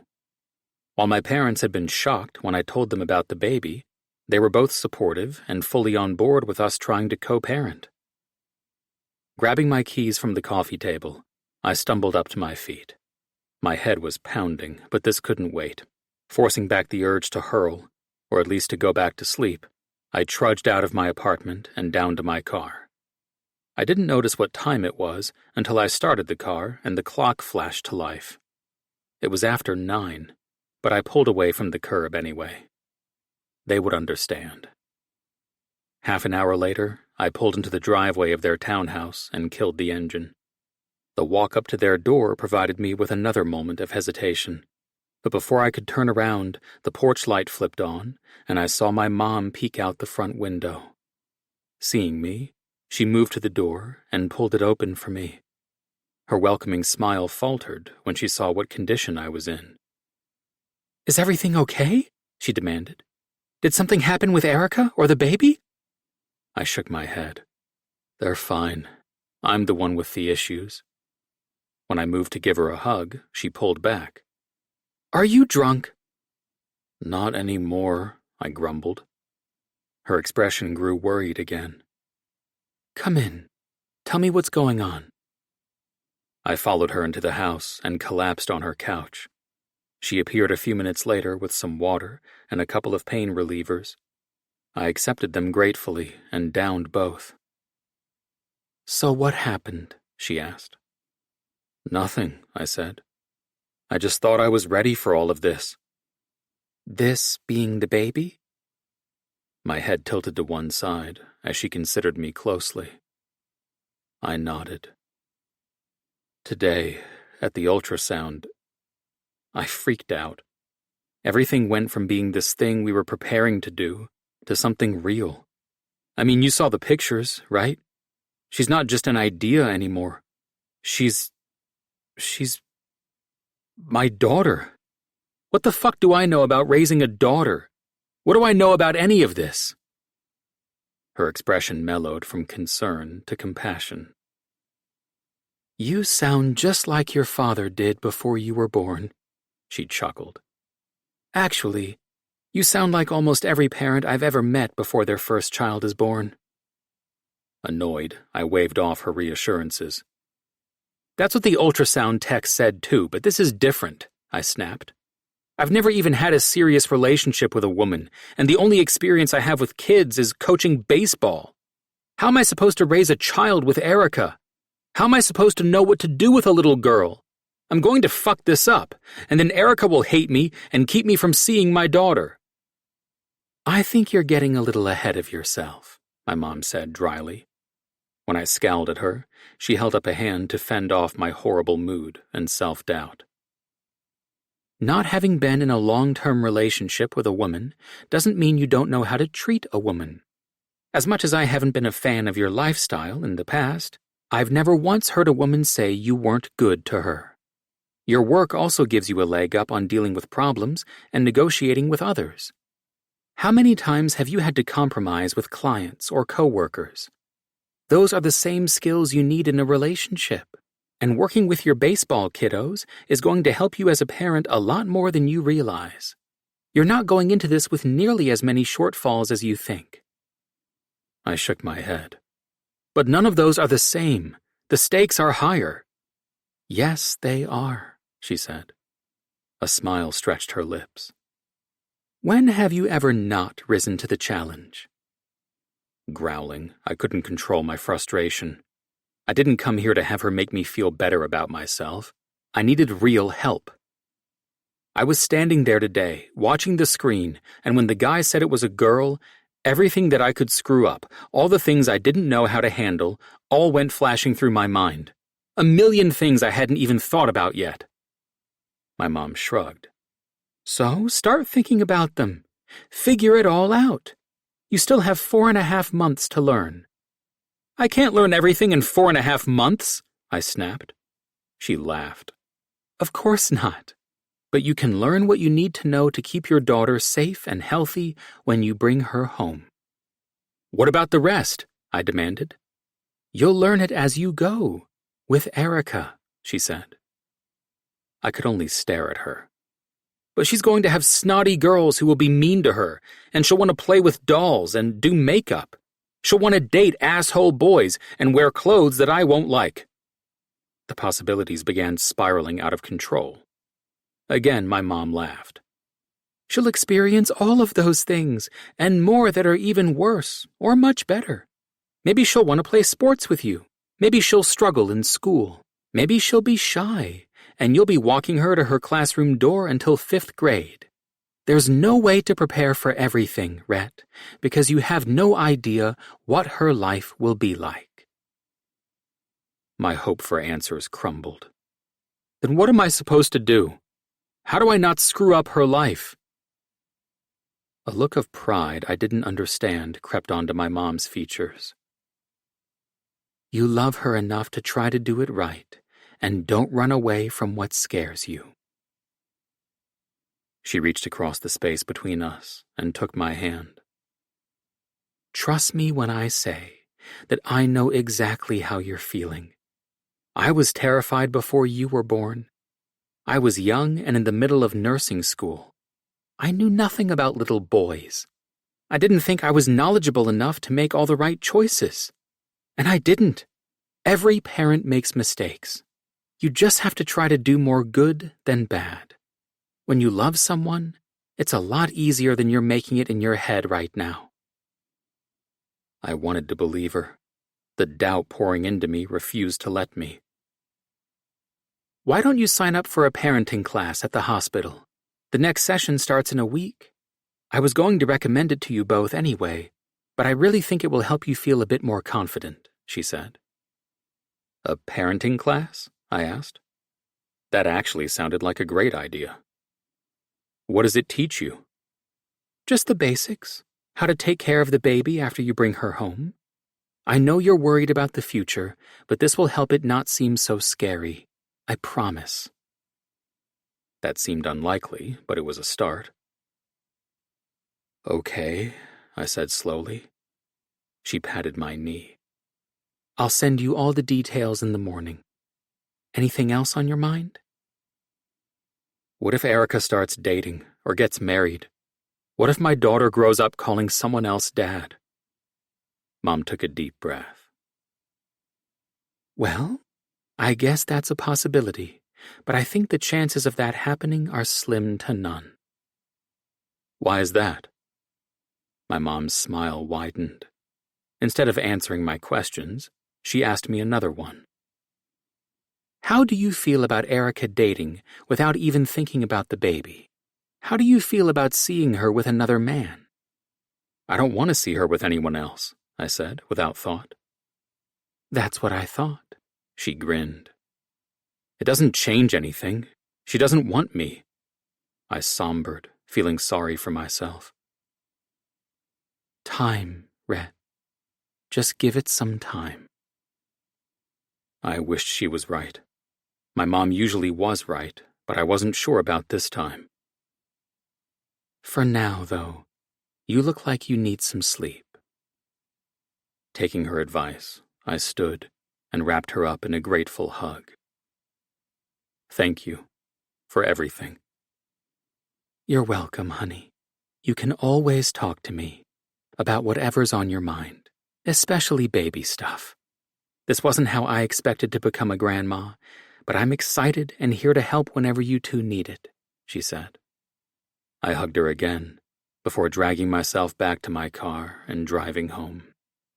Talking to my mom had helped calm the panic, but I still had a mountain of fears waiting at the edges of my thoughts.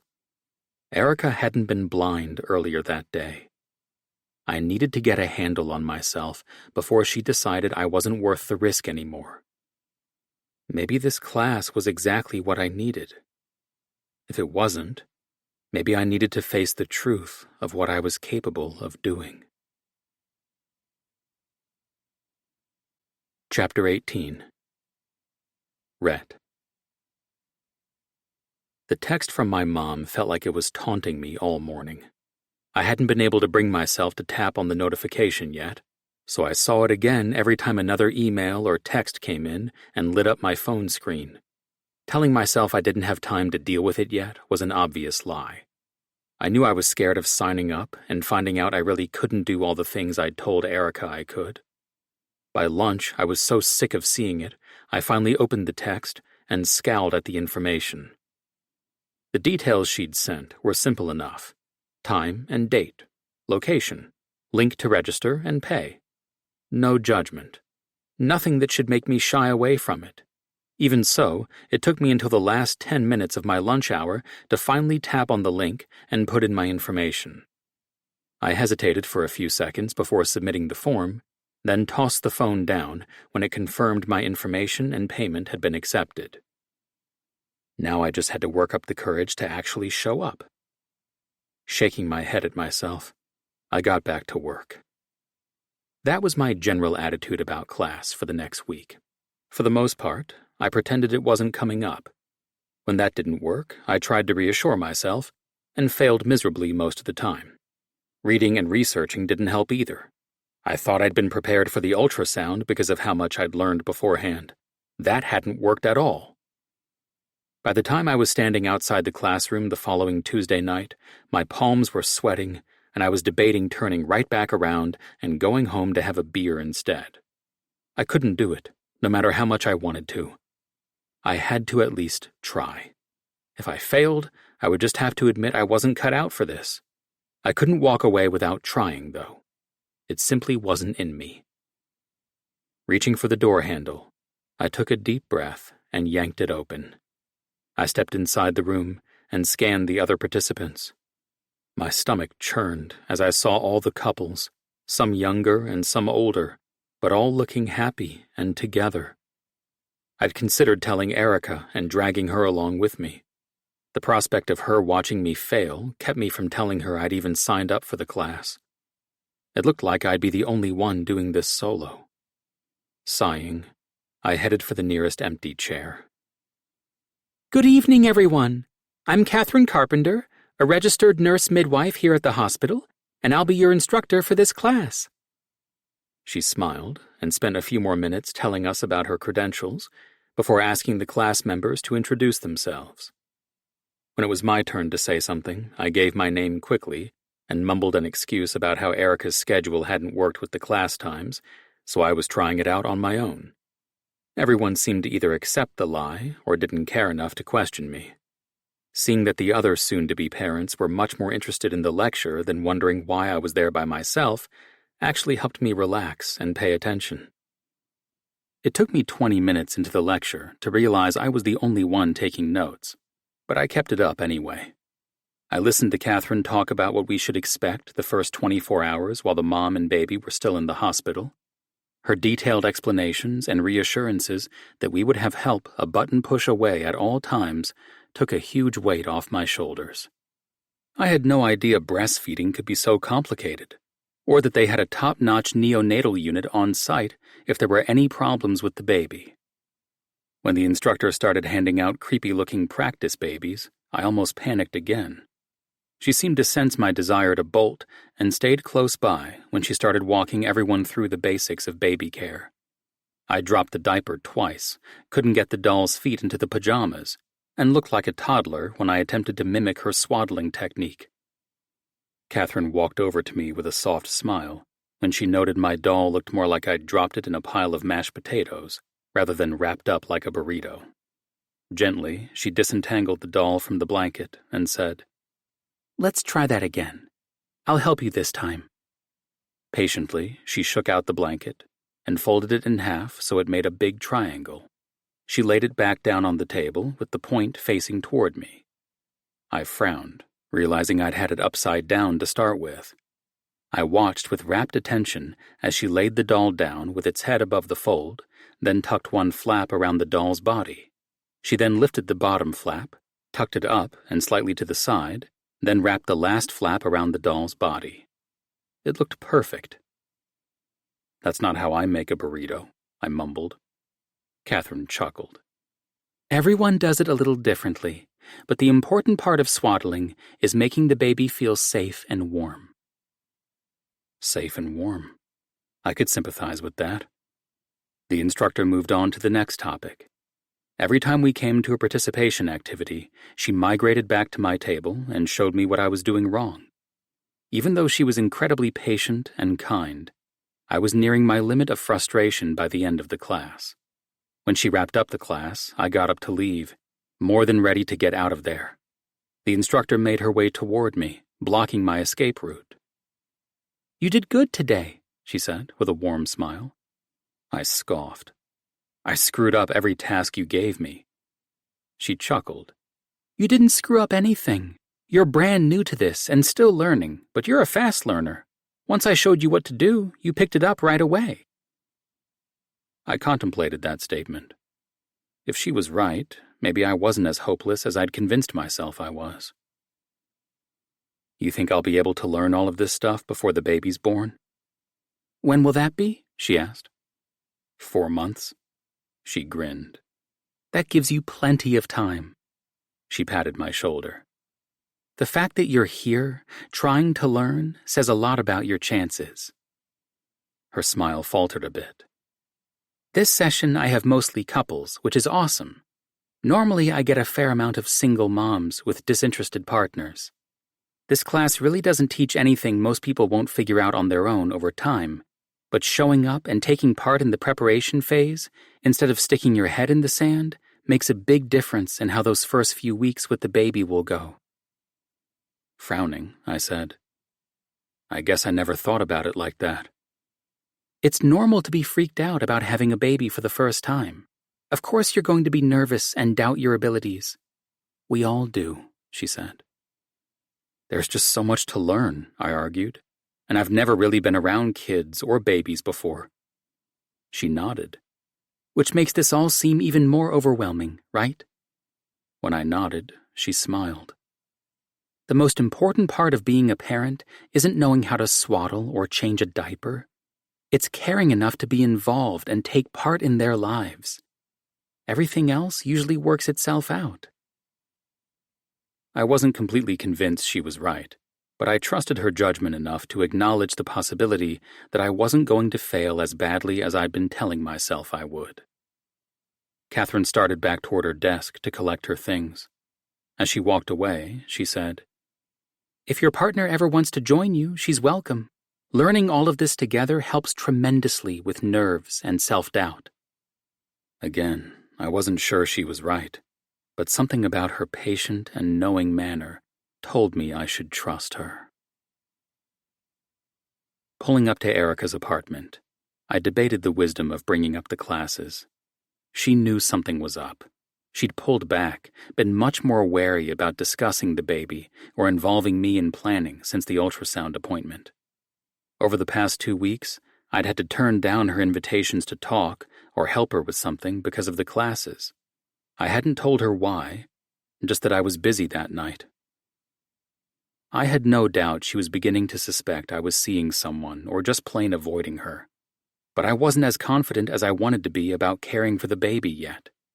If she saw how much I was struggling in the class, her doubts about me would only increase.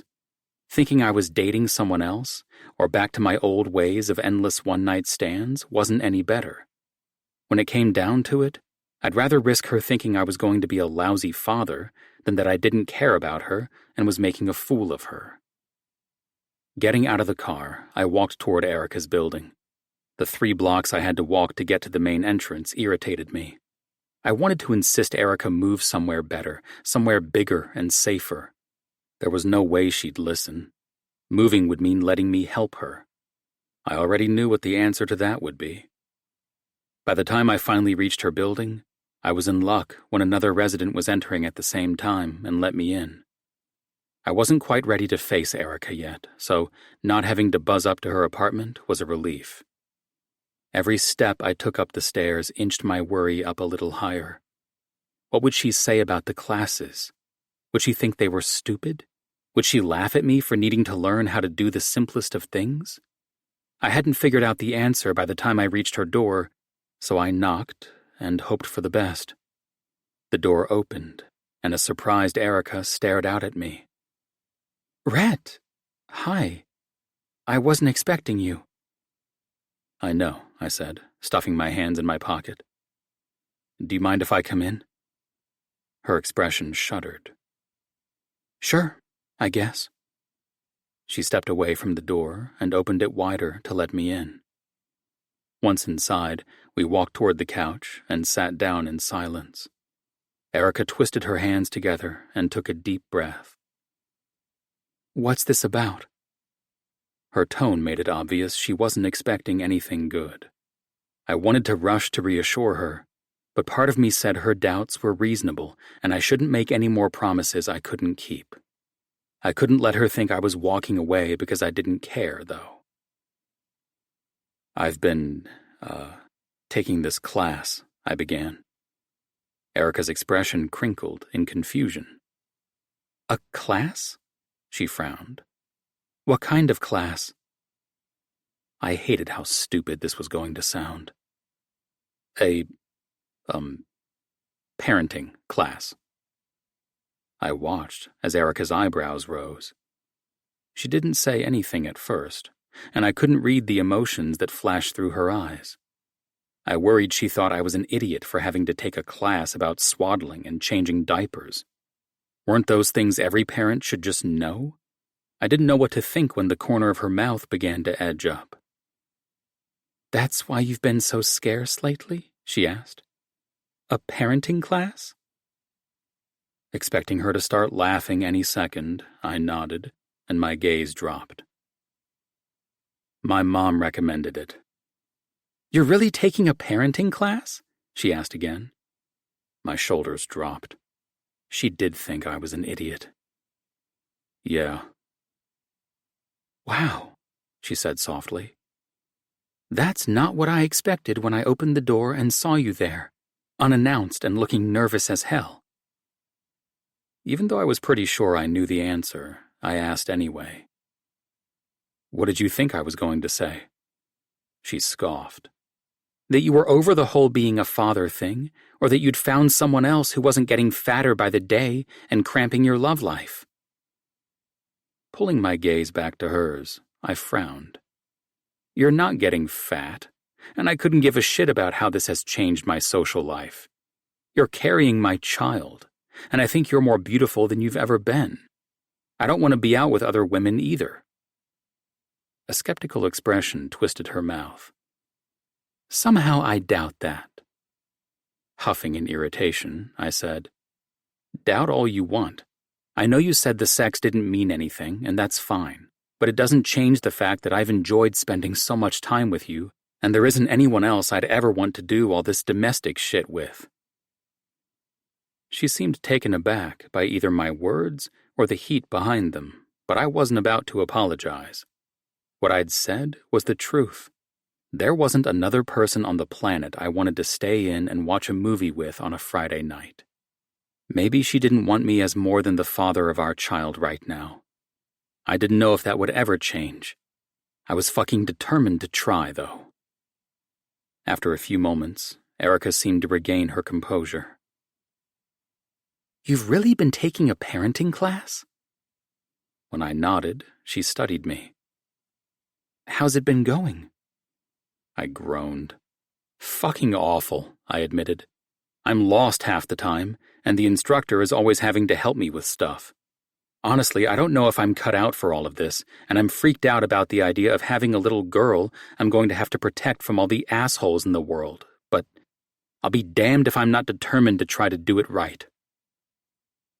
Erica's posture and expression softened. I'm scared too, Rhett. I don't know everything either. I'm the baby of my family, and I was never that girl who liked to babysit. I'm afraid of failing just as much as you are. But you're not going to fail, I said. You'll be an amazing mom. Maybe with your help, she said quietly. I stared at her, trying to gauge her honesty. Was she just saying that to be nice? Did she really have faith in me? Do you really think we can do this? She smiled and slid her hands into mine. I think we'll have a better chance at not fucking things up if we do it together. I laughed a little. It was hard to argue with that. Would you want to come to the next class with me? The last bit of tension she'd been holding drained away. Yeah, I would.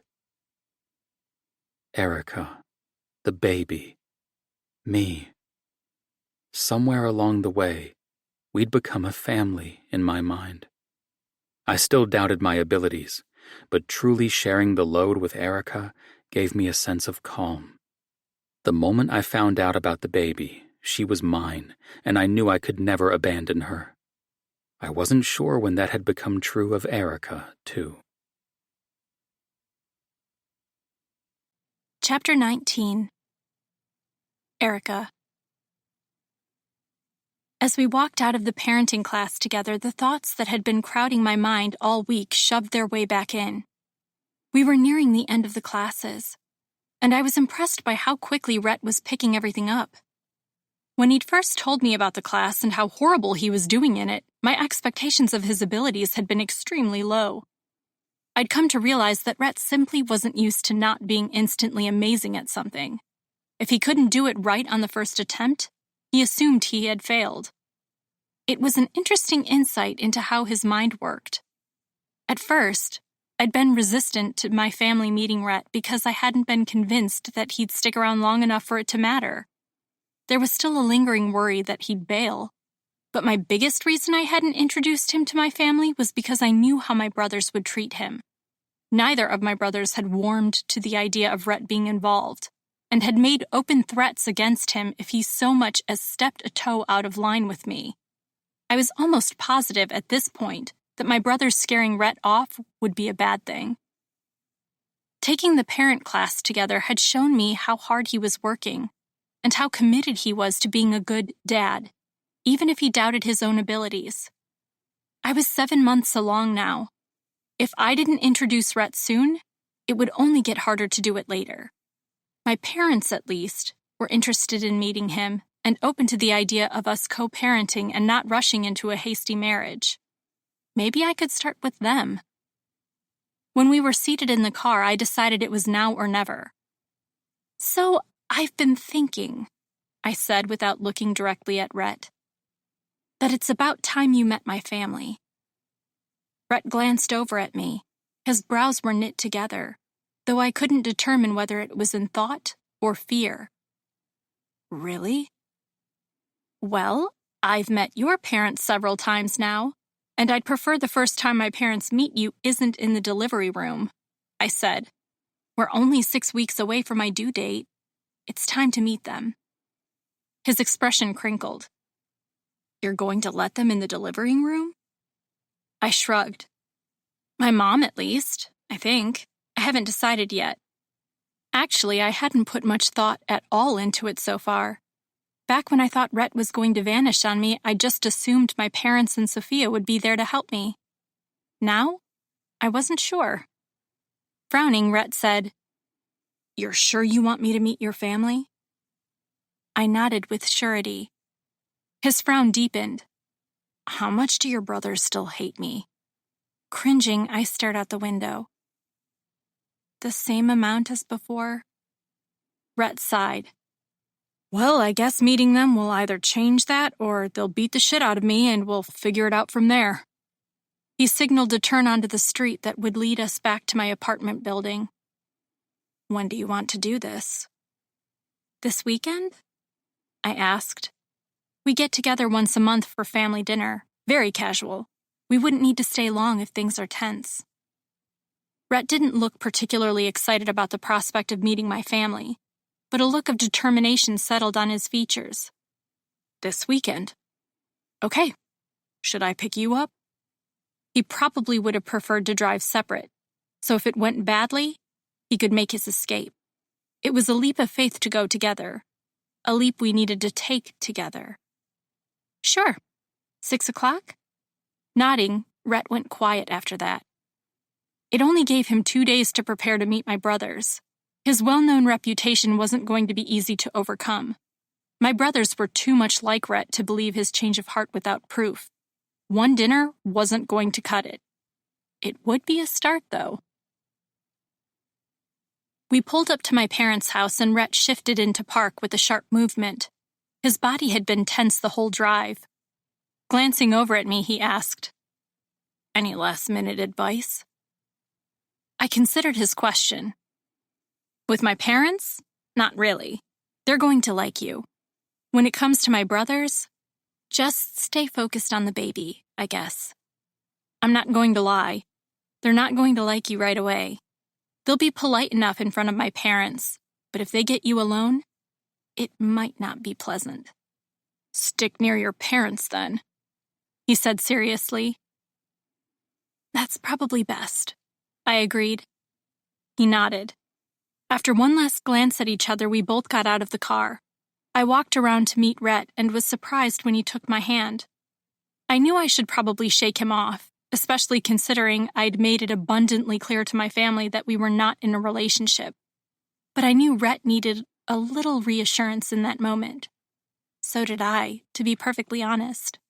It wasn't until we made it up to the front door that he reluctantly released me. Should I knock? He asked. I chuckled and pushed the door open. The empty living room gave me pause until I heard voices coming from the kitchen. I'd expected my parents to ambush us as soon as we got here. They were ecstatic when I told them I was bringing Rhett to family dinner. It sounded like they were too busy arguing over the barbecue sauce to pay attention to the time. I gestured for Rhett to follow me and headed for the kitchen. We walked in on my mom trying to add more pepper to the sauce and my dad blocking her efforts with his entire body. Despite their spice battle, both were laughing and smiling when I interrupted. At this rate, it looks like we won't be eating for quite a while. They both froze and turned to face me. My mom's face lit up immediately. She set the pepper grinder down without another thought and made a beeline for Rhett. My dad wasn't quite as eager, hanging back a bit, but didn't look at all hostile. So far, so good. You must be Rhett, my mom gushed. It's so nice to finally meet you. Erica's told us so much about you, but I was beginning to think you were a ghost. Rhett tried to keep a pleasant smile. He seemed to interpret that statement the way I did. My mom had been half convinced Rhett had already bailed and I wouldn't admit the truth. Rhett stuffed away his discomfort and smiled. It's nice to meet you too, Mrs. Roberts. Thank you for having me. You're welcome. Anytime, she said. We're old, but not old-fashioned. The important thing is that my little granddaughter knows she's loved when she's born. We'll figure everything else out together, right? Rhett's shoulders relaxed a little. Right. Finally, my dad stepped up. Rhett, glad to have you. We appreciate you taking the time to come out and meet us. I hope you like ribs. I do, Rhett said with the first genuine smile I'd seen on him since I'd suggested this field trip. And the pleasure is all mine. You have a beautiful home. My dad laughed. It's taken about 30 years to get it this way, and there's still a list of things to do, but we enjoy it. You know anything about tile? Panic flashed in Rhett's eyes. Unfortunately, no. Dad sighed. That's too bad. Neither does Jackson or Carson. Which means you should call someone to do it for you, my mom chided. My dad waved off the suggestion, and both me and my mom grimaced. There were a lot of things my dad could do. He was quite handy and had remodeled most of the house largely on his own. There were a few things, however, that he had no skill at all with and routinely screwed up. Tile was one. Electrical was another. After electrocuting himself trying to switch out a clothes dryer plug, my mom had put a ban on home electrical projects.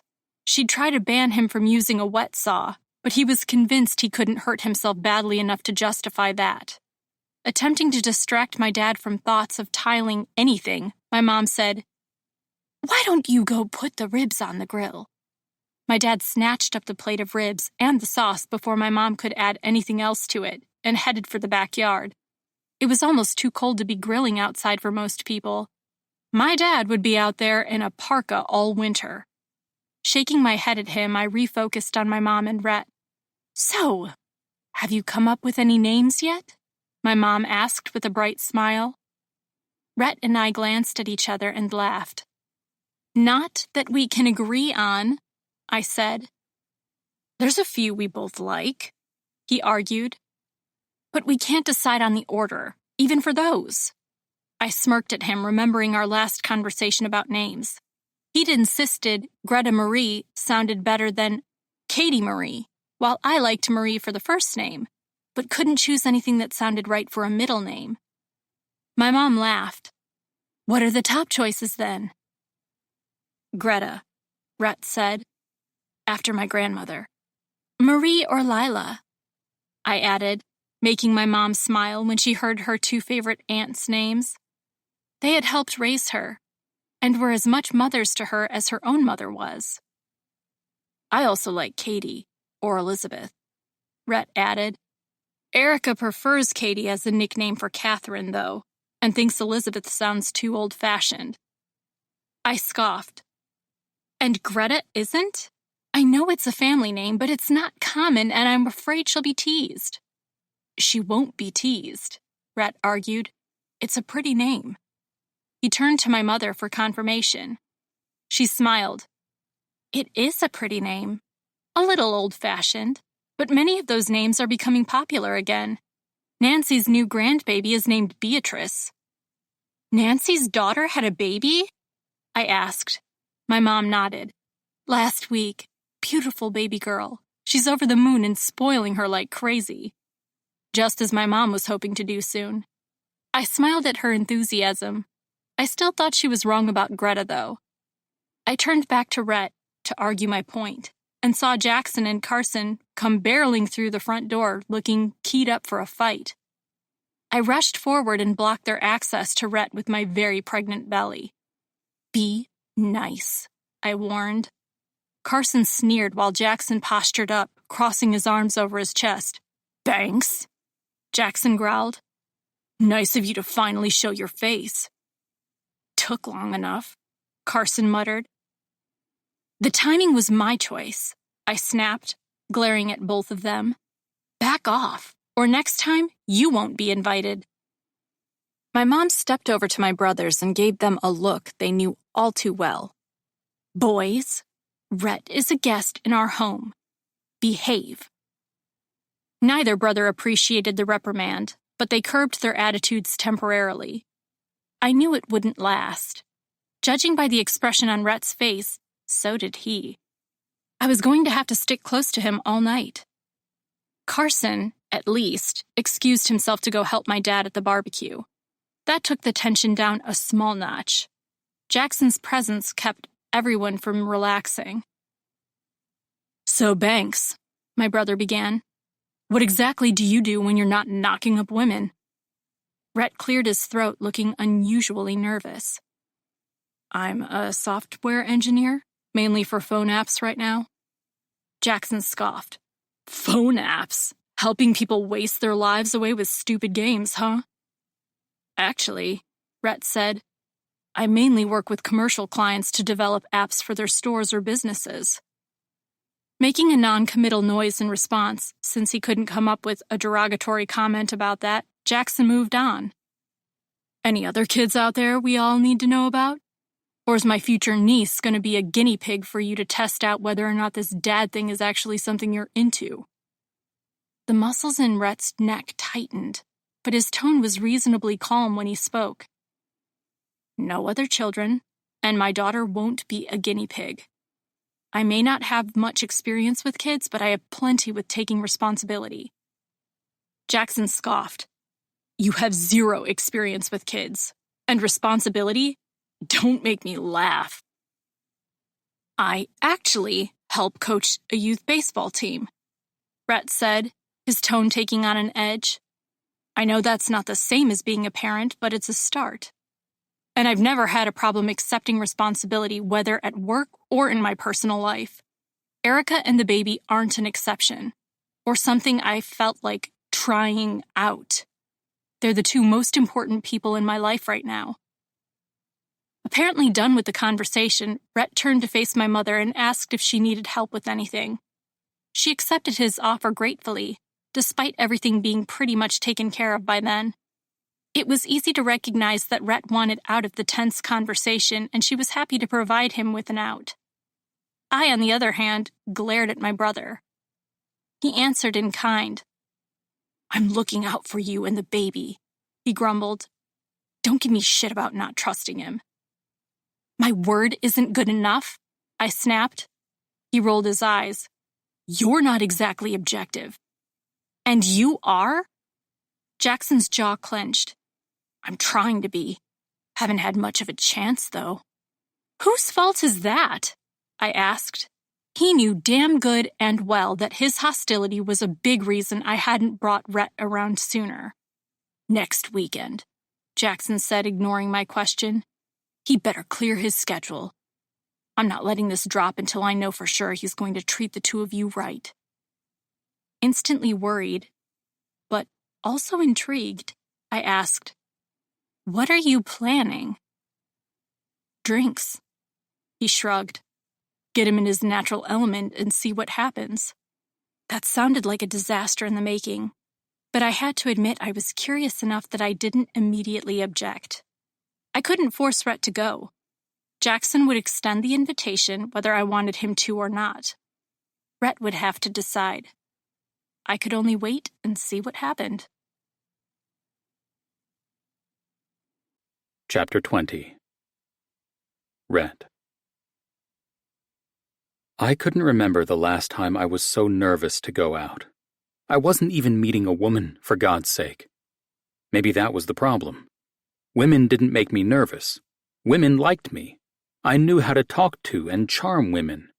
I didn't know the first fucking thing about how to make Erica's brothers give me a chance. Liking me wasn't even on the table yet. They're on their way up, Erica said as she walked into my bedroom. Her expression mirrored how I felt. Clearly, she didn't have much confidence in my chance at winning her brothers over. Any last-minute advice? I asked. She bit her bottom lip.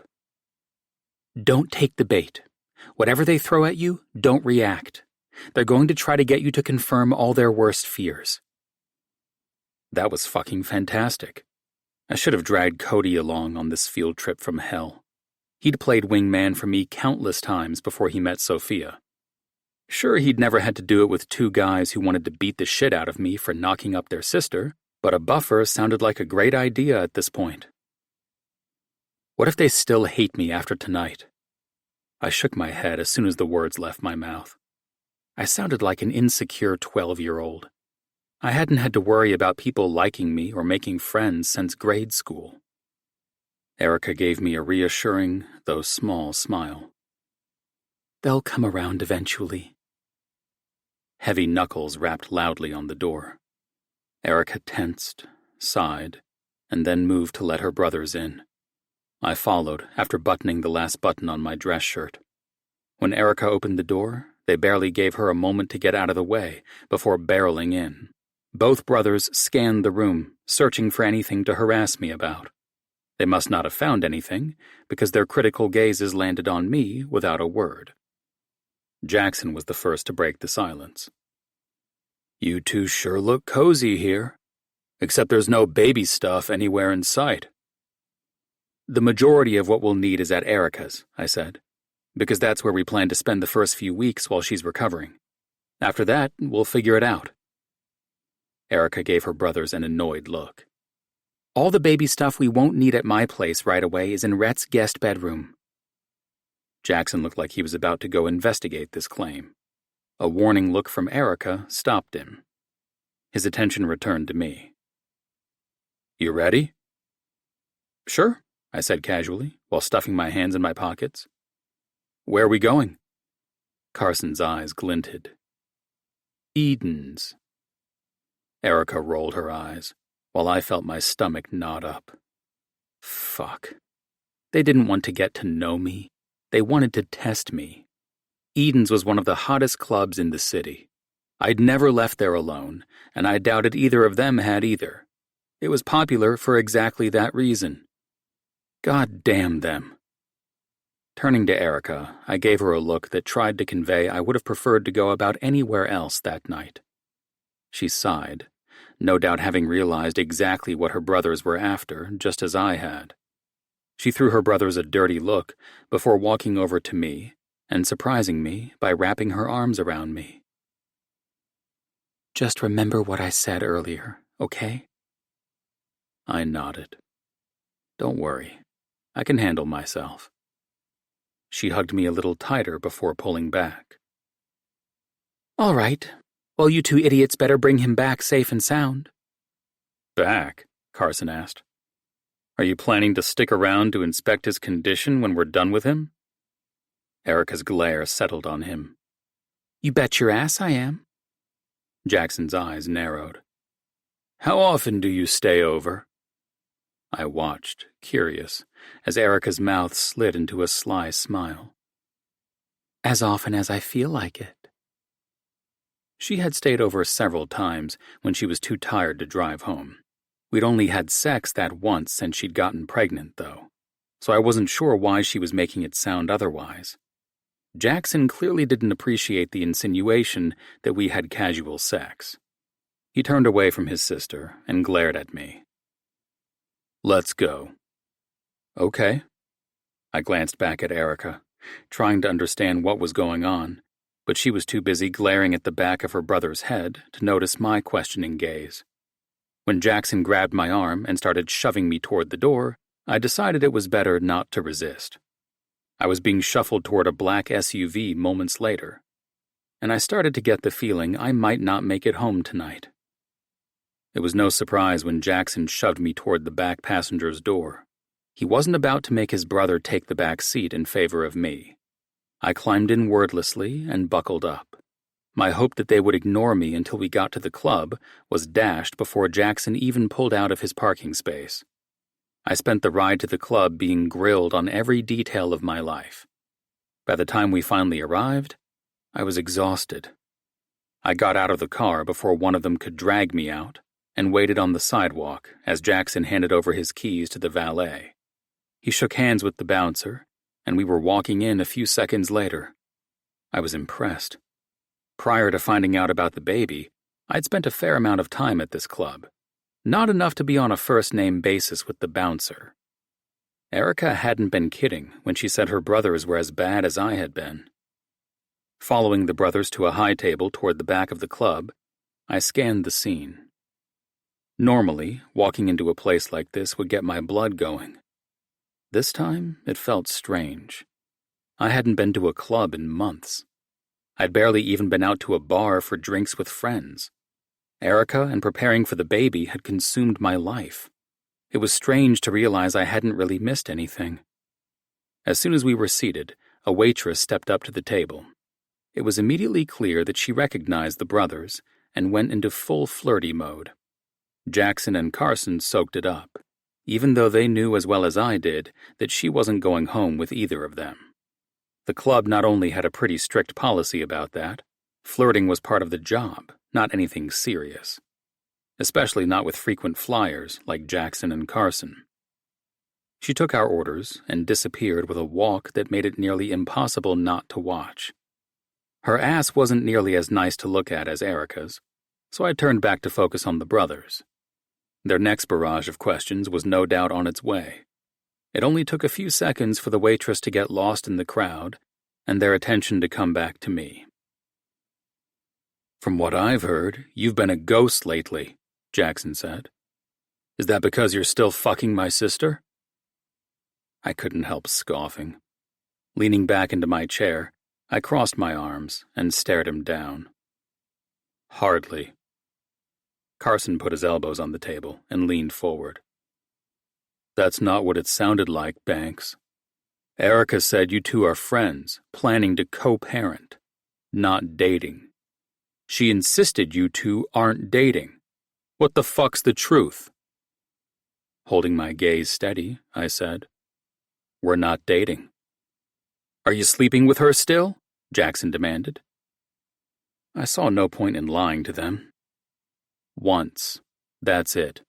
Erica said it didn't mean anything, and she wasn't interested in a relationship. The baby coming is enough to deal with on its own.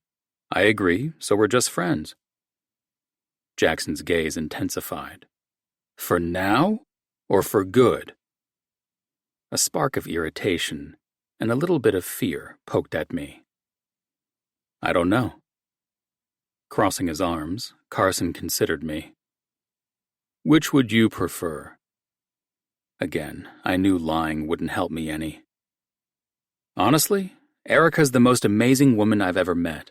She's sexy as hell, and if she gave me the green light, I wouldn't give it a second thought before asking her out on a real date. I respect her too much to push it, though. I'm there, doing everything I can to help get ready for the baby, but I know I don't understand half of what she's going through right now. If she never wants me as more than a friend and the father of our baby, I'll respect that too. Her happiness and the baby's happiness are all that matter." I didn't think either of them believed a word I'd said. Not that I blamed them. I knew very well what they'd heard about me. My reputation wasn't exactly a secret. If I were in their shoes, I wouldn't trust that someone could abandon all of that just because of an unplanned pregnancy either. It wasn't just the baby, though. Getting to know Erica had done something to me. I wasn't totally sure what yet, but I didn't want my old life back anymore. "Fuck," Jackson muttered. "You're in love with my sister, aren't you?" I pulled back, stunned by what he'd said. Was I in love with Erica? Chapter 21. Rhett. My shoulders automatically tensed when I heard the knock on my office door. I took a deep breath before looking up to see who had disturbed my work, knowing full well it would be my boss. Nobody else ever barged in unannounced to criticize me and ask why I wasn't working faster. "You got a minute?" he asked. His tone suggested that even if I was in the middle of something, he couldn't have cared less. "Sure. What's up?" I asked. The effort it took to not let my irritation slip through was monumental. "The East Side office has an opening for a senior developer." He paused and stared at me with open hostility. "Okay," I said, dragging out the word because I had no idea why he was telling me this. His mouth twisted into a frown. "Apparently they've seen your work and are interested in you." Really? I couldn't contain my surprise at this announcement. I'd attended meetings 1 or 2 times at the East Side office. Nothing substantial enough to leave an impression. "Clients mentioned you to them, I guess. They want to offer you the position," he bit out. He tossed a slip of paper on my desk. "You're supposed to call them, today. Set up an interview." I stared at the piece of paper. Was this a joke? Joseph had zero sense of humor, so I doubted it, but I couldn't figure out why the East Side office would offer me a promotion without ever having talked to me. Which client had mentioned me? Why would they listen to them? Developing basic apps wasn't exactly something that made me stand out. Most of what I did was routine, something I'd done 100 times before. "Are you going to leave?" Joseph demanded. He treated me like shit most days, but he seemed visibly upset by the thought of me leaving. Don't know, I said. The East Side office was an hour commute when you factored in traffic. What if Erica went into labor and I couldn't get there in time? How would that complicate sharing custody? The idea of being in my car an extra 2 hours a day made me cringe, made me want to move closer to the East Side office. That would take me further from Erica. Could I really do that? Think it over, Joseph said, before turning around and stalking out of my office.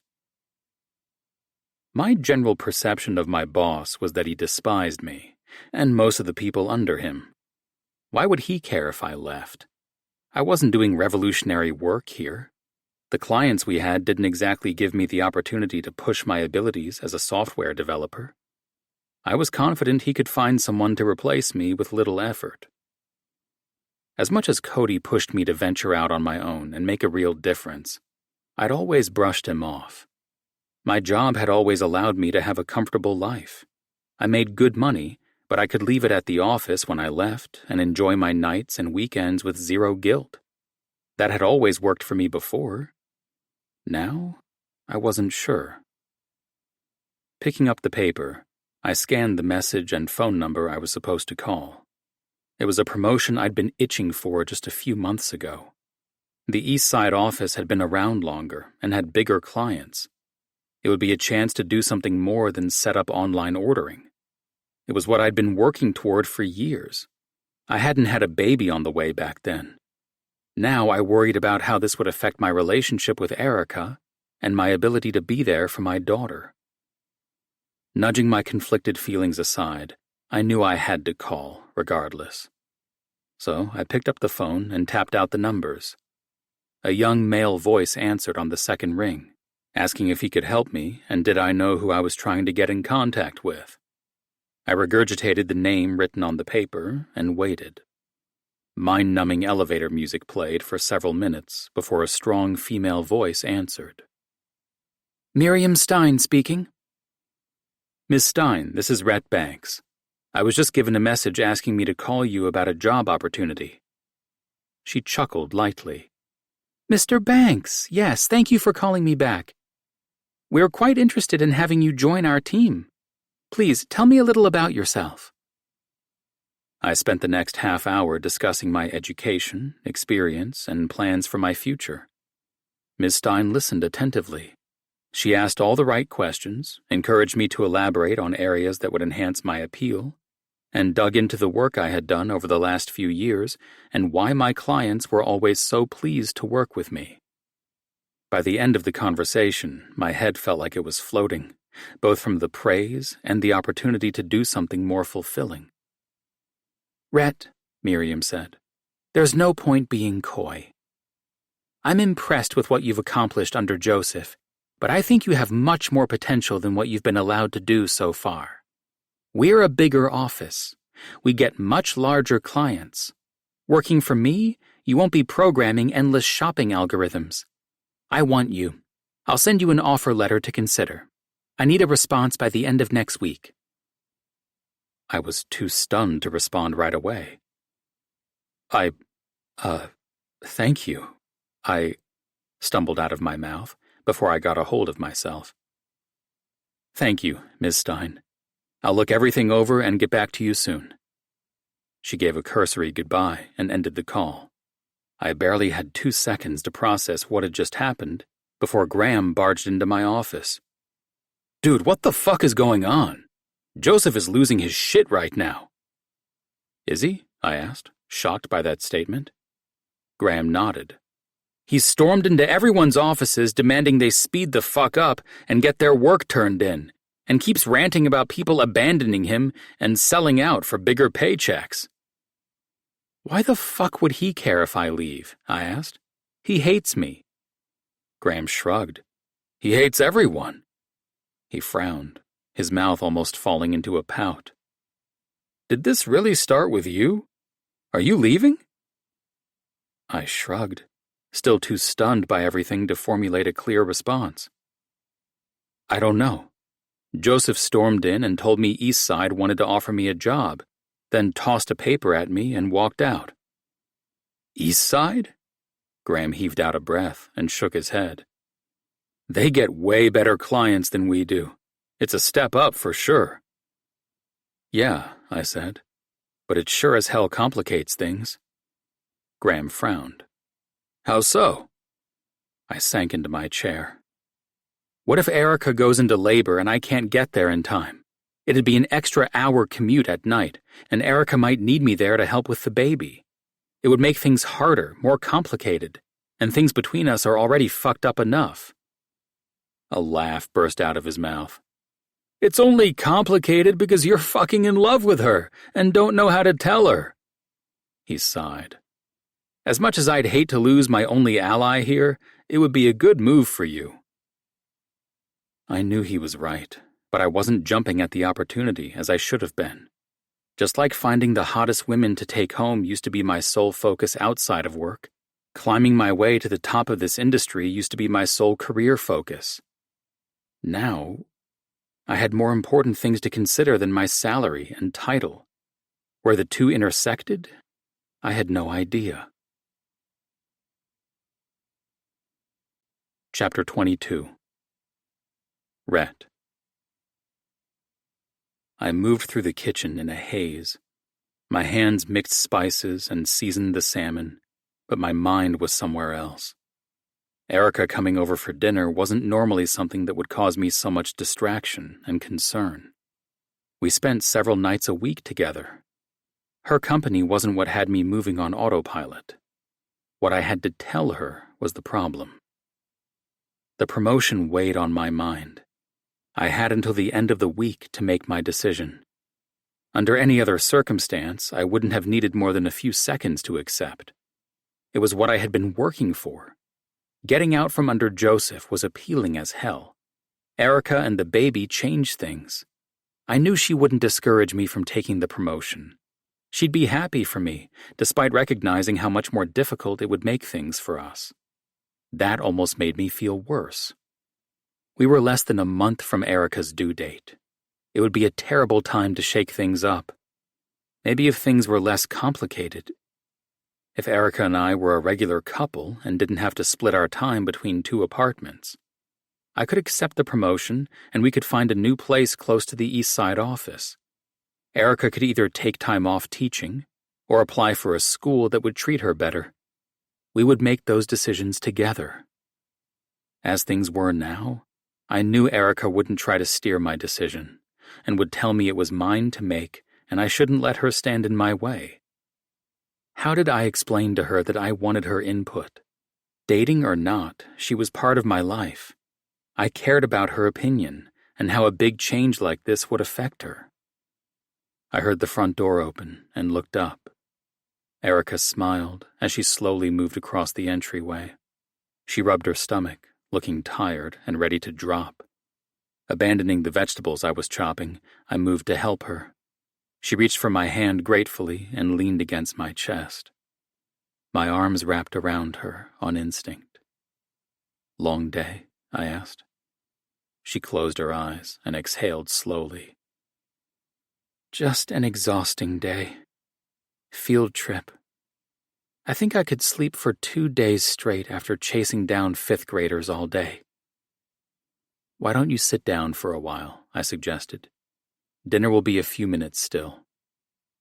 Her head bobbed against my chest, but she still didn't make any move to leave my embrace. Since meeting her family, these moments had occurred much more frequently. I didn't always know how to interpret her closeness, but I made sure not to discourage her. Tightening my hold on her slightly, I nestled my mouth against her hair and kissed her lightly. She didn't pull away. Instead, she pulled closer against me and sighed contentedly. It was several sweet moments later before Erica mumbled, "My feet are killing me." Chuckling, I pulled back and smiled down at her. "Sit down and rest. I'll massage your feet after we eat." A slow, sexy smile teased the corners of her mouth. "That's a dangerous proposition. Remember what happened last time?" Heat swelled in my core, my cock hardening just at the memory. How could I forget? Her smile widened, but she didn't say anything else. I helped her sit on the couch, and her fingers trailed down mine as I moved away. As I turned back toward the kitchen, I could feel her gaze on me. Any hint of interest from Erica instantly made me hard. Even at 8 months pregnant, I found her more attractive than ever. She was not only a beautiful woman, but also a kind and compassionate woman with strength and a great sense of humor mixed in. Sexual attraction was a small part of what I felt for Erica now. Jackson thought I was in love with her. His comments had caught me off guard in the moment. I hadn't allowed myself to even consider something more than friendship or sex with Erica. I'd been able to think of little else since going out with her brothers. While I might not be ready to admit I was in love with Erica, I knew I was falling hard. It scared me because I didn't know if she felt the same. That was a new problem for me, one I didn't know how to deal with.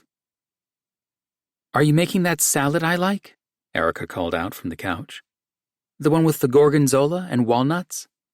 "Of course," I replied. Erica made a happy sound. "You spoil me too much." "I'd spoil you more if you'd let me." I said it without thinking. As soon as the words left my mouth, I worried Erica would become annoyed or upset. She didn't like me overstepping my role. Offering to do more than pay for baby-related expenses usually resulted in her pulling away. "This kind of spoiling I don't mind," Erica said. She leaned her head back against the cushions and smiled. "You can cook for me any time you want. I'm too tired at the end of the day to do much more than heat something up in the microwave." Excitement pricked at me. "I'll cook for you every night then. Can't have the mother of my child going hungry or eating shitty food out of exhaustion." Erica chuckled. "You'd become my personal chef?" "I'd love to." Pushing herself up so she could turn and see over the back of the couch, her curious eyes searched me. "Would you really?" "Of course," I said, without hesitation. Surprise and delight sparkled in her eyes. I found myself holding my breath, waiting for her response. The smile on her lips grew just enough to be noticeable. "Okay," she said quietly. I blinked in surprise. "Okay?" Erica was going to let me cook for her every night? She would come over here every night? Lately, she tended to fall asleep on my couch after dinner as we watched TV. Being so close to having the baby, her energy was dwindling.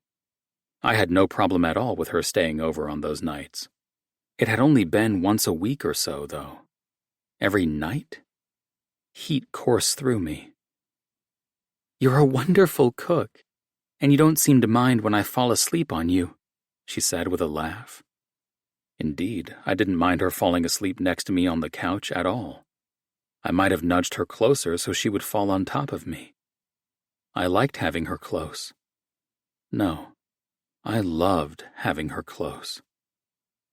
"Plus," she continued, "I'd feel better staying together these last few weeks, in case something happens in the middle of the night." I nodded. I'd been worried about that, especially with the promotion offer and the possibility of being further away from her. I'd feel better being together, too. Then I considered the guest bedroom and the fact that it was currently being used to store extra baby gear Erica didn't have room for at her place. It was a mess. Frowning, I said, "I can get the guest room cleared out, if you want." Erica shrugged. "You don't need to go through all that trouble." She didn't continue and say out loud that she preferred to sleep in my bed. We both knew that was the only other option. I could take the couch if she wanted me to, but in that moment, I doubted she would ask me to. Worry may have been part of her motivation. It wasn't all of it. It sure as hell wasn't my whole motivation either. My plan to tell her about the promotion fizzled. I knew it would complicate things, make her pull away from me. I didn't want that. I needed her close. Yes, I worried about her going into labor in the middle of the night and not having anyone nearby to help. Even more than that, I simply wanted her near me. Did she feel the same? Chapter 23. Erica. I stood at the whiteboard, writing out instructions for the assignment my class was about to start. The ache I'd been battling all morning intensified, and I paused. Drawing in a slow breath, I exhaled as the pain subsided. I still had 3.5 weeks until my due date. I'd read about Braxton Hicks contractions. I just hadn't realized they would be this bad. I desperately hoped they didn't continue until I went into labor. I was miserable enough being so big and constantly exhausted. When I finished writing the instructions, I turned to my class. "Does anyone have any questions?" Several hands shot up. I sighed and gestured for the nearest student to go ahead. "Are you going to have your baby soon?" I shook my head. "Not for a few weeks still." The boy frowned. "Are you sure? You don't look like you feel so good. Should I get the principal?" "No," I said quickly. The last thing I wanted was my boss being dragged down to check on me for no reason. He'd let me have it for interrupting his important work with my personal issues. I smiled at the kid's concern. "I'm fine, really. Don't worry." He didn't look convinced, but his gaze dropped to his paper. The other 2 hands that had shot up were still waving at me. I called on another student, hoping their question was actually about the assignment. "When my mom had my little brother, she kept rubbing her belly a lot and breathing weird like you're doing." She gave me a pointed look that seemed to dare me to contradict her. I forced a smile onto my lips. "It's common to have some pain for a few weeks before the baby is born. It only hurts a little, I promise." Pointing at the last raised hand, I was relieved when he actually had a question about the assignment. I answered it to his satisfaction and asked the class to get started. As soon as they were all focused, I waddled back to my desk and lowered myself into the chair. As soon as I relaxed, another wave of pain rolled over my abdomen. I placed my hands on my stomach, rubbing and willing the pain to lessen. Startled by how hard my stomach felt, I placed both hands on my belly and forced myself not to hold my breath. The childbirthing class Rhett and I had taken after the parenting class had emphasized the need to breathe so many times, I'd been ready to throw something at the instructor if she said it again. Now, I understood why she'd harped about breathing so much.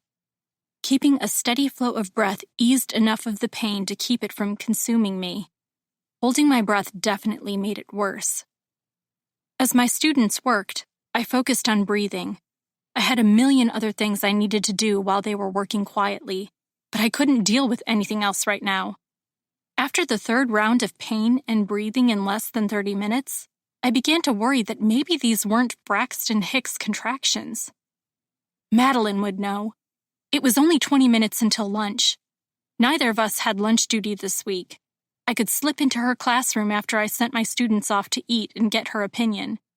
I supposed I could call my doctor to ask, but I didn't want to bother him if it were really nothing. I had to wait out one more contraction before the lunch bell finally rang and my students scrambled to put away their assignment and line up at the door. It took considerable effort to push myself up out of the chair. When I managed to get to standing, my belly felt heavier than ever. I was tempted to sit back down and take a nap.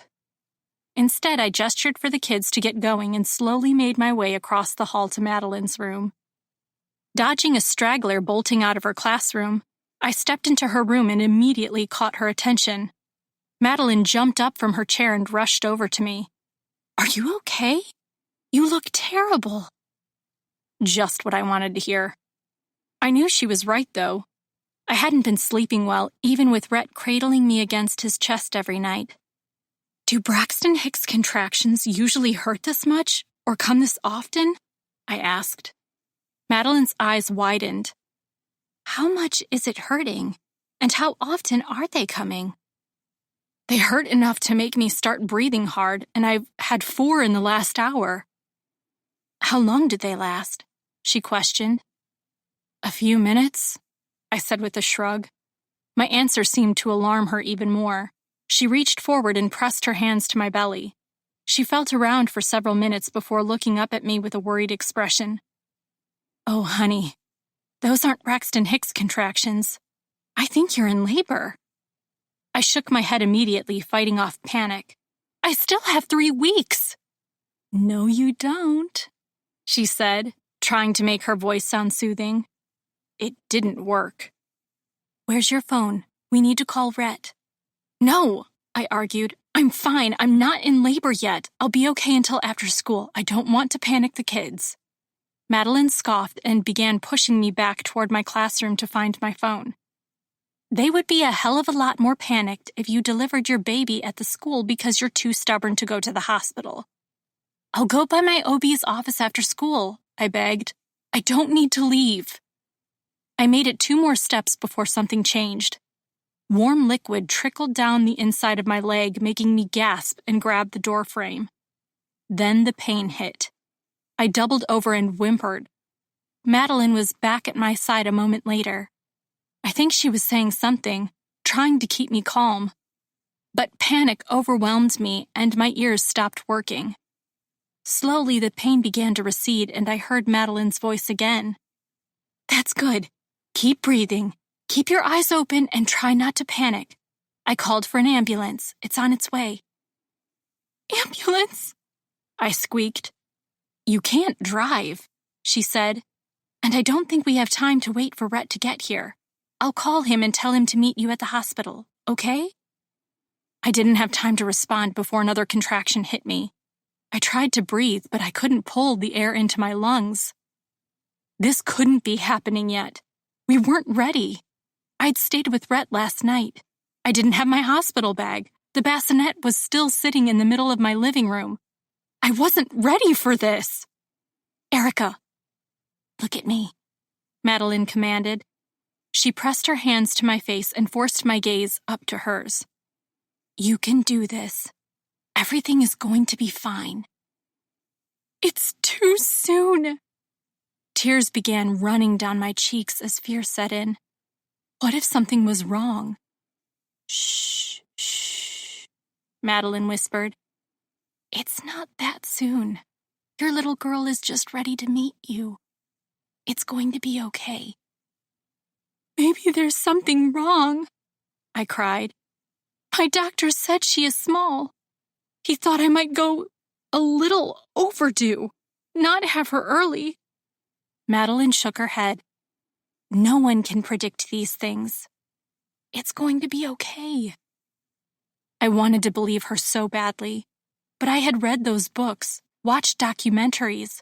So many things could go wrong, and having the baby early was not good, no matter which way you looked at it.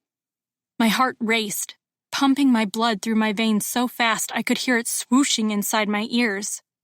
Everything was too overwhelming. The pain, the panic, the fear. Everything crashed into me all at once. I wanted Rhett. I needed him with me. I couldn't do this without him. Please call Rhett, I begged. I didn't want to face this alone. That realization hit me like a ton of bricks. I didn't want to do this on my own. None of it. On my own, I was scared and had no idea what to do. I needed Rhett with me. Everything seemed easier when he was there. I didn't want to admit to myself how much I leaned on him these past few weeks, and I didn't think it was going to change anytime soon. Maybe not ever. I needed Rhett, even if I was terrified of what that meant. Chapter 24. Rhett.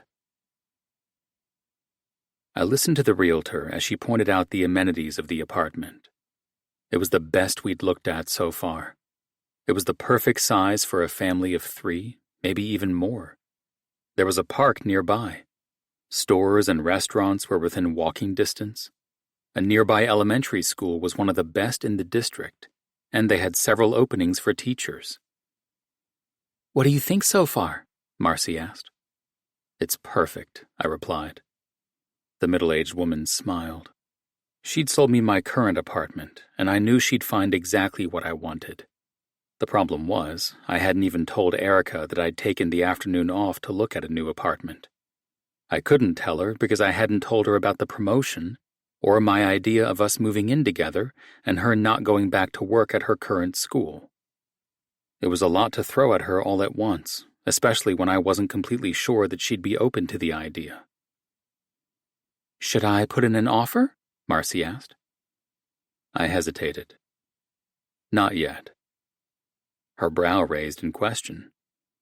"Do you want to keep looking, or you just need some time to think it over?" I don't need to think it over, but I need to convince Erica that this is a good idea." "Erica?" Marcy asked. I hadn't told her why I wanted to buy a new apartment, just the specifics I wanted her to look for. Curiosity burned in her eyes. She was a friend of my mother's and knew about my previous lifestyle. The idea that I needed to clear this decision with someone had clearly surprised her. Erica is having our child soon. We're not exactly together right now, I said, but I'm hoping to change that. Marcy didn't try to hide her surprise. "Well, that was not what I was expecting you to say, but congratulations. Hopefully on more than one count." "That's my hope," I said, more nervous than ever after having admitted my plan out loud. "How quickly is this likely to sell?" She frowned. "It won't last long. It's a great neighborhood and the price is competitive." It was the answer I'd expected her to give me, but my chest tightened. "Can you call the seller, let them know I'm very interested, but I need until tomorrow to make an official offer?" "I can try," she said. "No guarantees another offer won't come in that they'll accept." "I know," I said, "but I'd really appreciate it if you'd try. I'll talk to Erica tonight." My phone rang and I took it from my pocket, expecting someone from work calling with a question. When Erica's name came up, I was surprised, then worried. I answered the call and pressed the phone to my ear. "Erica? Is everything all right?" "My name is Madeline. I work with Erica," a woman said. "Erica's water broke and they're loading her into an ambulance as we speak. Can you meet her at Mercy Hospital?" Shock paralyzed me. Hospital? A million thoughts tumbled through my mind. The baby was coming? Was everything okay? It was too early, wasn't it? Where was the hospital? I couldn't remember, even though I knew I'd planned out the route a dozen times. What about Erica's bag? I was clear across town, the opposite way of the hospital. Did she need it? What was in it? I couldn't remember. "Rhett?" the woman asked again. What had she said her name was? "Rhett, did you hear me? You need to go to Mercy Hospital. You need to go, right now." "Mercy Hospital, got it," I mumbled. Is she okay?" "Aside from being in labor," Madeline said, "she's perfectly fine. Your little daughter has just decided to come early." Her words woke me up. My daughter. She was coming. Erica needed me. Panic still hovered at the edges of my awareness, but a sense of purpose focused me. "Mercy Hospital," I repeated. "I'm leaving now. Thank you, Madeline, thank you." I ended the call and turned back to Marcy. "I have to go. Erica's having the baby." Go, she said with a shooing motion. "We'll figure out the apartment later." "Thank you." I turned and rushed toward the door. As I was yanking it open, Marcy called out a congratulations. I think I offered a wave as I sprinted down the hall. All thoughts of work, of apartments, or promotions vanished from my mind as I raced toward my car. All I could think of was Erica and getting to her as soon as possible. She had to be panicking. I was freaking out, and I didn't even have to go through the birthing process. The videos the birthing class showed had freaked us both out. I dove into my car and pulled out into traffic. Speed limits didn't matter. Traffic was lighter than usual, and I whipped through town in record time. I careened into a parking space and threw open the door. We'd taken a tour of the hospital as part of the childbirth class, but as I reached the lobby, I couldn't remember where to go. Glancing around, I found the docent desk and blurted out, "Maternity ward?" After recovering from me startling her with my abrupt question, an elderly lady smiled. "Around the corner. Take the elevators up to the 4th floor." I wasn't sure whether I thanked her before running off in the direction she'd pointed. I nearly passed the bank of elevators in my haste, then ran back to smash my finger against the call button. On the verge of screaming at its slowness, I jumped into the car when the doors finally opened. I hit the 4th floor button and took a deep breath. I was about to become a father. Chapter 25. Rhett. I skidded to a stop outside the door the nurse had directed me to. The sound of Erica's voice, whimpering in pain, momentarily stunned me. I couldn't believe this was happening already. Terrified of seeing Erica in pain, or of something going wrong, of meeting my daughter for the first time, I felt as if I were suffocating. Everything I had learned over the past few months vanished from my mind. "Are you Dad?" a young nurse asked, appearing in front of me without warning. I stared at her. Am I the dad? Dad. Hearing the word paralyzed me. It was just a word I had heard and even said 1,000,000 times. But no one ever called me Dad. It was too odd, and I couldn't wrap my head around it.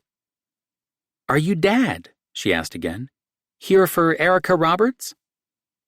Hearing Erica's name sparked something in me. "Yes, Erica. Is she okay? Is the baby all right?" The nurse smiled. "Everyone's fine so far, but she's asking for you.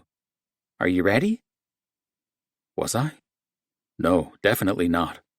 Still, I nodded without really knowing what I was doing. Was anyone ever ready for this? Gently grabbing my arm, the nurse led me into the room. As soon as I saw Erica, I broke away from her and ran to the bed.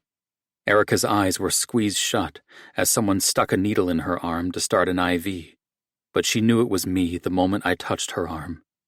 Swiveling her head toward me, she opened her eyes, and tears filled them immediately. "You made it," she sobbed. "I came as soon as Madeline called. Are you okay?" She seemed unsure, but nodded. "I'm scared more than anything. She's so early." Tears spilled down her face. The nurse taped down the IV tubes and patted her shoulder. "She's a little early, but it's nothing to be concerned about. Both yours and the baby's vitals look perfectly fine." Erica nodded, but I could tell she didn't believe her. "Did someone reach Dr. Anderson yet?" The other nurse nodded. "He's on his way, don't worry." I wanted to roll my eyes at her advice at a time like this. There was no possible way not to be worried. Trying not to snap at the nurse, I turned away from her and focused on Erica. "Why didn't you call me earlier? How long had you been having contractions? Or did it just start suddenly?" Erica blushed, though it was hard to see because her skin was already flushed from the exertion of labor. "I thought they were just Braxton Hicks contractions and that they'd go away after a while. Then my water broke, and Madeline had to call for an ambulance." "Thank God you were with Madeline," I said, before pressing a kiss to her damp forehead. Erica started to say something else, but her grip on my hand became vice-like, and she cried out as the pain intensified. Pure terror raced through me. I'd never seen another human being in so much pain. Fear that something was wrong slammed into me. Where was the goddamn doctor? Why wasn't anyone doing anything? "You're doing just fine, Erica," the older nurse said in a soothing tone. Her gaze bounced between Erica and a monitor. "Nice deep breaths, eyes open. You've only got about a minute left with this one." How did she know that? Why wasn't she more worried? The younger nurse came back into the room, looking too calm and confident. "Dr. Anderson is on his way up right now, Erica." Erica grunted and continued breathing. Finally, the wave of pain seemed to pass, and she slumped back against the bed. "Isn't she supposed to have something for the pain?" I demanded. "What about the epidural?" I knew we had talked about pain management, and Erica had wanted to have an epidural.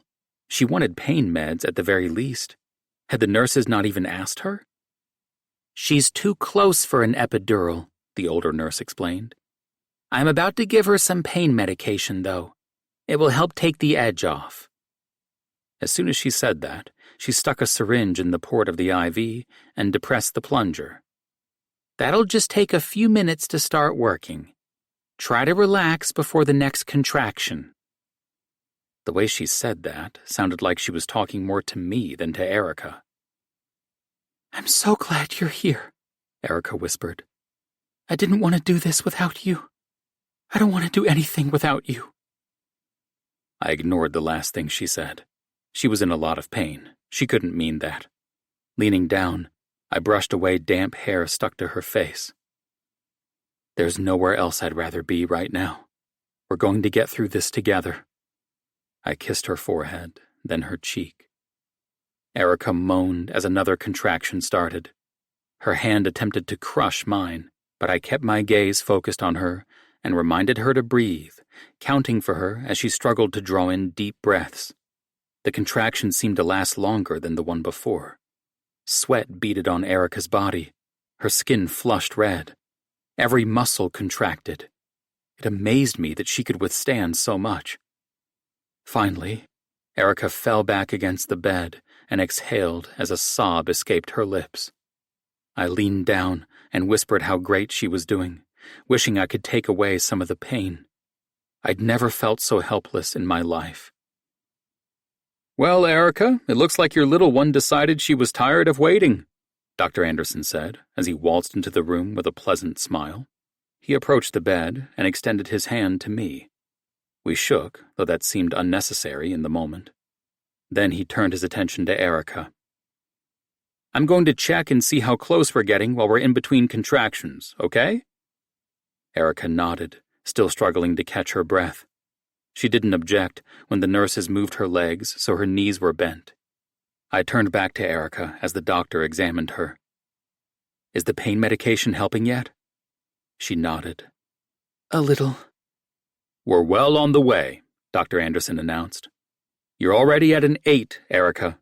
If things keep progressing as they have been, we'll likely see your daughter within the hour." He seemed pleased by that. I thought an hour sounded like a hell of a long time for Erica to have to endure these contractions. At the same time, it sounded like too short of a time before our daughter would be born. Were we ready? Could we really do this? Raise a child together? I didn't have time to keep contemplating it. The next contraction hit, and they kept coming and coming until Dr. Anderson finally told Erica that it was time to start pushing. Panic and excitement flashed inside of me. Then my attention was fully locked onto Erica as she strained and cried and finally brought our daughter into the world. She collapsed against me the moment we heard the baby cry out. A moment later, she was sobbing along with the baby. Desperate to see my daughter and make sure she was okay, I made myself stay at Erica's side and try to reassure her and tell her how amazing she was, in between sneaking glances at whatever the doctor and nurses were doing. Not until the smiling doctor turned toward us with a bundle of pink in his arms did I start to relax. "Is she okay?" I demanded. Dr. Anderson laid the infant against Erica's chest and said, "She's perfect." Erica stared at our daughter, completely in awe of the red-faced little girl staring up at her with curious blue eyes. She was still covered in splotchy red debris, and her face was a bit swollen, but tears filled my eyes as I fell completely and utterly in love with her. Her bright eyes shifted, and her gaze locked on to mine. Even though I knew the childbirth class had said infants could only see a few inches at first, I knew she saw me. Her tiny, wrinkly hand escaped the blanket and bobbled in my direction. Tears ran down my cheeks as I reached my hand toward her, and she latched onto my finger. "She's so beautiful," Erica cried, happy tears coursing down her face. "She's amazing," I whispered. "You both are." I brushed my finger gently against her cheek. I can't believe she's finally here with us. I never want to be away from her.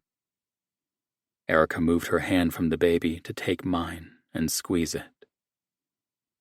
We can do this, right? She whispered. I looked from our daughter to her, love for both of them overwhelming me. We can together. The younger nurse encroached on our moment, holding her hands out for the baby. I'll get her cleaned up for you and take some measurements and do a few tests for her chart. Neither Erica nor I wanted to relinquish our little girl, but I knew it was necessary. Gently, I slid my finger from our daughter's grip and allowed the nurse to carry her over to the bassinet cart. The doctor and older nurse then went to work helping Erica and cleaning up after the birth. My thoughts turned back to what I'd spent that afternoon doing. I knew I couldn't follow through on my plan. We had too much else to focus on. Starting a new job, moving, starting a relationship. It would all have to wait. Have you chosen a name yet? The younger nurse asked. I glanced at Erica, and she smiled. We hadn't settled on a name the last time we'd discussed it. I knew her favorite, though. Marie Isabel Roberts. Erica looked over at me, a smirk on her beautiful face. No, I changed my mind. You did? But you loved Marie Isabel. I still do. That's not what I was talking about. I decided on Marie Isabel Banks, she announced. I gasped. Are you sure? She had told me early on that she wanted our daughter to have the same last name as her. I agreed, of course, since it made much more sense that way. I'm positive. I mean, if that's okay with you, I guess. I nodded. It's more than okay with me. I love it. You have no idea how much that means to me. I brushed a light kiss against her lips. Her surprise deepened at the gesture, but she didn't pull away.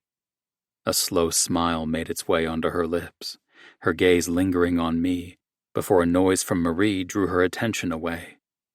The young nurse brought her back to us, clean and bright-eyed, and we immediately forgot everything else. It was hours later, after all our family had come and gone, that I remembered that I needed to make a call. While Erica and Marie were both sleeping, I stepped out into the hall and called Miriam Stein. She answered on the first ring with, Banks, I hope you're calling to tell me you've made your decision to accept my offer. Actually, I said, I'm calling you from the hospital. My daughter was born a few hours ago. She didn't answer right away. Congratulations, of course, but I'm not sure why you're calling me. I was expecting to have a few more weeks to prepare to change jobs and move before the baby was born.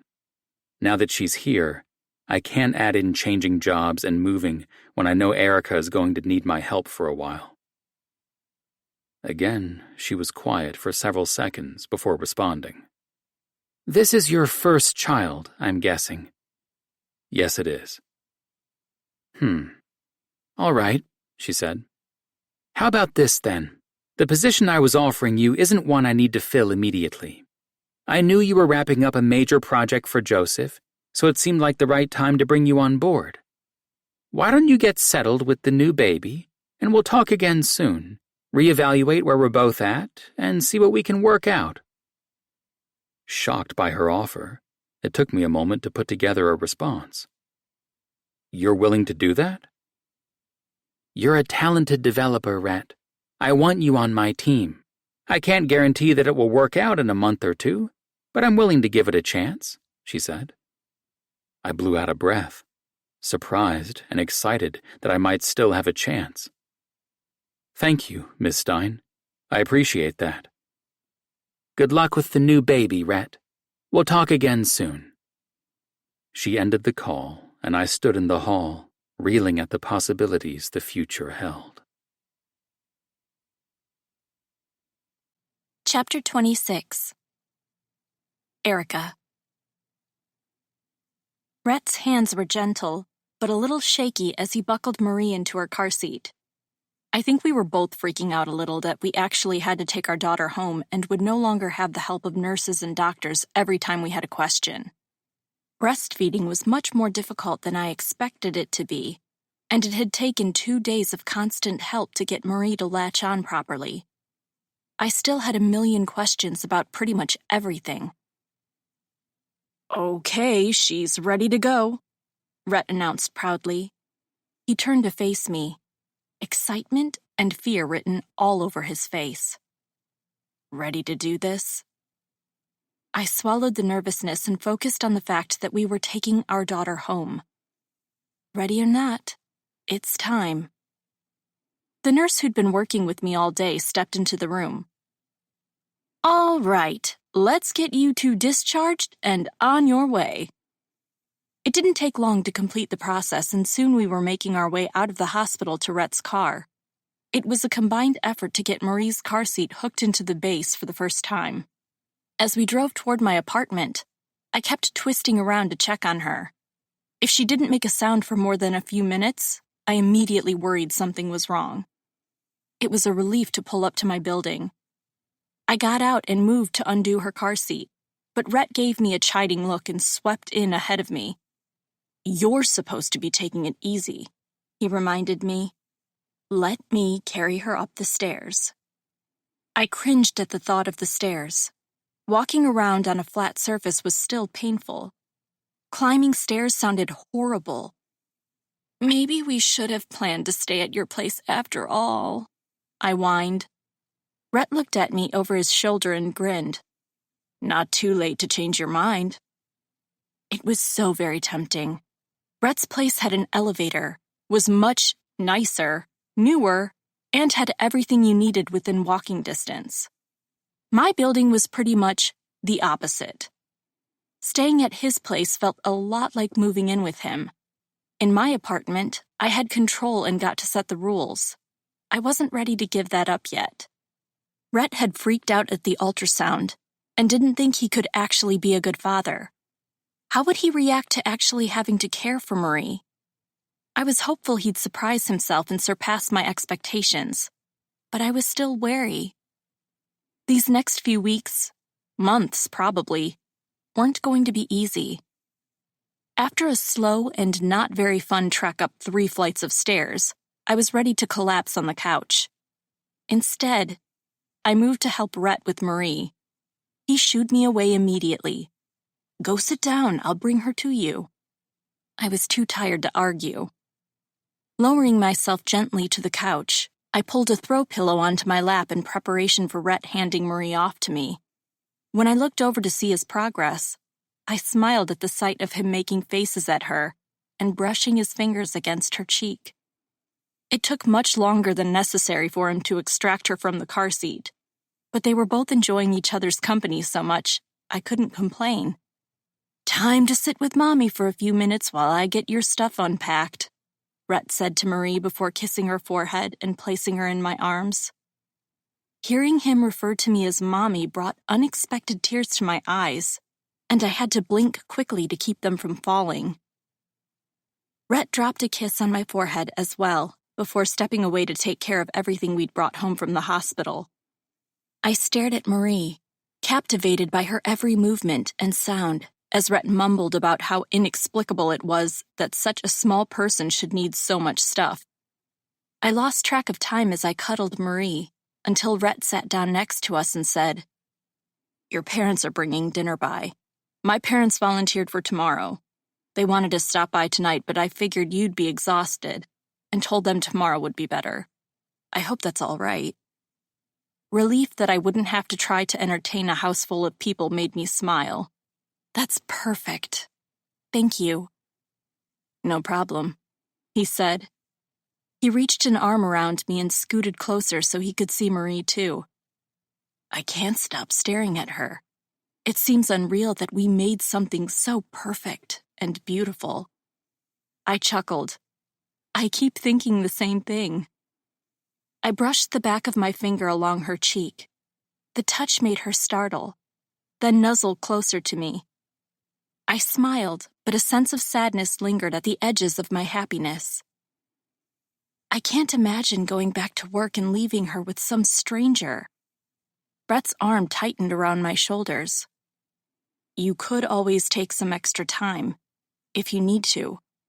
There will only be a few weeks left in the school year by the time you're supposed to go back. Maybe by the end of summer we'll have things figured out. I truly wish that were an option. My boss would for sure fire me if I did that. Leaning down so his mouth was close to my ear, Rhett whispered, "You know it is an option. And would that really be such a bad thing?" His lips touched lightly against my temple. It was so tempting to rely on him. Let him take care of me along with Marie. We simply weren't in the right situation for that to be a possibility in my mind. I appreciated how kind and considerate he was being, though, so I didn't press the point. All I said was, "I'll think about it." "Good," Rhett said before tucking me under his arm a little more. I leaned into him, allowing myself to find comfort in his presence and warmth. When we'd first started this adventure together, I had doubted everything that had to do with Rhett. He'd proven me wrong so many times. I knew he would be a good father to Marie if he could survive these next few weeks. I knew we could co-parent Marie as friends and give her a happy and full life. I also knew Rhett cared about me more than I ever expected him to. What I didn't know was whether we could actually have a real relationship. The pregnancy brought us back together after a one-night stand neither of us had any real intention of continuing. Was Marie the only real bond we had to each other? My feelings for Rhett had softened so much. A frightening amount, actually. Every day he became more of a fixture in my life. I woke up thinking about him, and not just in a sexual way, though that still happened far more often than it should. My thoughts drifted to him in spare moments. Whether we would eat dinner together. Would he stop by on the weekend? Would he mind if I stayed over again? Even though I knew I should keep him at a distance until I could be sure he was here for me as much as for Marie, it was becoming more difficult to do that every day. The last time I let my emotions and body make decisions for me, I'd ended up pregnant. That alone should have been enough to convince me to hold back. But hadn't that turned out okay? I wouldn't wish for anything different than exactly what I had in that moment. Turning to glance at Rhett, I smiled when I saw his head tilted back and his eyes closed. His breathing was even and rhythmical, soothing as his chest pulsed against me. Admittedly, I hadn't made a smart choice the night I slept with Rhett without using protection. Would I go back and change it if I could? Absolutely not. I had a beautiful daughter and a sweet, sexy man in my life. I kept telling myself it would be insanity to start a relationship right now. But hadn't we already started it?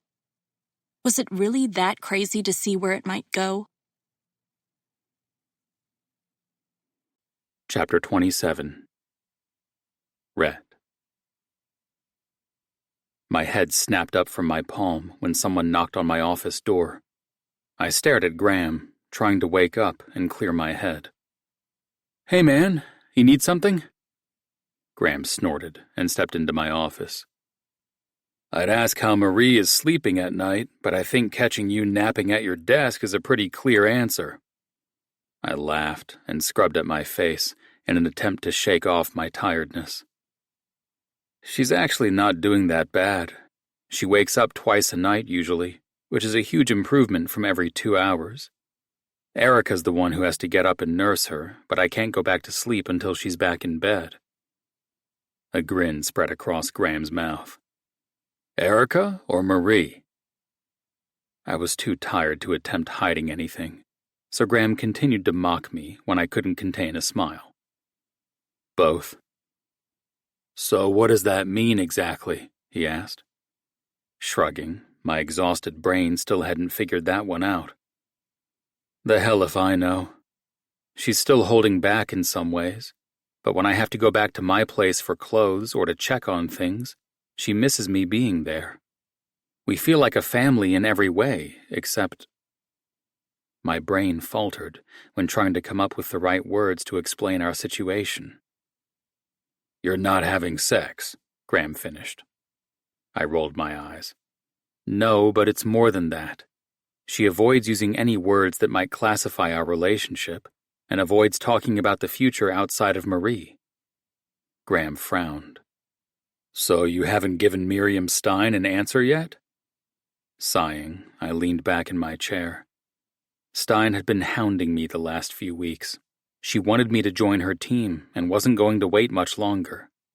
It was a huge opportunity to pass up.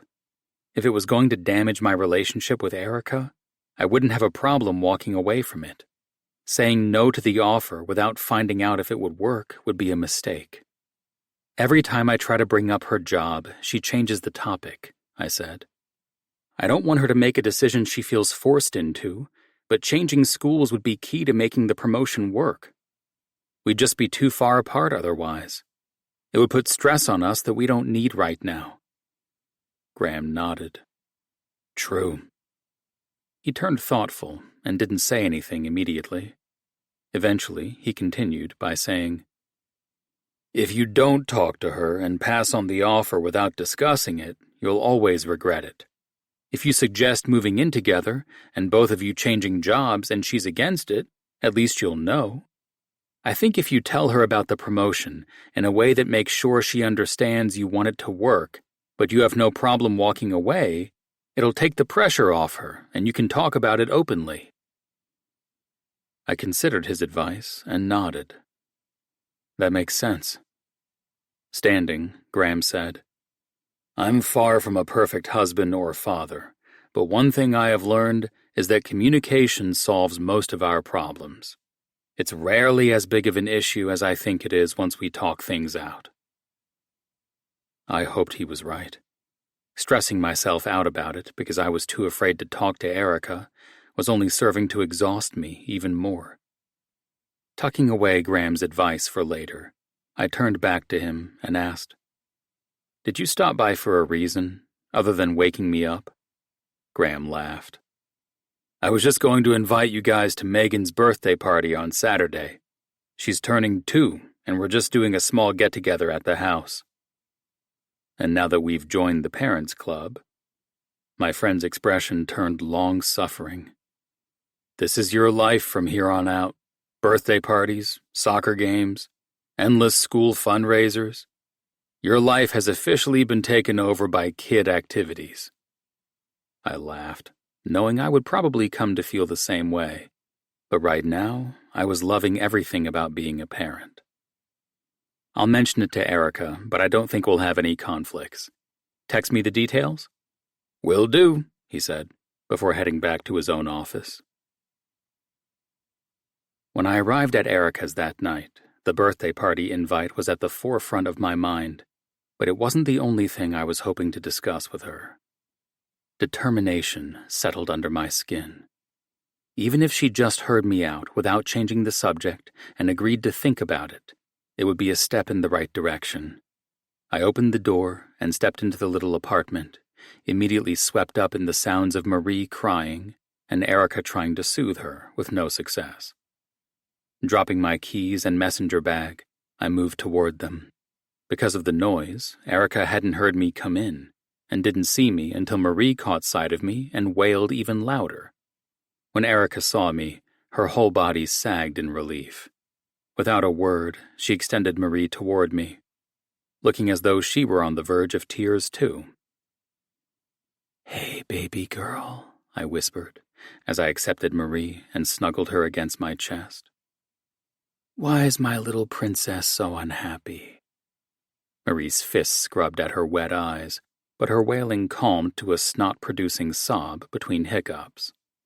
Erica looked on with relief, and maybe just a little bit of jealousy. She's such a daddy's girl. Yes, she is, I said, as I started bouncing Marie lightly. Her hands fell to her sides, and she laid her head against my chest. I watched as her eyes almost immediately started drifting closed. Her reddened face slowly relaxed. Looking back up at Erica, I asked, Why was she so upset? Erica shook her head. Because she was tired, clearly. How do you do that? I smiled down at my little princess. Maybe she just misses me, or she likes the way I smell, or something. I shrugged. I'm not doing anything special. The tension in Erica's expression melted away. Well, you do smell good, and your chest is a nice spot to fall asleep. She reached out and brushed her fingers down my arm. And I kinda missed you too. Smiling, I glanced at her. Did you? Her expression turned teasing. Of course. I needed a break from this little diva. We both chuckled, but Erica's seriousness returned. Seriously, though, thank you for being here. Tonight, every day up to today. You've done more than I ever could have asked of you. I'm sure you miss your own apartment and having some actual space to move around in. Both our gazes swept the crowded apartment. A playpen was squished in between the wall and couch. Toys and a blanket covered the rug. Both diaper bags, one for short trips and one for longer ones, had been tripped over more than once. Laundry was frequently piled in baskets, thanks to all the messes Marie made in her attempts to ruin everything the first time she wore it. It was definitely crowded, but I didn't miss being on my own. I'd rather be here any day, I said quietly. Moisture sparkled in Erica's eyes.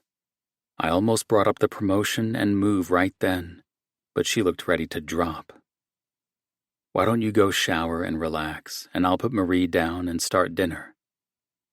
Hearing that, tears filled her eyes. Thank you. She walked over to me, leaned over Marie, and kissed me lightly on the lips. Then, without explanation, she turned and walked toward the bathroom.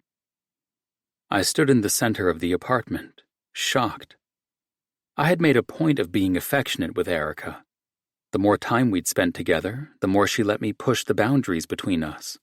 She almost never pushed, despite allowing me to hold her at night and kiss her in private. I could count on one hand the times she'd kissed my cheek or taken my hand. Now, a kiss on the lips? Yes, it was brief and light, but it meant something. I just wasn't sure what yet. Tucking away that thought before it consumed me, I laid Marie in her bassinet and rocked her for a few minutes, until I was sure she wasn't going to wake up the second I walked away. She was practically comatose by the time I stepped away to start dinner. I worked methodically, barely concentrating on what my hands were doing. Erica filled my mind, the possibilities both exciting and frightening me. Whatever you're making smells amazing, she said from behind me a while later. Fettuccine carbonara, I said with a smile. It's almost ready. She surprised me again then, by coming up behind me and wrapping her arms around my middle. Her head rested against my back. Graham invited us to his kid's birthday party this weekend, I said, starting with the least worrisome request. All of us? Erica asked. I nodded and looked over my shoulder at her. I know you haven't met his wife or kids, but do you mind going? You'll like Lisa a lot. It took Erica a moment to get over her surprise. Oh, yeah, I guess. I don't mind going if you're sure you want me to. Turning off the burner, I turned to face her, confused. Why wouldn't I want you to be there? She frowned. They're your friends. They don't even know me. I don't want to crowd in if you'd rather just take Marie. I started to understand her hesitance. The reason I haven't introduced you to any of my friends before now has nothing to do with not wanting you to be part of my life outside of raising Marie. I just didn't want to push you, and I really don't have a lot of close friends outside of Graham and Cody. I would love for you to come with us to the birthday party. Really? She asked. The uncertainty in her voice was easy to pick up on. Pulling her against me, I met her gaze without hesitation. I want you in every part of my life, At all the silly parties and family events. You never need to worry about whether or not I want you with me. A small, nervous smile tugged at the corners of her mouth. Okay, then I'd love to go. Good, I said. I'll let Graham know. We slowly moved apart and helped each other finish preparing the meal. I ignored my desire to spill out my plans and hopes for the future until we were both seated at the kitchen table and had a chance to start eating. Finally, I couldn't stand it any longer. I've been offered a promotion. Erica's fork paused in the middle of scooping up a bite of pasta. I saw her hands tremble before she tucked them out of sight on her lap. Slowly, her gaze lifted to meet mine. Oh? I nodded. Is it still here in the city? She asked in a small voice. Yes, at the East Side office. A frown settled on her lips. That would be a miserable commute, and a long one. Fear made me hesitate. She recognized the strain this would put on us. I needed to allay her concerns if I had any chance of making this work. Taking a deep breath, I said, From either of our current apartments, yeah, it would be tough.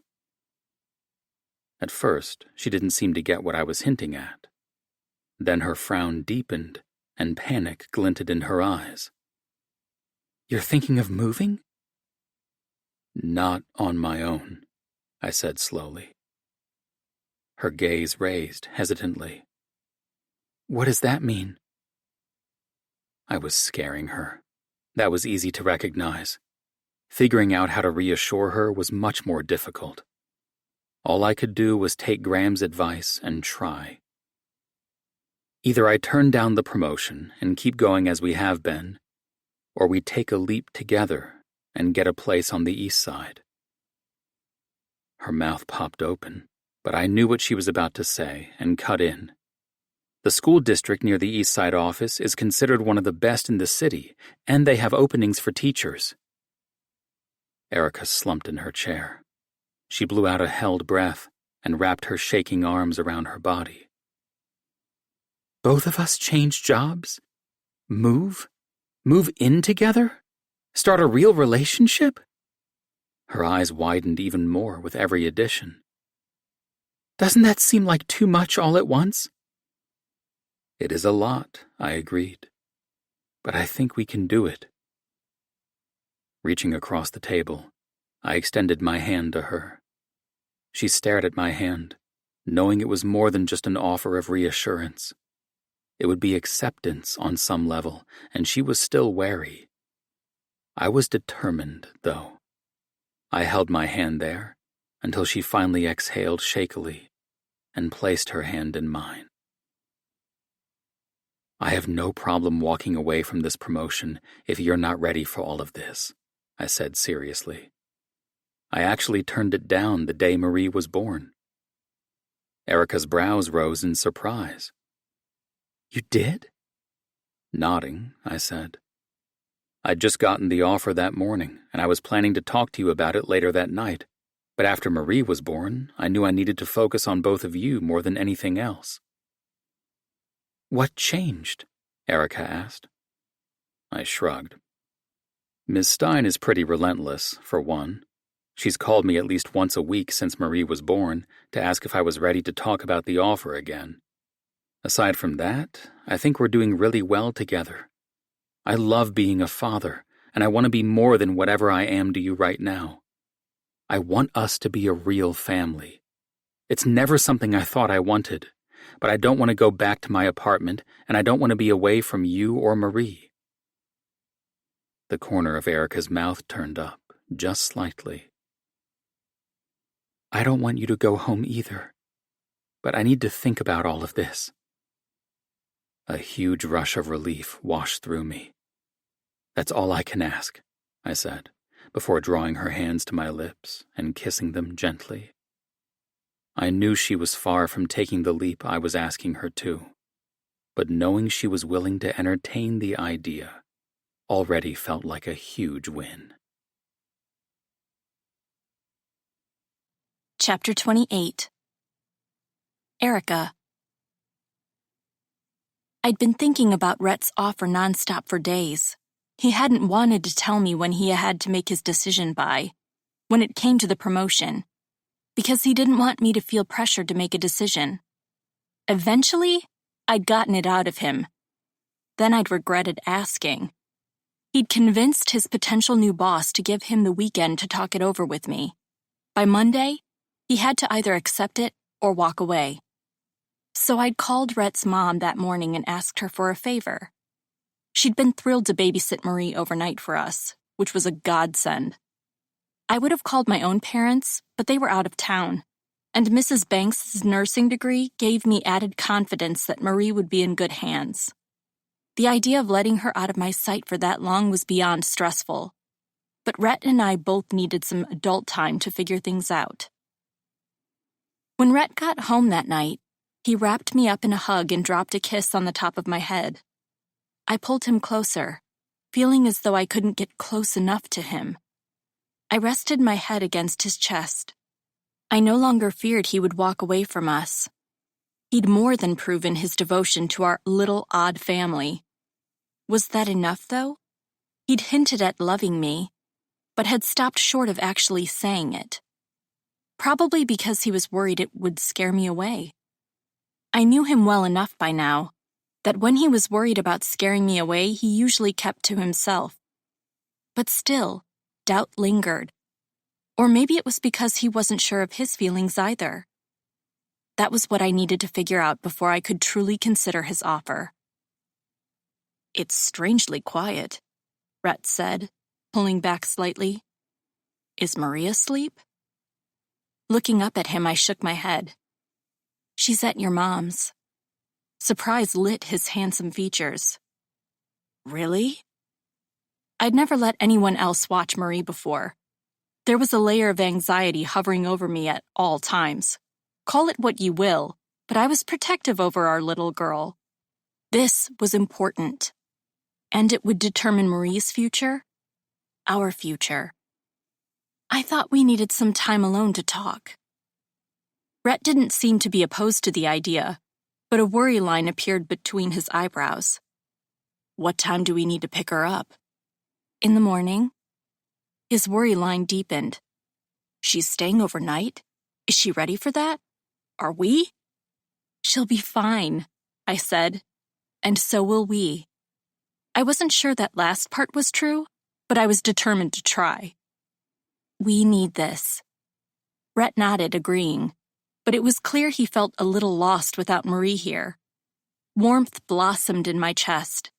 It always got to me when I saw how amazing he was with her. He adored her. She was his little princess. We had both doubted his capabilities. I couldn't have been happier to have been proven wrong, though. He was the best father Marie could have ever asked for. Would he be as good of a boyfriend? Or husband? It was time to find out. "I made reservations for dinner in 2 hours," I said as I stepped out of his embrace. "I'm going to go shower and change." His distraction fell away. "Reservations?" A hint of excitement sparked in his expression. "Are you asking me on a date?" I smirked at him. "Maybe." A grin spread across his lips. "We sure like to do everything out of order, don't we? Our first real date comes only after sex, having a child together, and practically living with each other for 2 months. Well, it seemed like a good idea to have an actual date before discussing buying an apartment together," I teased. The light in his eyes brightened. "The first date where we get to skip all the awkward getting-to-know-you shit? That's my kind of first date." Scoffing at him, I said, "When was the last time you actually took a woman on a real date, let alone an awkward first date?" Rhett pretended to consider my question very seriously. High school?" I laughed. "I doubt you ever had an awkward first date." He shook his head. "I had too many of them. Why do you think I stopped trying and decided one-night stands were better? Because you were a player? Brett pulled me back against his chest. Were being the operative word. You're the only woman I've been with, or wanted to be with, since you told me you were pregnant. His serious tone stilled me. I gazed up at him and was shocked when I realized he was serious. I knew, after a point, that he wasn't sleeping with other women. I just assumed that before that, he was living his life as he always had. There hadn't been any reason for him not to. I'd made it abundantly clear that I hadn't wanted a relationship with him. He was free to do as he pleased in his personal life. Is that really true? I asked, even though I knew it was. He nodded slowly. You're the only woman in my life, Erica. Why? I asked. At first, he shook his head. I can't really explain it, I guess. When I found out about the baby, even though you seemed to hate me at the time, you were my focus. It was about making sure Marie would be in my life at first. I wanted to prove to you that I was a decent guy and could be a good father. Sleeping with every woman I met certainly didn't fit the bill. The more time we spent together, though, the less I wanted my old life. At some point, it changed to me trying to prove I was worthy of you. Then I fell in love with you and couldn't imagine my life without you. Tears pooled in my eyes. You love me? Of course I do. How could I not? Rhett said softly. You're not only the mother of my child. You're one of the most amazing people I've ever met. You're kind and compassionate. You're strong and soft at the same time. You're sexy as hell, too. And you make every day we're together something special. I want to come home to you and Marie every night, even if that means staying in this tiny apartment until you're ready for something different. The last of my worries and fears melted away. A tear slipped down my cheek as I stared up at him. This apartment is terrible. A slow, sexy smile curved Rhett's lips. It really is. Making so many changes all at once was terrifying. Knowing we were going to do it together made it worth the risk. Lifting onto my toes, I kissed his lips, a hesitant touch at first. Then his hand slid onto my hips and pulled me tight against him.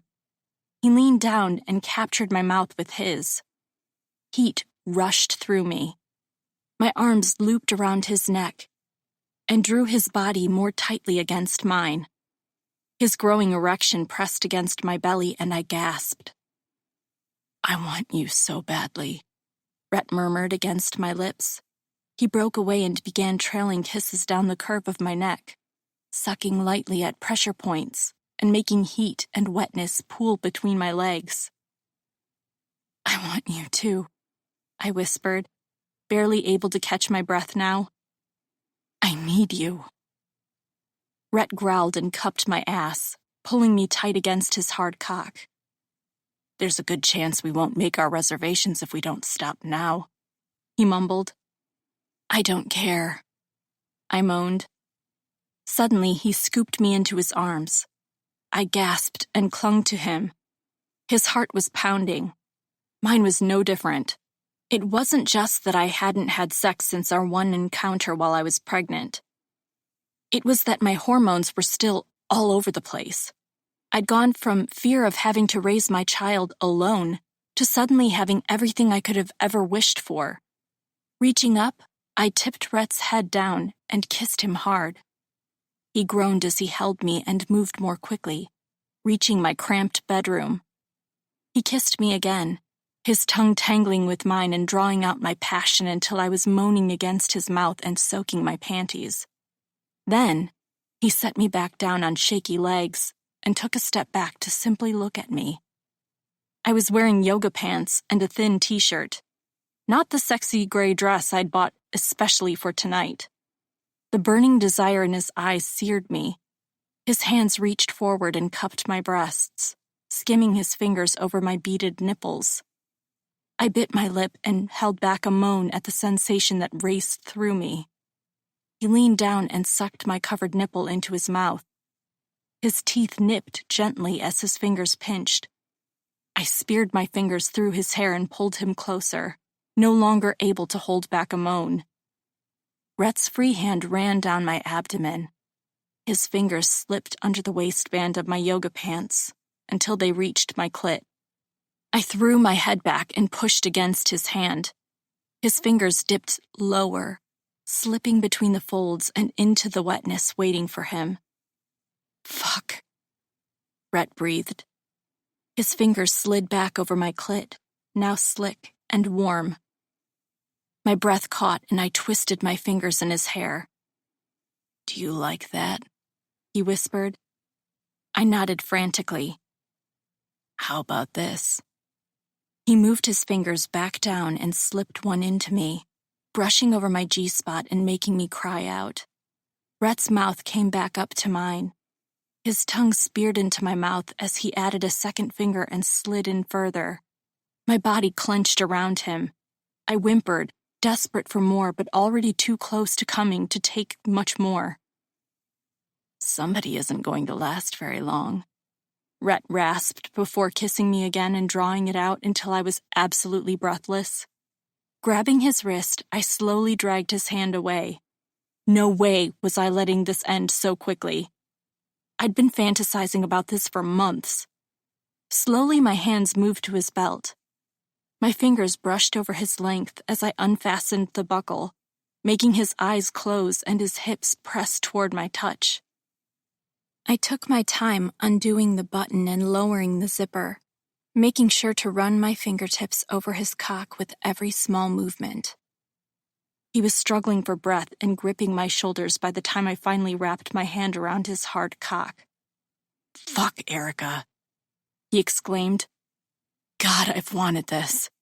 Sleeping next to you every night and not being able to touch you has been torture."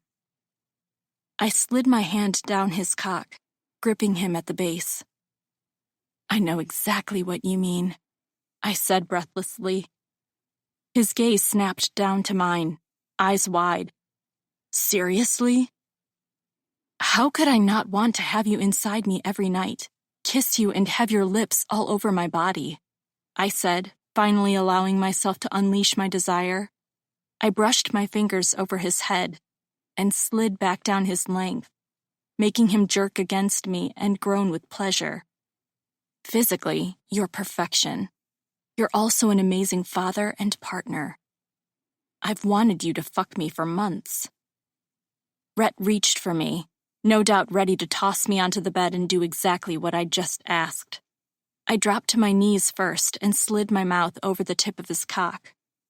He was so hard and thick, I could barely take him.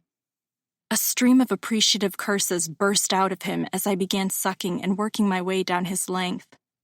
His fingers slid through my hair, gently holding my head and showing me the pace and pressure that would undo him. I took him as deep as I could, my fingers digging into his thighs as I tried to control my own need. Every sound he made, every desperate thrust of his hips, made me wetter until I was dripping down the insides of my thighs. "Shit," Rhett suddenly exclaimed as he pulled back and dragged me up to standing. Breathless, I stared at him, eyes wide with excitement and need. He looked ready to take me right that second, but his hands slid onto my waist, hooking my t-shirt with his thumbs and slowly dragged the fabric up over my head. Once he'd tossed it aside, his hands came back to my hips, and he kissed his way down my breasts and stomach as he stripped away my pants and panties. It seemed to pain him to let his hands fall away, but he could see in my eyes that I wasn't about to be left out. Moving close enough that his cock just barely brushed against my sex, I started undoing the buttons of his dress shirt. Every subtle movement I made brought us together again. Rhett gasped and clenched his fists in an effort to control himself every time his cock touched my slick center. By the time I slid his shirt from his arms, he had reached his limit. Stripping his slacks and boxers away in record time, he grabbed me around the waist and nearly threw me onto the bed, His hard, muscled body was hovering over me a moment later. The fire in his gaze stole my breath. A million thoughts and emotions seemed to pass between us, answering any lingering worries or fears. There was no holding back between us anymore. Rhett's mouth met mine, capturing me in a kiss that sent every other thought scattering. I moaned as his cock pressed against my opening. His arms tensed, and I knew he was trying to keep his need in check. He didn't need to. Gripping his hips, I pulled him further into me, urging him to unleash everything he'd wanted for months, satisfying every fantasy I'd had of this very moment. He didn't need any further encouragement. Rhett rocked into me, filling me completely and stealing my breath. He pressed in a little more, making me gasp and dig my fingers into his hips. Then his desire broke free, and he began thrusting into me fast and hard. Our bodies tightened, neither of us capable of any sort of control at that point. Need overpowered everything else. I was absolutely breathless as my walls tightened around his cock. Rhett called out my name and pounded into me even harder. My climax crashed over me with such intensity, it seemed impossible to ever come down from the high. Rhett came right after, his body trembling as he all but collapsed on top of me. "That was fucking incredible," he whispered against my damp skin. I nodded, incapable of speaking in that moment. Rhett rolled to my side and immediately cinched me against his side. We laid there, trying to catch our breath and basking in the feeling of being completely and deliriously happy.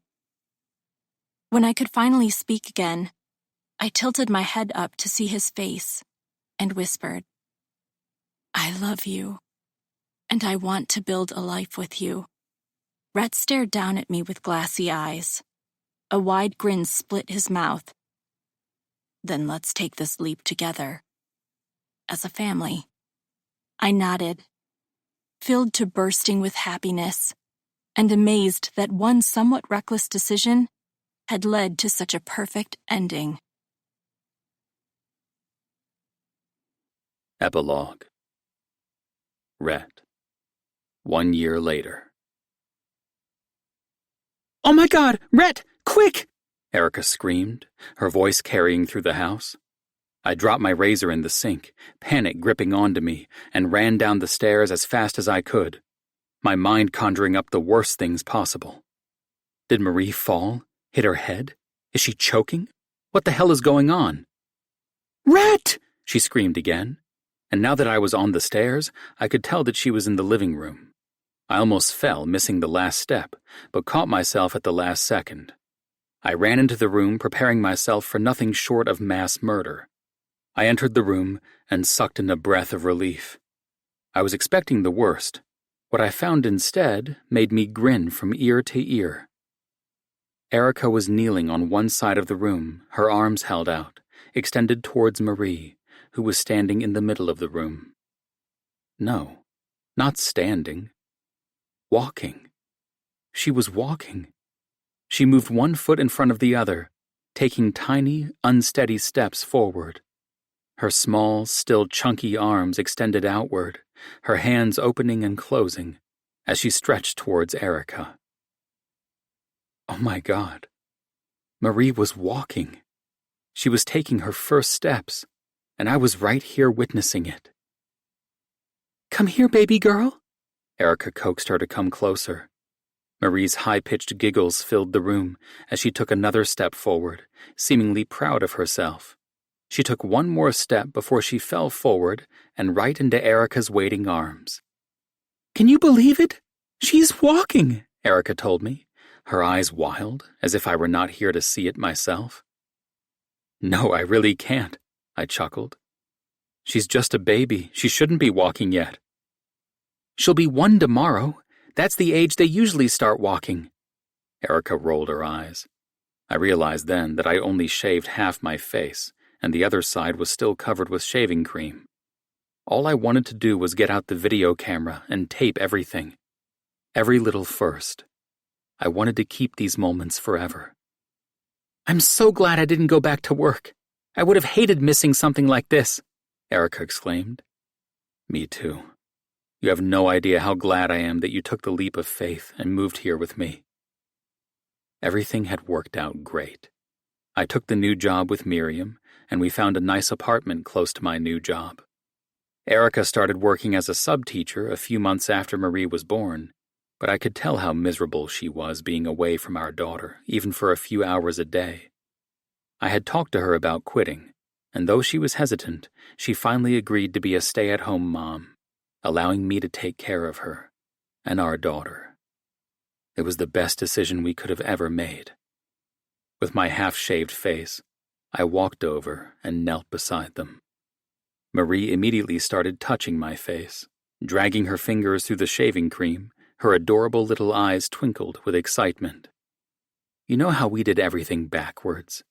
We had a baby first, then we went on our first date and moved in together. Yeah? She raised a curious eyebrow, unsure of where I was going with this. How about we get married and then engaged after? I asked, surprising myself. Erica's eyes widened. Did you just ask me to marry you? Depends. I shrugged. Are you saying yes? Also, I don't have a ring or anything. This was kind of a spur-of-the-moment decision. Are you sure about this? Maybe you should think about it a little more. Didn't she know that her and our daughter meant everything to me? There isn't any doubt or questioning. This was what I wanted. No, I don't need to think about it. I've never been more sure about anything in my life. I love you so fucking much. You and Marie both. I want to spend the rest of my life with you.